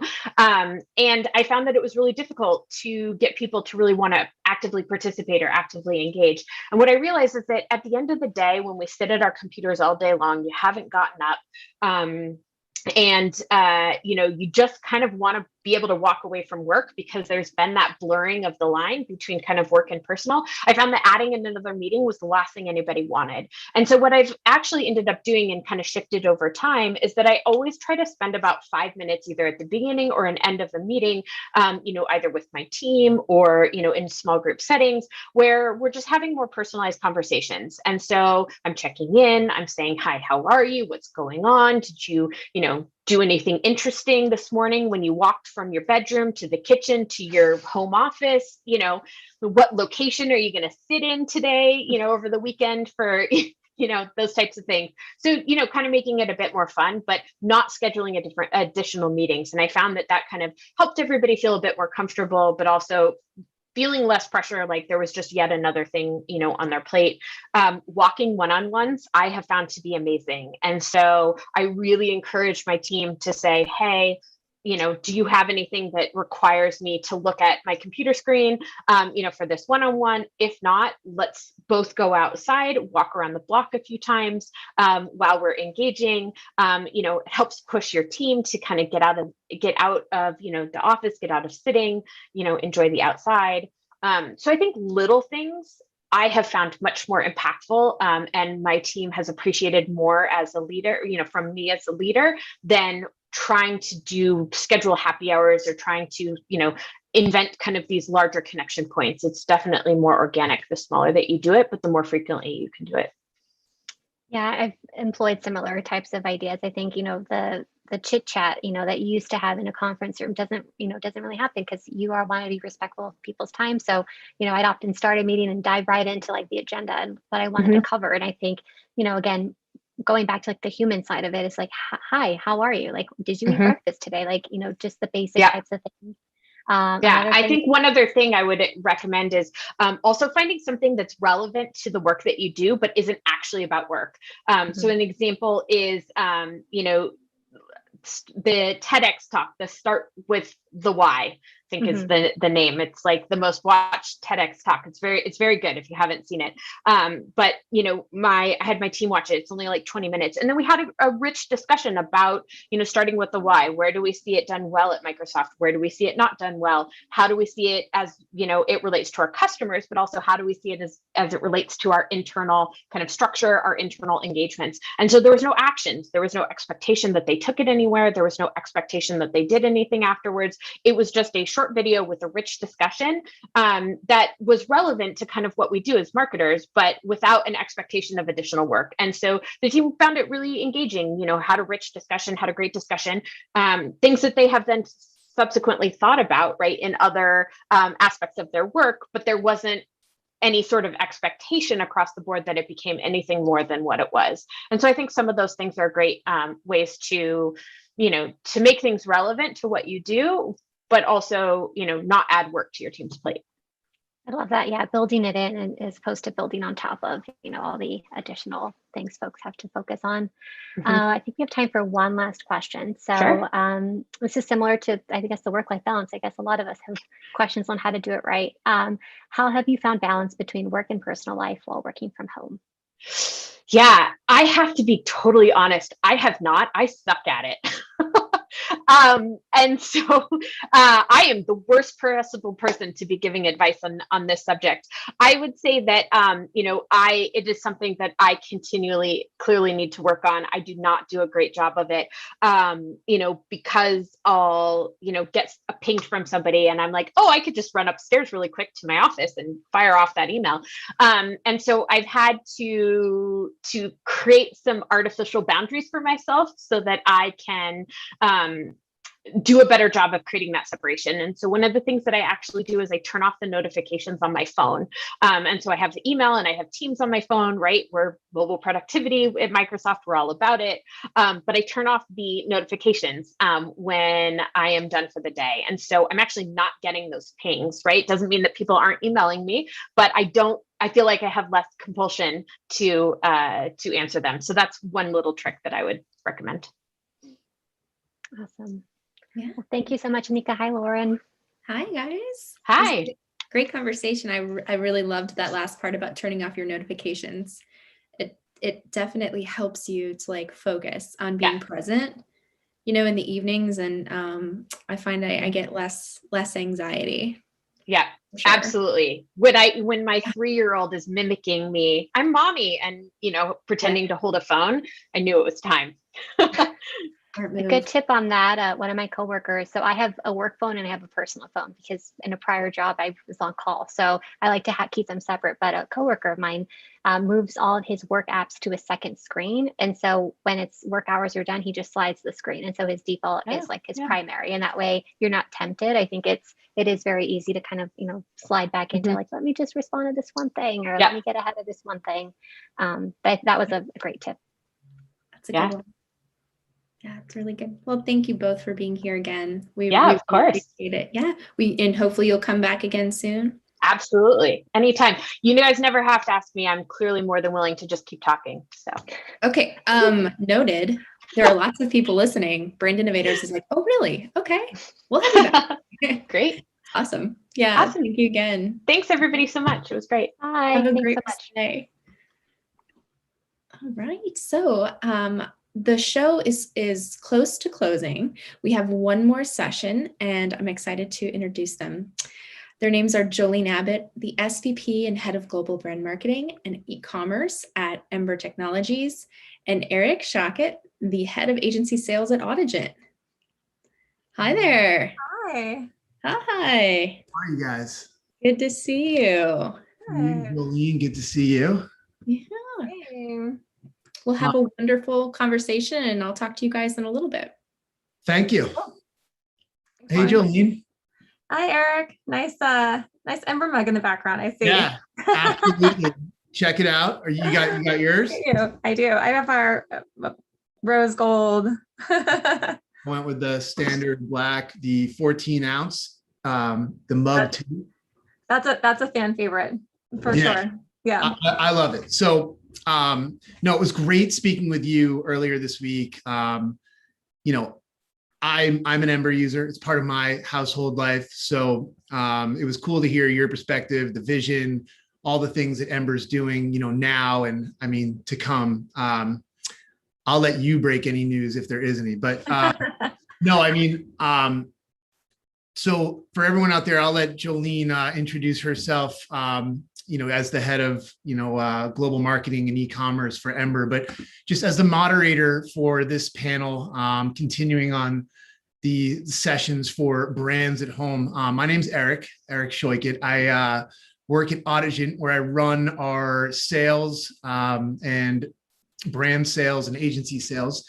So I guess for all those who are unfamiliar with Audigent, we're a next generation DMP. We have a different take on what the kind of boring DMP used to be. There hasn't really been a lot of innovation on the DMP side in the last 5, 6, 7 years. So we're changing that as we speak. And we have a ton of innovative products and trademark data products that are actually helping us to build the future of this cookieless identity that everyone's talking about. So happy to say that we're involved in that, future-proofed and helping future-proof, other brands out there as well. So we like to call ourselves a data agency. We partner with thousands of different publishers, like as big as Condé and Warner Music, Universal Music, Penske Media, and we act as like this monetization engine for their valuable data.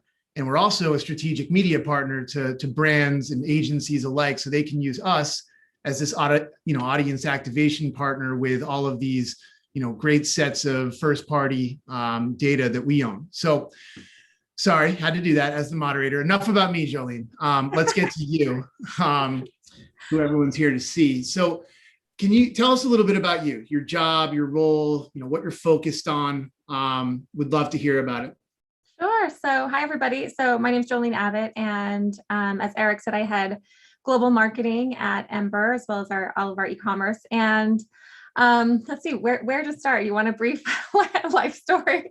Yeah, I sorry to interrupt. I loved your story of obviously what you're doing now, but where you came from, because I think it's both, like, I thought your old job was cool, and now I think this job is even cooler. So yeah, it's up to you. That's just me. Sorry. Yeah, no, of course. I'll give you, so I think I have a slightly unique route to how I got to this role too, and my path. And I personally always love hearing different people's paths of how they got to where they are. So I actually started on the agency side, which I think is an incredible way to start your career and really cut your teeth and get a ton of work experience and exposure. So I started in kind of PR events and marketing agencies, and then did that for many years, and it was incredible, and worked with all kinds of best-in-class brands, from CB2 to Land Rover, Jaguar, Tag Heuer. So it was a lot of fun, but over the years, I really wanted to be on the other side and understand what it was like in-house at a brand, and have a little bit more insight into those decisions that were getting made versus on the agency side, where you're kind of getting the information and really, executing. But I wanted to really understand all of the different pieces of company, how it all fits together, and have that experience, and also work in-house for a really big brand. And so that was the kind of springboard of why I wanted to move into. I went over to Skechers. I'm based in Los Angeles. Skechers is in the South Bay in Manhattan Beach. Fabulous location. I had a terrible commute along the coast every single day.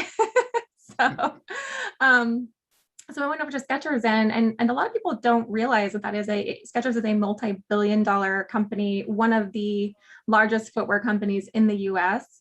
And it was a lot of fun and exciting, because I was able to work on launching different divisions within Skechers and really propelling this new performance division of footwear. So I worked with a lot of athletes, got a lot of exposure to golf and the running community and marathons, and a lot of travel, and really kind of building that arm of the company, and just seeing how a global kind of household brand really runs. And it was a lot of fun and really fascinating. But then I think, the next move was really, as I saw how a big company can scale and grow, I wanted to do the complete opposite and go work at a startup and see, well, how do you get here? And I wanted to understand, how to build a brand from the beginning, and how to build a company from the ground up. So I got this fantastic opportunity to come over to Ember, and I met with Clay Alexander, the inventor and founder.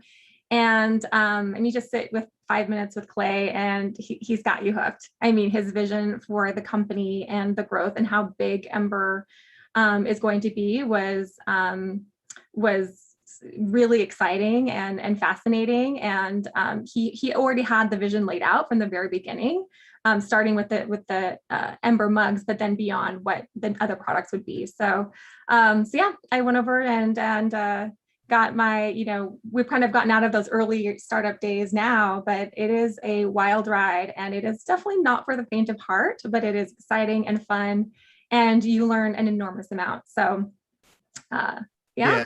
And then from there, I started actually on the communication side, and then grew into my current role of leading the marketing team, and then also leading our global efforts as well. So here I am today.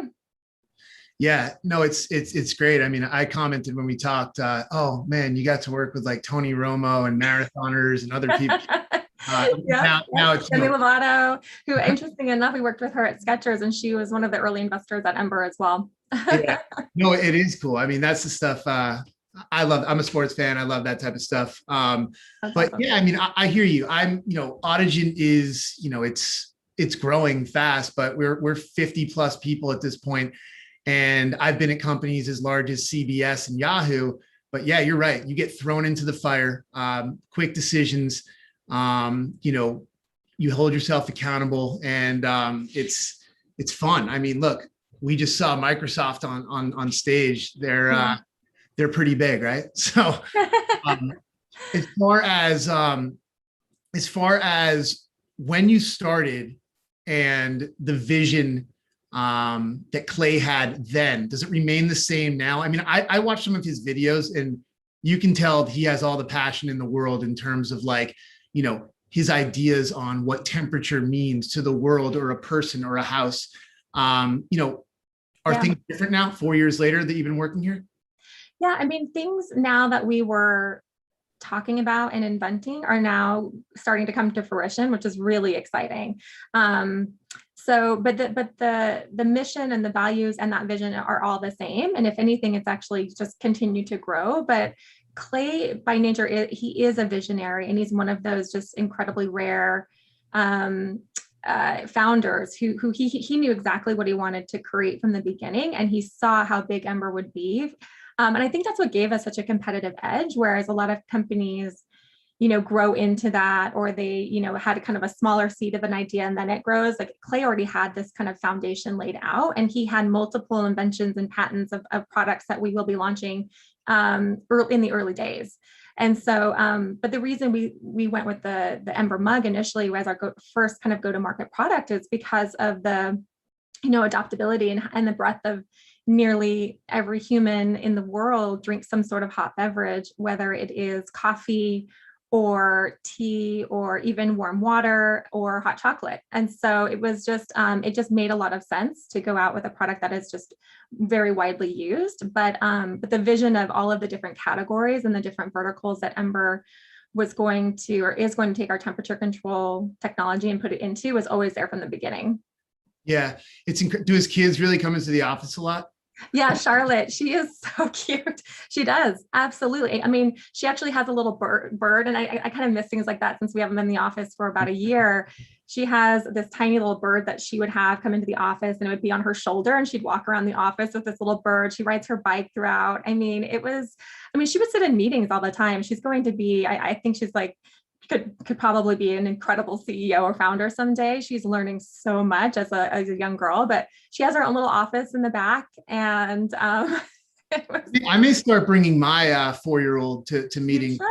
The reaction is, yeah. You should. I mean, it's just fun, right? And it adds it just lightens the mood a little bit, when you have kids or when people can bring in their dogs every so often. I think it just adds a little bit of that kind of energy that you need, especially when a startup, when you're working so hard and the hours are long, and things can get a little bit intense. Having those moments are really, really important to kind of break up the day. But yeah. She's an absolute doll. They're human moments. I love that. I love to hear about that. I'm a culture person, and that it means a lot. Awesome. So, the theme being brands at home. I feel like, Ember is a brand that has, most likely thrived during this time. But for the last year, we've been in this pandemic, and most of us have been doing our best to stay safe and quarantine. What has the pandemic meant to a brand like Ember Technologies?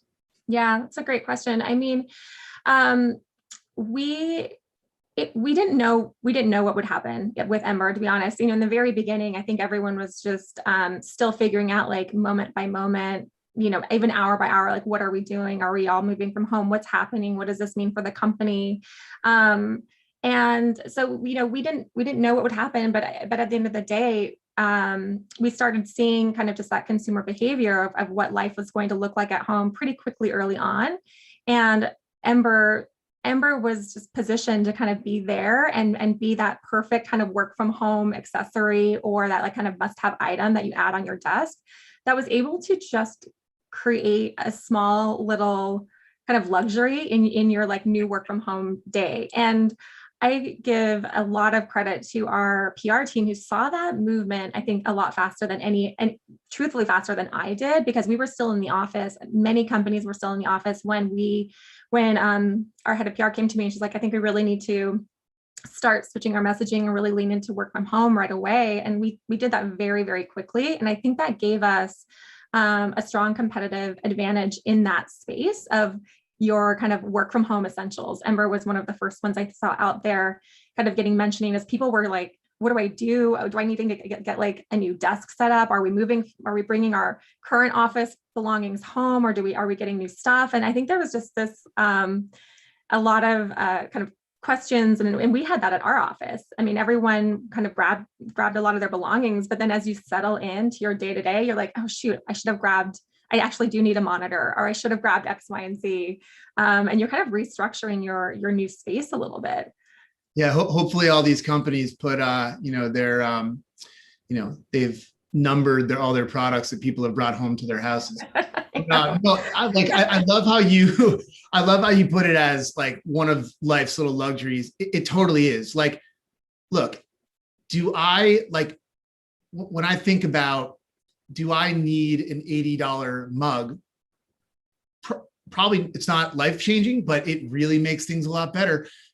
I sit at home and all day, like I just heard on the last set of questions in the last session, like, how have you detached in work life compared to home life?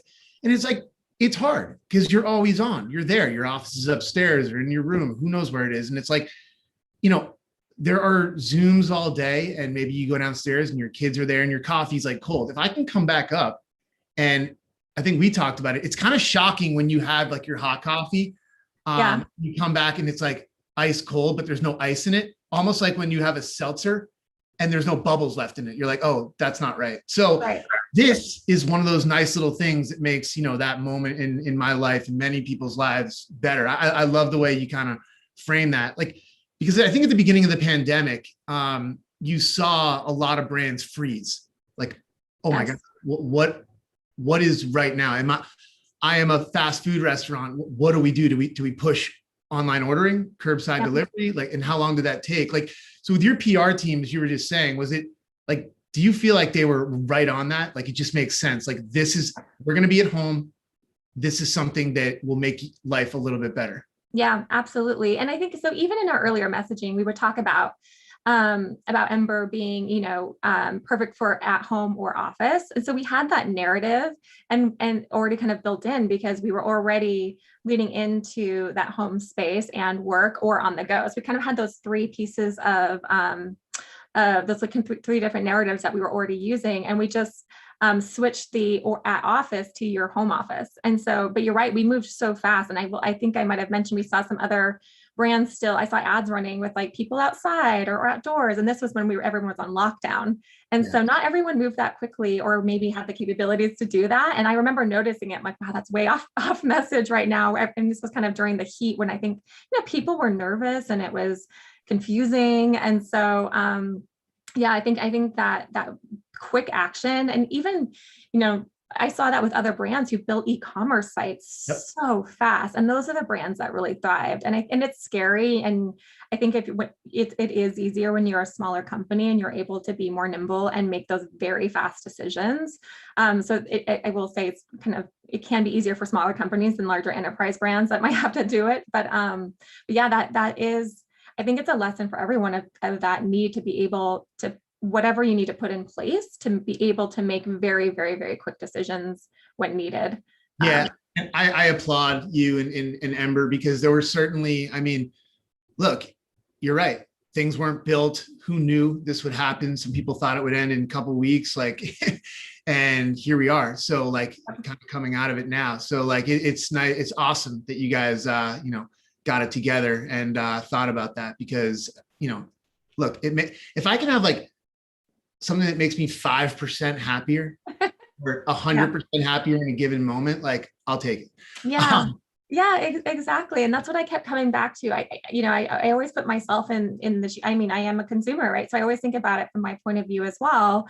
And it's just like a small thing in your day. We talk a lot about, which you've probably seen in the news, there's a lot about your morning ritual, about, how do you create these just little moments of peace for yourself? And we were talking about even that separation between your morning and then starting your day. And Ember, I think fits so well into that, where it's a time where you can just sit, even if it's for a few minutes, and just enjoy, that perfect cup of coffee that you made. And then the other piece is just everyone was now making coffee at home a lot more.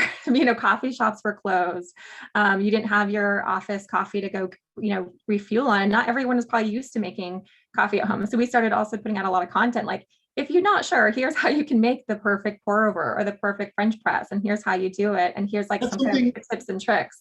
Is that something you guys have focused more on, like, creating content? Yeah, 100%. We did a whole kind of how-to series, and even kind of, demystifying the difference between a flat white and a latte.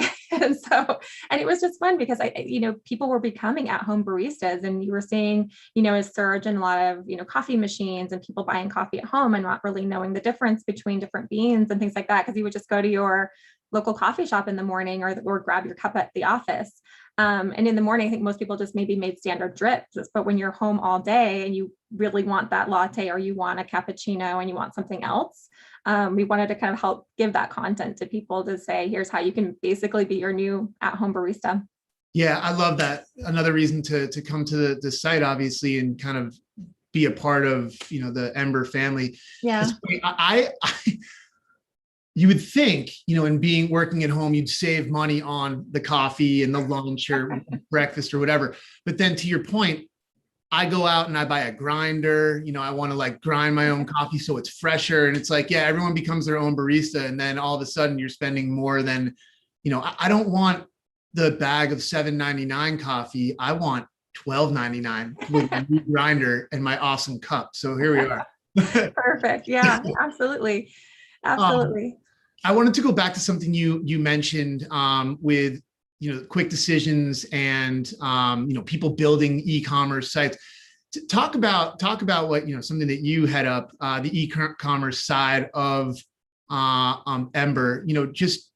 I see that the Ember footprint has mainly been US centric, but I was wondering if a push towards online commerce has gotten out to countries abroad too. Yeah, that's a great question. I mean, you're absolutely right. Primarily with e-commerce specifically, we saw most of our growth in the US, and it still is. US is very strong. But some unexpected, we saw big surges in the in EU, specifically in the UK, mainly on our Amazon business. We've seen incredible growth there, and as well as Canada, a lot of growth there as well in our e-commerce.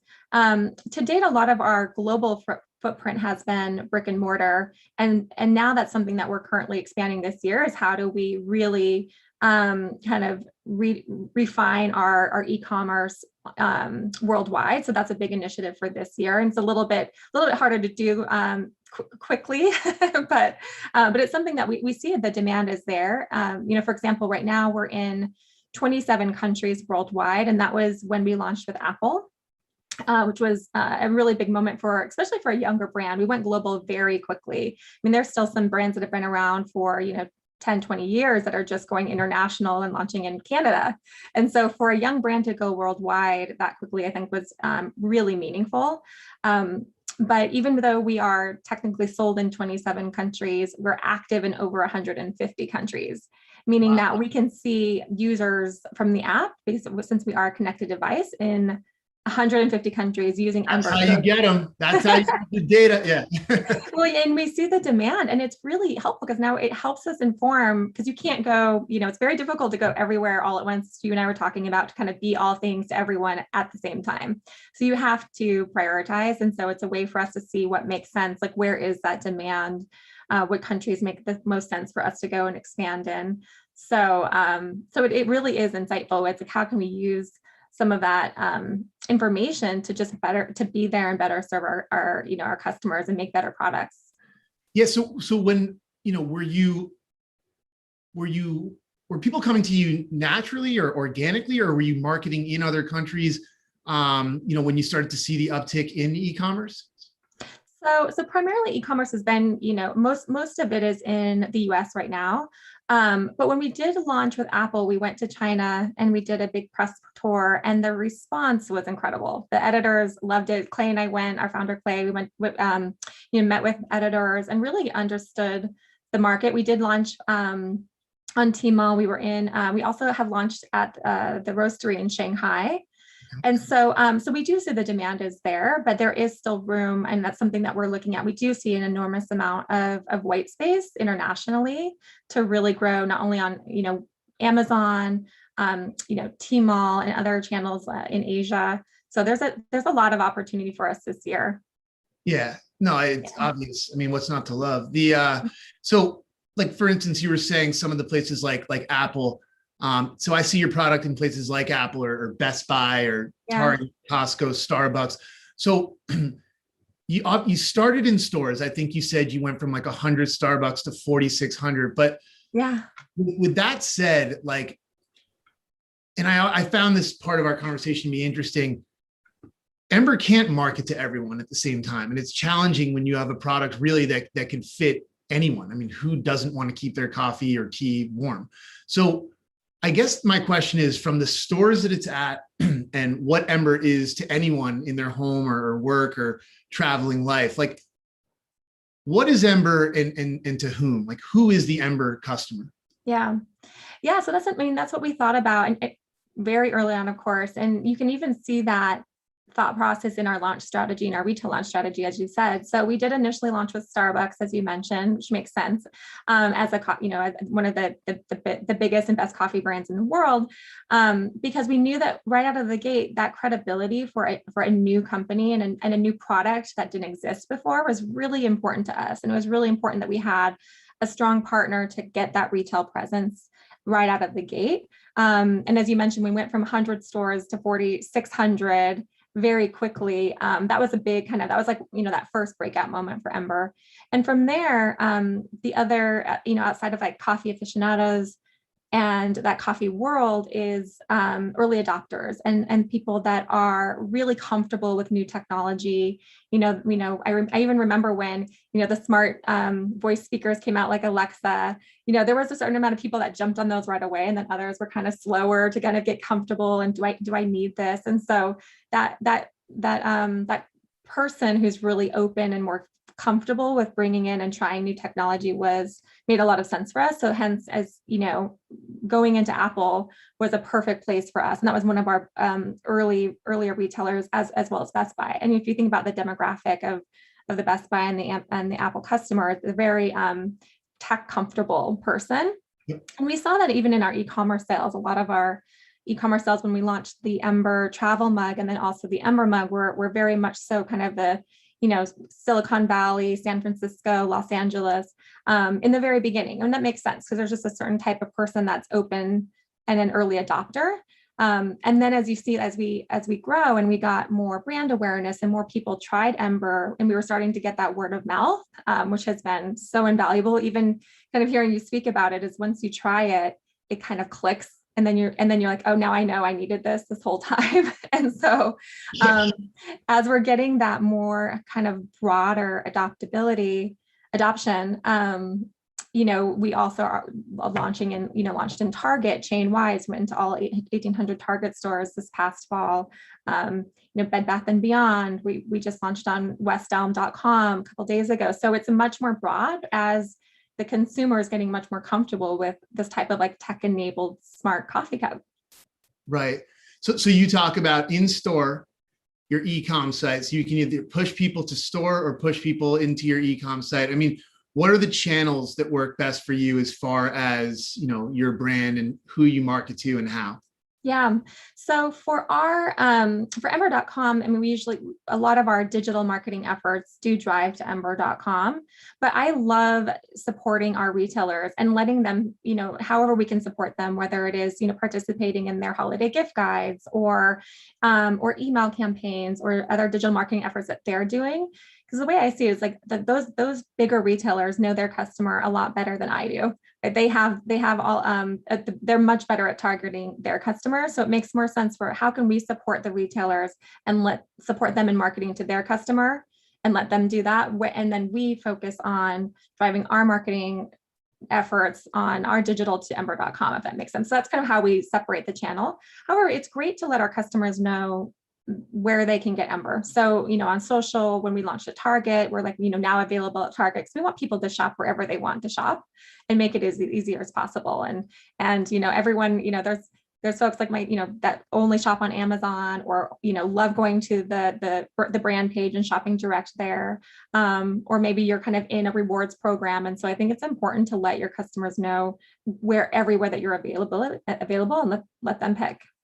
Yeah, no, I agree. And it's nice to hear, like, a brand in general is leaning on their partners and them knowing their stores, or ways to sell and that type of stuff. In terms of data, right, in the role that plays, like with Autogen, right, we use data in so many different ways, where we have code down on all of these millions and millions of web and mobile pages, so we understand where a person is coming from, and what they're reading or clicking on or hovering over, or time spent. And it's all, if you're reading lots of articles about back to school, you're probably someone who is shopping for back to school stuff, like that. So how does a brand like Ember kind of ingest and use data from literally the actions on your site, or the shopping behavior, or the e-com behavior? Like, what's the role that data plays with you guys? Yeah, I mean, it's everywhere, as you just said. And so I think it's really important to be so incredibly thoughtful about it. And also, we're still building our, digital team and still growing. I think there's a lot of space for us to just learn more about our customer. And that's something that we're definitely, that we're definitely looking into and growing. And it's an area that we need to do a little bit more in. But right now it's also just like, a lot of listening to what our customers are asking for. So for example, even on social media, we just over and over kept hearing everyone wanted a larger mug. And we originally launched with the 10 ounce. I know you got the 14 ounce, but the reason we launched the 14 ounce, it was not on the product roadmap. It's not something we thought about or looked at until we kept hearing it over and over and over again. And so we launched it, and lo and behold, it is our biggest selling product. So I think for us, it's, especially when you're newer, is really listening to your customer. But then of course we are an app enabled. So we do have information, just basic kind of behavior that we can see. And one good example of that is when we initially launched, we set the mug's temperature to 130 degrees. And if you don't have an Ember yet, that doesn't really mean anything to you. And it might actually sound pretty hot, but that was kind of the average drinking temperature from our research, kind of that middle average drinking temperature. And then after we launched, we saw most people were drinking it at 135 degrees pretty consistently. That was everyone's kind of like the go-to average. And so we updated all of the firmware in our mugs out of the box to be set at 135. So that way it was, more on par with the average. So that's just kind of one way that we've used data in a really smart way to just, kind of better serve the experience of having an Ember mug, and how can we make it even easier for you. So that way, if you don't change the temperature and you just start using it right out of the box, it's already set at kind of like the ideal temp for you. Yeah, no, that's great. See that, that's like, that is custom to you guys. That's perfect. Yeah. Love that. Yeah. And with your customers, like, what does customer loyalty look like for you guys? Are there programs, or what is that for Ember?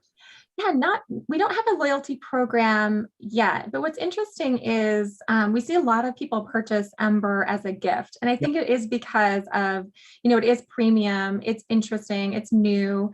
And so it is that perfect gift, because most likely the gift recipient doesn't have one, nor do they think they need it. And it's funny, right? Sometimes we won't spend money on ourselves, but we will absolutely in a heartbeat spend it on someone else for something that you're like, oh, I don't really need that, or I don't need to buy it for myself. But I'll go buy it. Mother's Day is coming, so don't forget. Yeah, exactly. And we have this new rose gold mug that we just launched. We launched it specifically in time for Mother's Day, but which has actually become our top selling metallic mug in the collection right out of the gate. So now people can ask for all of these other like pastels and other colors. Yep. I mean, I love that too. It's a lot of fun. We do have some new things coming out this fall. I know you're we were kind of chatting a little bit about what's coming up down the pipeline, but we will have some new stuff. I can't share too many specifics, but there will be some fresh new things for fall. Yeah, absolutely. And then before I get to a few questions, the usages of, as your CEO Clay was saying, with temperature. I mean, I know that other things I'm sure are on the horizon. I can only imagine at a company like yours. It just seems like there's so many places and areas and types of industries this could work in, because again, temperature is part of our life in every respect. So is there a bigger part of Ember, in the future? Yeah, I would say in the very near future as well. Put it here. Yeah, absolutely. I mean, again, going back to what we were talking about with the vision that Clay had laid out for Ember, it was so far beyond the coffee mug, which has been, phenomenal to see the adoption of how people have really gravitated toward it. But as you said, if you start really thinking about, if you walk into any room of your house or start looking at different products, you're like, oh yeah, this would be great if I could control the temperature of X, Y, and Z. So yeah, we've been looking, we do have some new categories. We will be launching a baby bottle, which we've talked about. It is coming and we're very excited about that. It's going to be a massive game changer.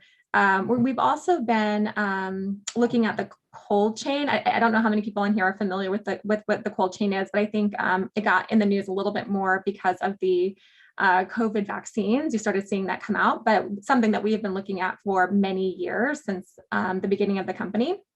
And so how can we use our temperature control technology and put it into, like cooling boxes, how we control the temperature so we can safely transport things like vaccines or temperatures, any kind of temperature sensitive medicine or material, or even, food, like anything that you can think of that needs to be transported in some sort of kind of like refrigeration is an area that we've been looking at for quite some time. So we'll have some exciting news later this year about that. That's amazing. I can only imagine. It seems like you're in a good place. So let me switch gears to a few of these questions. There's some good ones. So we didn't discuss these. These are not softball questions. So here's one. How should older brands gracefully enter newer technology spaces? Examples like TikTok or esports. So how should old brands enter new spaces in technology? Interesting. I mean, just speaking like kind of top line about that, I think partnerships is a very smart way. And you see that a lot with brands, with kind of more enterprise, older brands, partnering with younger brands or doing some sort of partnership with brands that might have the technology. I think that is a very, very smart way to kind of merge the benefits that both companies have.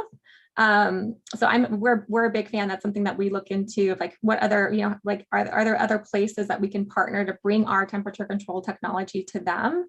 And then also leverage these larger companies' scale, breadth, and then also enormous amount of expertise.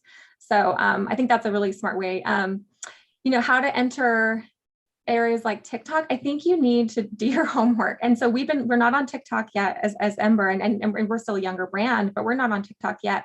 And you need to make sure that you understand the platform, because it can go very wrong if you don't. And no one wants to see, if it feels too much of like an ad and you don't understand that platform, I think it's actually more harm to your brand than good.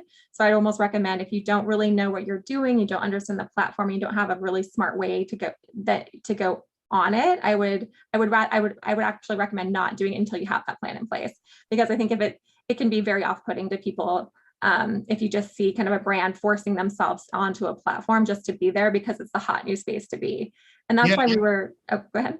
No, I was going to say, is social a place that you are or want to be or go into? And do you need an expert in-house to do so? Do you have that? Yeah, I mean, I think so. We are on Facebook and Instagram for paid advertising. We're looking at TikTok and other channels as well. But I think we're all on these platforms too. So it's sometimes we don't need to overthink it. So you just need to go on the app and use it as a user, as a consumer. And that's what I was saying earlier. It's like sometimes marketers just really overthink this, like, oh, what's going to be interesting and how do I market this? And it's like, well, what's interesting to you and how would you want to perceive it? And, how would you react to this kind of ad? And I think for a lot of folks, if we just put yourself in those shoes, it's a lot easier to make those decisions than you might realize. Yeah, I went on TikTok with my daughter a few times, and that's the brand of myself, and I probably ruined it. So she tried to choreograph. Oh no. Yeah, it was, I mean, you'll probably laugh, but it was ridiculous. So That's so funny. Yeah. And and if you don't have the content, there's a lot of fantastic creators that can make content for you, right? So I think that was the other route I would go is find some content creators that love your product. There's probably already people out there talking about your product. So for us on TikTok, that we know there's several people already using an Ember mug. So why not reach out to them and say, hey, this is fantastic. Can we do some sort of collaboration together? That is the easiest way, and it's going to be organic, and it will fit the platform. And I think even in esports, the same way. We've been actually approached many times in the esports area. And it makes sense if a lot of people are drinking coffee, playing hours and hours and hours, but it has to also just be the right time in your brand. And as you and I were saying earlier, you can't be all things to all people at the same time. So you do have to kind of pick and choose and figure out what you can do and when. But I think just do your homework and just kind of find people that are already doing that for you and strike up a collaboration or even a conversation. Yeah, I love that. I mean, see, what do the people want? How do they use it? I love how you use the data from temperature, all the way to, the size of the mug, what people are saying. It's great. One last question. So Ember, leader, it's the go-to in this category. And clearly you guys are about to do a bunch of other stuff on, seems like a mass scale, but like, what does being a category leader mean to you? Are you looking behind you, over your shoulder? Like, what's that like? Yeah. It's interesting, right? So there's a lot of education when you're the first one, and you don't have a path carved for you already. So you're having to create that narrative and create that storytelling and also education. But we don't really look behind our shoulder. I think because our company was founded as an innovative company, that is in our DNA from day one. That's how we were founded. We are aware of other brands that are similar to Ember and that are trying to kind of mimic what we're doing, but we also have years and years and years of developing the technology, filing our patents, all of our software development, our IP. So we're pretty far along the game, but we've also really intentionally launched as a premium brand. And so that's why we didn't really touch too much on this, but the design of Ember is so critical to our brand, because we knew right out of the gate, of course, there's going to be people that are going to come out and competitors and kind of copy, and that'll absolutely happen, and that's not a bad thing. I think, how do you set yourself apart and create an iconic brand from the beginning is really what's going to keep you lasting through the years. And that's what we did from day one. We created a brand that's going to last for well into the future, not just something that we were thinking of, in that particular moment. And you can, I think, see that in the way that we market and the way that we created the design and the product.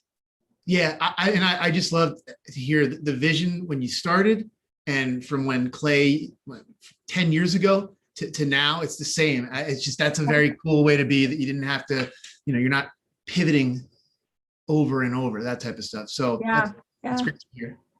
Yeah. Hey, Lauren.